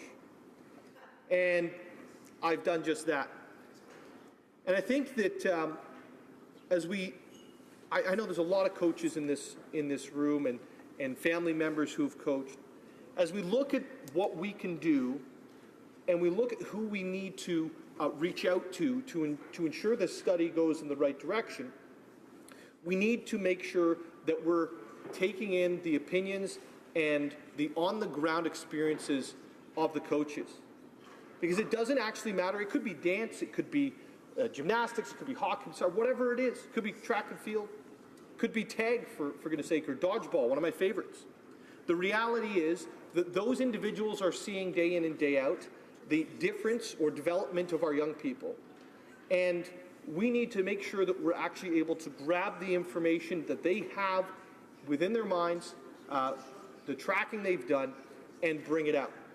Now, a couple of weeks ago, 3 weeks ago, I had the opportunity to go and visit a beautiful part of our country, British Columbia. And one of the stops that I was able to do was at a small gymnastics gym. And it was really interesting. I went in there thinking, why am I going into this gym? You know, what possibly could my staff in my office have wanted me to stop at a random gym in Victoria for? What I learned there was something that I think will be world-changing, quite frankly. There's a young man there who developed an app to track youth fitness. This app is now being taken on in China by the government to help track the fitness of their young people within their school system, within their education system. They then have now opened the first, essentially, fitness gyms in China for non-competitive sports, 13 of them. They've now expanded to Japan. They're opening their third in Canada. By the end of 2019, they will have information and data on 1.2 million children from around the world, able to compare the fitness of children in North America to Asia, to Europe, to find out where they're better, where they're worse, where strength is up, where cardiovascular is up, and be able to develop programs around that. So I hope coming out of this study that we can take our young entrepreneurs who will literally be able to change the world. This young man is 23 years of age. If we can take these people, we can propel them, we can take what they know, what they have, that intellectual property, and apply it not in China's education system, but apply it here in Ontario and across this country within our education systems, work with our provincial governments to ensure that we can do a better job going forward. I'd like to close, Mr. Speaker, again by thanking the member for bringing this forward, and certainly hope to see what comes back out of this study. It being 6:09 p.m., the time provided for the consideration of private members' business has now expired, and the order is dropped to the bottom of the order of precedence on the order paper. À ce moment-ci, conformément. Pursuant to Standing Order 38, a motion to adjourn the House is now deemed to have been moved and seconded. Consequently, the question is as follows: that this House do now adjourn. The honourable member for Saskatoon West. Thank you, Mr. Speaker. Back in September, I put a question to the government about the lack of shelter space for women fleeing violence. And I pointed out that one of the reasons was because of the lack of affordable housing in communities right across Canada. I'd cited my meeting with shelter providers from Alberta, where I'd learned how difficult a situation the lack of affordable housing presents for women fleeing violence in their communities. My question was to point out to the government that we need to not only build shelters for women and children fleeing violence, but to also ensure that once safe and supported in a shelter environment, that women and children have community options for affordable housing. At present, this isn't the reality for many communities, with shelters operating at capacity because there's no affordable housing, that women and their families can't access the safety of a shelter when fleeing domestic violence. The government needs to step up and connect some dots, and many of us thought the National Housing Strategy would do just that. make the connections between shelter and housing, especially when it comes to those most vulnerable, like women and children fleeing violence. Mr. Speaker, women and children fleeing abuse are among the most vulnerable people in our community. When shelters are full, they are left with a choice that really isn't a choice, and that is trying to stay safe in an unsafe situation.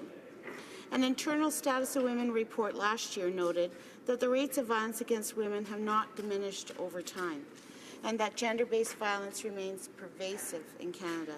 It found that Indigenous women and those in the North are particularly vulnerable. According to Lise Martin, Executive Director of the Canadian Network of Women's Shelters and Transition Houses, which conducted the survey, by the time a woman, and I quote, "By the time a woman goes to a shelter, it's often a last resort. It's rare that a woman will show up on the doorstep of a shelter where it's the first incident or she hasn't tried different alternatives." According to the Canadian Observatory on Homelessness, of the 35,000 Canadians who are homeless on any given night in Canada, 27% are women, 18% are young people. On any given day in Canada, more than 3,000 women are living in an emergency shelter to escape domestic violence. On one typical day last year, 416 women and children across Canada sought shelter to escape violence.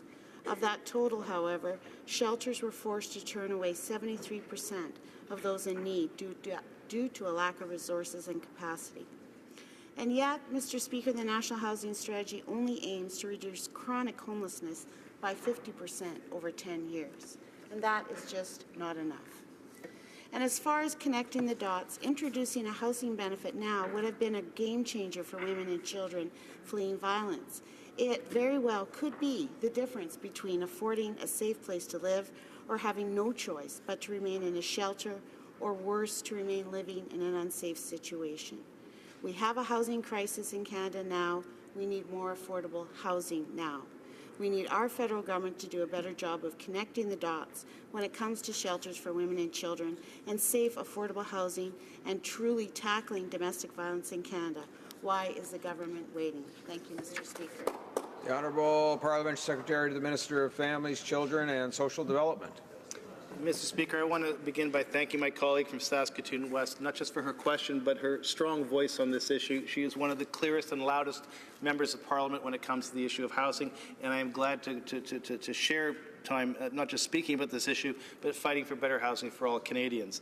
The lack of affordable housing has a tragic impact on vulnerable people, in particular women and children fleeing violence, and that's why our government's top concern since taking office has been to focus on this. When it comes to housing, women are the first to lose housing, the last to get housing, and the hardest to house if there aren't strong policies in place. And when we came to Parliament, when we came to office, those policies simply weren't in place. Mr. Speaker, the member from Saskatoon West knows that one of the very first actions that our government took was to boost federal investments in housing, starting with our very first budget in 2016. And since then, we've invested close to $90 million over 2 years specifically to help survivors of domestic violence, and we've created more than 5,800 shelter spaces that have been renovated or created with those funds. This includes commitments like the one we made last March in Rocky Mountain House in Alberta. There, governments of Canada and Alberta announced $1.9 million in funding to increase the capacity of that very shelter. This funding is part of a $6 million federal commitment to women's facilities right across Alberta. It's leading to more construction and renovation of off-reserve shelters and transitional housing for families that are fleeing family violence. The member from Saskatoon West may also be aware of another example of our support for shelter spaces. It was announced last spring in her home province. On that occasion, the Government of Canada, the Province of Saskatoon and Meadow Lake Tribal Council announced the work to rebuild the Wakusi Safe Shelter in Meadow Lake. The governments of Canada and Saskatchewan are jointly contributing $1.2 million to this very important project. But we know there's much more work to be done, and our government's ready to lead the way. In November 2017, we announced Canada's first ever national housing strategy. This is a 10-year, $40 billion plan to give Canadians a safe, affordable place to call home. And our plan focuses first and foremost on the most vulnerable populations, including women and children fleeing family violence. One of the signature pillars of the strategy, money that's already being spent now in communities right across the country, is the $13.2 billion National Housing Co-Investment Fund. This fund will create at least 4,000 safe, affordable spaces for survivors of family violence, working together with the private and nonprofit developers, pooling the collective resources combined with the federal, provincial, municipal governments. Low-income families will also be able to access the Strategies Canada housing benefit beginning next year. This will in 2020. This will deliver an average of $2,500 per year in rent support directly to those struggling with housing supports the most. Our government is fully committed to helping support women and children in an absolute critical time in all corners of the country, working with communities to give people safety and stability to rebuild their lives. And I will add that one of the fundamental principles of the co-investment fund is to specifically set aside dollars for second stage housing. We know, having talked to women's organizations and housing providers across the country, that when you build second stage housing, by default, you automatically create space in shelters. And this program of building out a full continuum of housing to support women in need, in particular women escaping domestic violence, and in particular changing the definition of what constitutes homelessness and chronic homelessness, is part of the way our government is supporting and making sure that women have a safe, affordable place to call home. That is a fundamental core principle of the National Housing Strategy. Money, as I said, that's being spent now in Canada to support women as we speak. Member for Saskatoon West. Thank you, Mr. Speaker, and I want to thank my honourable colleague for his comments. And I do want to acknowledge that both the provincial NDP government and the federal government have invested in shelter spaces, and my comments in question were to continue the conversation on looking at permanent affordable housing. So we need all those options, and what I'm asking the government to do is to step up sooner rather than later to create more affordable, permanent affordable housing, especially for women and children and families leaving violence. I want the government to really provide true leadership and step up sooner rather than later, in particular around the portable housing benefit, which would allow families to be able to access more affordable housing now rather than later. I don't think it's too late not to step up sooner rather than later. I would like to ask this government to understand that we need that investment. We need more investment, and we need more of their leadership today, and not tomorrow, and certainly not after the next federal election. Thank you, Mr. Speaker. Parliamentary Secretary. And Mr. Speaker, I understand the need for housing now.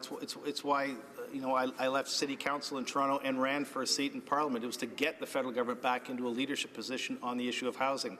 The $40 billion program over the next 10 years is the reprofiling of the National Housing Strategy from a federal perspective, changing definitions, changing accessibility, funding cities directly where we have provinces that don't want to participate in a housing program. But it would be a mistake to suggest that our spending on housing is contained within that $40 billion program. The reality is that the day we took office, we started improving definitions and spending requirements to make sure that things like co-ops got their operating agreements renewed. And in our first budget, and the investments we made in that first budget over the first 3 years of our government have injected an additional $5.6 billion into the housing sector. Those dollars are the dollars that are being spent now opening housing projects right across this country. And on top of that, there's an Indigenous housing program which has had significant increases in expenditures, and there's more on the way. We didn't start a $40 billion program last year with the budget announcement, and it's not the $40 billion over the next 10 years is not new money that hasn't been spent yet. That money is being spent now, and those dollars will be invested over the next 10 years, and we are going to build a strong housing system to make sure we never have to deal with the tragedies that are spoken to sometimes from across the way. Resuming debate, the honourable member for Nanaimo, Ladysmith. Thank you, Mr. Speaker. I really appreciate my New Democrat colleague from Saskatoon West talking about the calamity of violence against women. Once every 6 days, a woman in Canada dies at the hands of an intimate partner. The place that women should be the most safe is where they end up losing their lives at terrible rates. And so we're right to be ringing the alarm on this in this House. So we're just at the end of the 16 days of action to end violence against women. It's a global movement, a global commitment to call out for action to end violence against women. And what we have just finished studying at the Status of Women Committee, the all-party committee of this Parliament, is an extensive study about how we can better fill the gap between need and supply for domestic violence shelters. Every day, women are turned away who are brave enough to come and ask for help, finding safety, bringing their children with them often, and women are turned away. So we because the shelters just do not have enough space. And so we asked the question of these shelter operators across the country, what is the thing that you need the most? And they told us again and again, they are struggling to keep their doors open and to keep the lights on. The Me Too movement has really removed the taboo against complaining and ringing the alarm on gender-based violence in every form. But the attendant funding to support the groups, the frontline groups that are doing this brave work, has not come forward. And particularly, it's operational funding, core funding. So what pays the rent and pays the heating bills and pays your frontline staff who are doing extremely difficult work with extensive training? They get burned out. We need to pay them well so that they can make a sustainable living in this field. And again, core operations funding is what these groups asked for from this government. And I'm going to give you a couple of quotes, Mr. Speaker, from this study. Crystal LeBlanc, who's from the Beausejour Family Crisis Center in New Brunswick, she said, at the end of the day, we can't do our jobs effectively if we don't have that core funding. The amount of bugging and pushing in trying to get a small grant to operate our first transitional housing in a rural community is unbelievable when we were turning people away. Here's Lila Fuller from the YWCA in the Northwest Territories. She says, I'd like to see core funding. I'd like there to be a funding model that is fair across the country and provides adequately for shelters for women so that women have access no matter where they live in Canada. And Megan Walker from the London Abused Women's Centre in Ontario says, it's a no-brainer to me that if you value the lives of women, you're going to appropriately fund those organizations that are serving these women and potentially saving their lives. Frankly, what we need is money. We're failing those women right now if we can't serve them. And, Mr. Speaker, the government says that they want to protect women from violence and violence against women, and they are willing to spend on infrastructure in all kinds of areas. For example, just buying a leaky old pipeline at the cost of $4.5 billion. But it is core operations funding, sustainable funding that these groups are asking for. Why will the government not fund them in the way that they ask? The Honourable Parliamentary Secretary to the Minister of Status of Women. Well, thank you, Mr. Speaker, and I'm pleased to respond to the question from the Honourable Member from Nanaimo, Lady Smith, and to rise probably for the last time in this beautiful and historic chamber, Mr. Speaker. And let me say it's been a great honour to represent the people of Winnipeg South in the House of Commons for these past 3 years, and I hope to represent them in the other place for many more years to come, Mr. Speaker. But, Mr. Speaker, last September we celebrated an important first for Canada, the first ever Gender Equality Week, a new opportunity for every year to celebrate Canada's progress on advancing gender equality and reflect on the work that remains and recognize the countless benefits of gender equality for people of all genders. We understand the importance of a strong women's movement and how critical it is and has been to advance gender equality in Canada and around the world, and that is why we are supporting, Mr. Speaker, equality-seeking organizations across Canada.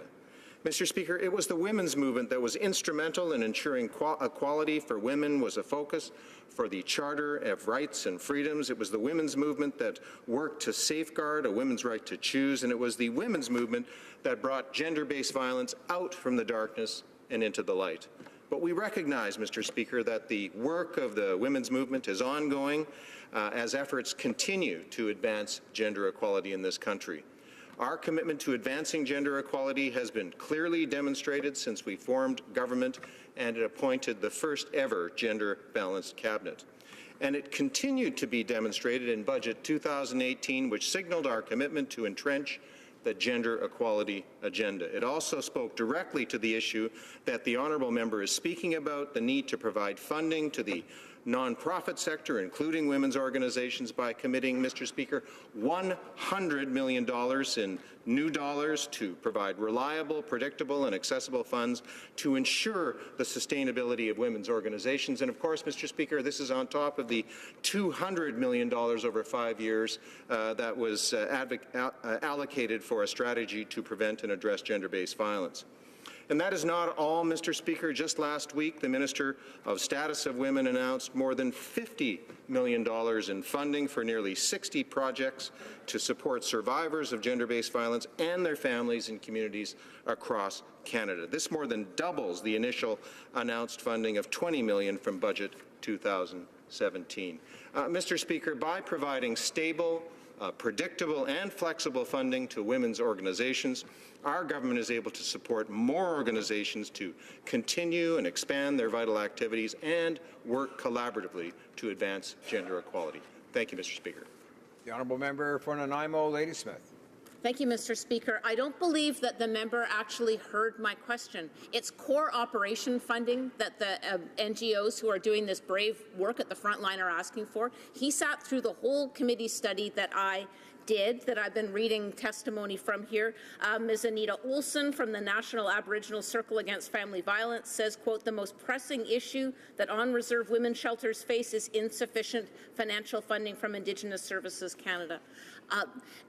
It's not the program funding that he's talking about, which requires an application and some kind of design of here's a new and innovative program which only then lasts for a year or so, and then you have to shut it down, and then you design a new program.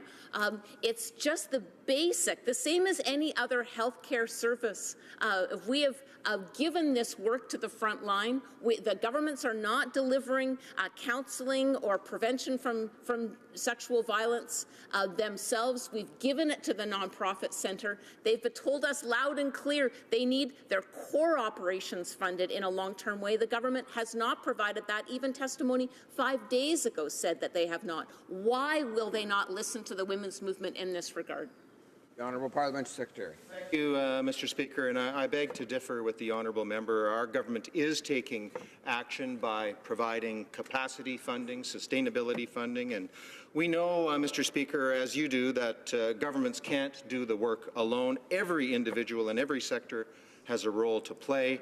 Evidence shows that one of the most effective ways to advance gender equality is through the work of women's organizations, and that's why we are providing stable and flexible funding to women's organizations to help them grow and endure. But, Mr. Speaker, while I have the floor, probably for the last time, I want to wish the honourable member all the best in the next stage of her political career, and I hope, Mr. Speaker, if she is fortunate enough to be elected to the BC legislature on the government side, she will work as hard as we have as a government to support women's organization in her province and perhaps even, Mr. Speaker, provide them with core funding. Thank you. And resuming debate, the honourable member for Vancouver East. Mr. Speaker, when I rose in September to ask the Prime Minister for a national childcare program for all, I received a non-answer about the money they're investing in certain provinces. Whenever pressure on the lack of action, this government immediately falls back on the Canada Child Benefit Policy introduced 3 years ago. Well, Mr. Speaker, that just doesn't cut it. Families are struggling to access affordable, quality childcare. In 2017, the Canadian Centre for Policy Alternatives estimated that 776,000 Canadian children live in communities where at least 3 children are competing for one spot in a licensed daycare. Assuming that they get a spot, parents then have the rough decision of paying ridiculous childcare amounts, costs at least $1,000 a month per child, or leaving work to care for their kids. In fact, the most expensive cities include Toronto at $1,375 a month, Vancouver at $1,325 a month, and Richmond at $1,210 a month, versus Montreal's fees, where there's universal childcare, at $164 per month. Single parents are hit the hardest, spending on average 33% of their income on childcare, according to the 2016 OECD study. Women are disproportionately affected and are often forced to become a stay-at-home mom because they cannot afford childcare. It is shocking that in 2018, with the so-called feminist prime minister, childcare continues to act as a barrier to women in the workplace and directly contributes to the gender wage gap that exists in Canada. Liberal inaction is a clear indication that the government either does not care or are out of touch with the pressing issues parents of young children are faced with. Instead, the Liberal government plays Santa Claus to the rich corporations and Scrooge to everyday Canadians struggling to make ends meet. The fall fiscal update gave a blanket tax break to the richest corporations in Canada, allowing them to write off the costs of private jets and limousines. Yet there was nothing in this economic update on childcare. If the government can afford $14 billion in tax giveaways for the wealthiest, why can't they invest in childcare? The Liberals should note that it is not only families and communities that are affected, but businesses who lose good, hardworking employees are impacted as well. UBC's Dr. Paul Kershaw said, work-life conflicts of parents raising young children cost Canadian businesses an estimated $4 billion. Through the media, the head of Bank of Canada indicated that Quebec's universal childcare program may well be the tool to boost the entire Canadian economy. According to the media reports, the Bank of Canada credited Quebec's $10 a day childcare program for raising prime-age female workforce participation from 74% to 84% 20 years ago. Mr. Paul has stated, if we could simply bring the participation rate of prime-age women in the rest of Canada up to the level in Quebec, we could add almost 300,000 people to our country's workforce. This is no question that we should be there's no question that we should be investing in childcare, investing in people, and for the Government of Canada to act now, Mr. Speaker. To the Minister of Families, Children and Social Development. Mr. Speaker, I'd like to thank the honourable member for Vancouver East for requesting this adjournment debate on childcare. My colleague states that it's essential for working mothers to have access to high-quality, accessible, and affordable childcare services. Families need this, and and our government completely agrees with her. The affordability and quality of childcare services influence parents' participation in the labour market and child development. And I'm sure that my colleague is fully aware of the investments that we're making in early learning and childcare services. But if she needs to be reminded, I'll reiterate them to her. We intend to create up to 40,000 new subsidized childcare spaces across the country by March 2020, and to assist low and modest income families with the rising cost of educating their children. To do this, we entered into bilateral agreements with the provinces and territories following the multilateral early learning and childcare framework. This framework sets the foundation for governments to work toward a shared long-term vision where all children benefit from quality early learning and childcare services. The agreements contain action plans that identify priority areas for investments for each province and territory. My colleague will be pleased to learn that these action plans are paying off and are helping parents find a balance between work and family. For example, in British Columbia, a greater number of young parents can now obtain free childcare services while they complete their studies. In addition, the province is using the funding received through the Canada-British Columbia bilateral agreement to expand its programs throughout the province. One such example is the Aboriginal Head Start program, which provides prevention, tightening of family bonds, and early learning and childcare services adapted to Indigenous cultures. In Alberta, it's military families that benefit. Edmonton and Cold Lake now have more affordable childcare options. They have access to $25 childcare spaces on 2 Canadian Forces bases. These are just some of the examples that provide concrete evidence of our measures that we're taking in collaboration with the provinces and territories to give parents access to affordable, flexible, and high-quality childcare services.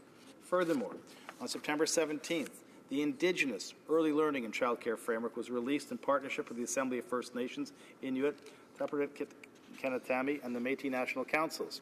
This framework reflects the unique cultures, aspirations, and needs of First Nations, Inuit, and Métis children and families across Canada. Mr. Speaker, the investments we're making are part of our commitment to help the middle class and those that are working hard to join it. $7.5 billion over 10 years, bilaterals signed and secured with provinces and territories. On top of that, the investments in the Inuit and Métis and First Nations communities. And we're not done there yet. we also have just included in the last fall financial update the notion of social innovation and the role that social innovation and housing need to play together, and have made eligible through the Canada Mortgage Housing Corporations the blending of these programs so that new public housing can also have new public daycare spaces built on site to accommodate the complex needs of lower income Canadians. This government is committed to childcare, committed to children, committed to families, and have not just spoken about it in this House. We've invested those dollars now and into the future to benefit all Canadians right across Canada from coast to coast to coast. For Vancouver East. Thank you, Mr. Speaker. All of that does not add up to a national affordable childcare program. In fact, a few weeks ago, I was with the Premier Horgan, Minister Katrina Conroy, and Minister Katrina Chan that announced BC will begin with 50 $10 a day prototype childcare centers. Now, I was thrilled that Frog Hollow in Vancouver East was chosen as one of the sites. One of the parents remarked that she can now afford to have another child. In Quebec, affordable childcare has helped 70,000 mothers join the workforce, boosting the economy by $1.75 for every dollar invested by government. So for the parliamentary secretary to say that they're doing all that they can, let me just say this. The program is not a national affordable childcare program. That's what Canadians need. BC is trying to do their best, but it's not enough. The investment from the government is not enough. They would love for the government to invest in a national affordable housing program and a national affordable childcare program for British Columbians. That would make a real difference for real people across this country. Parliamentary Secretary. Well, I'm pleased to announce that the federal government has signed a bilateral agreement where the $7.5 billion that we've invested in childcare is invested into those provincial, into the provincial treasury, and those are the dollars that are supporting the good work that the member just spoke about. That work would not be possible without a federal investment. That federal investment, it may not constitute the national strategy that was once in place before the NDP defeated it, but it is a national program to support provinces and territories and First Nations government to deliver childcare. And then on top of that and beyond that, additional supports for young people and young families in this country continue to be built by this government to make sure that all families, all women, all children get the support they can get from the federal government. This government is committed to making this happen, and we're proud to be delivering those resources to provinces to see those programs that she just mentioned realized in real people's lives in real ways as this government moves forward. And just before I finish, as this is the last time I'll probably be speaking in this House, I want to thank the Speaker, the member of the Opposition as well, but it's been an honor to speak in this particular House, this particular history, and on my final speech in my final presentation, talk about both children and families in this country, as well as housing and the need for a strong national housing program. It's why I got elected to Parliament, and to be able to end my presence in this chamber, maybe not, who knows, 10 years is a while, but to be able to conclude before we close it for a while, to speak about those two issues that are so close to my heart is a great honor, and I thank all of my riding for sending me here to give me that opportunity to do so. Thank you. La motion importante que la Chambre se... The motion to adjourn the House is now deemed to have been adopted. Accordingly, this House stands adjourned until 2 p.m. tomorrow, pursuant to Standing Order 24-1.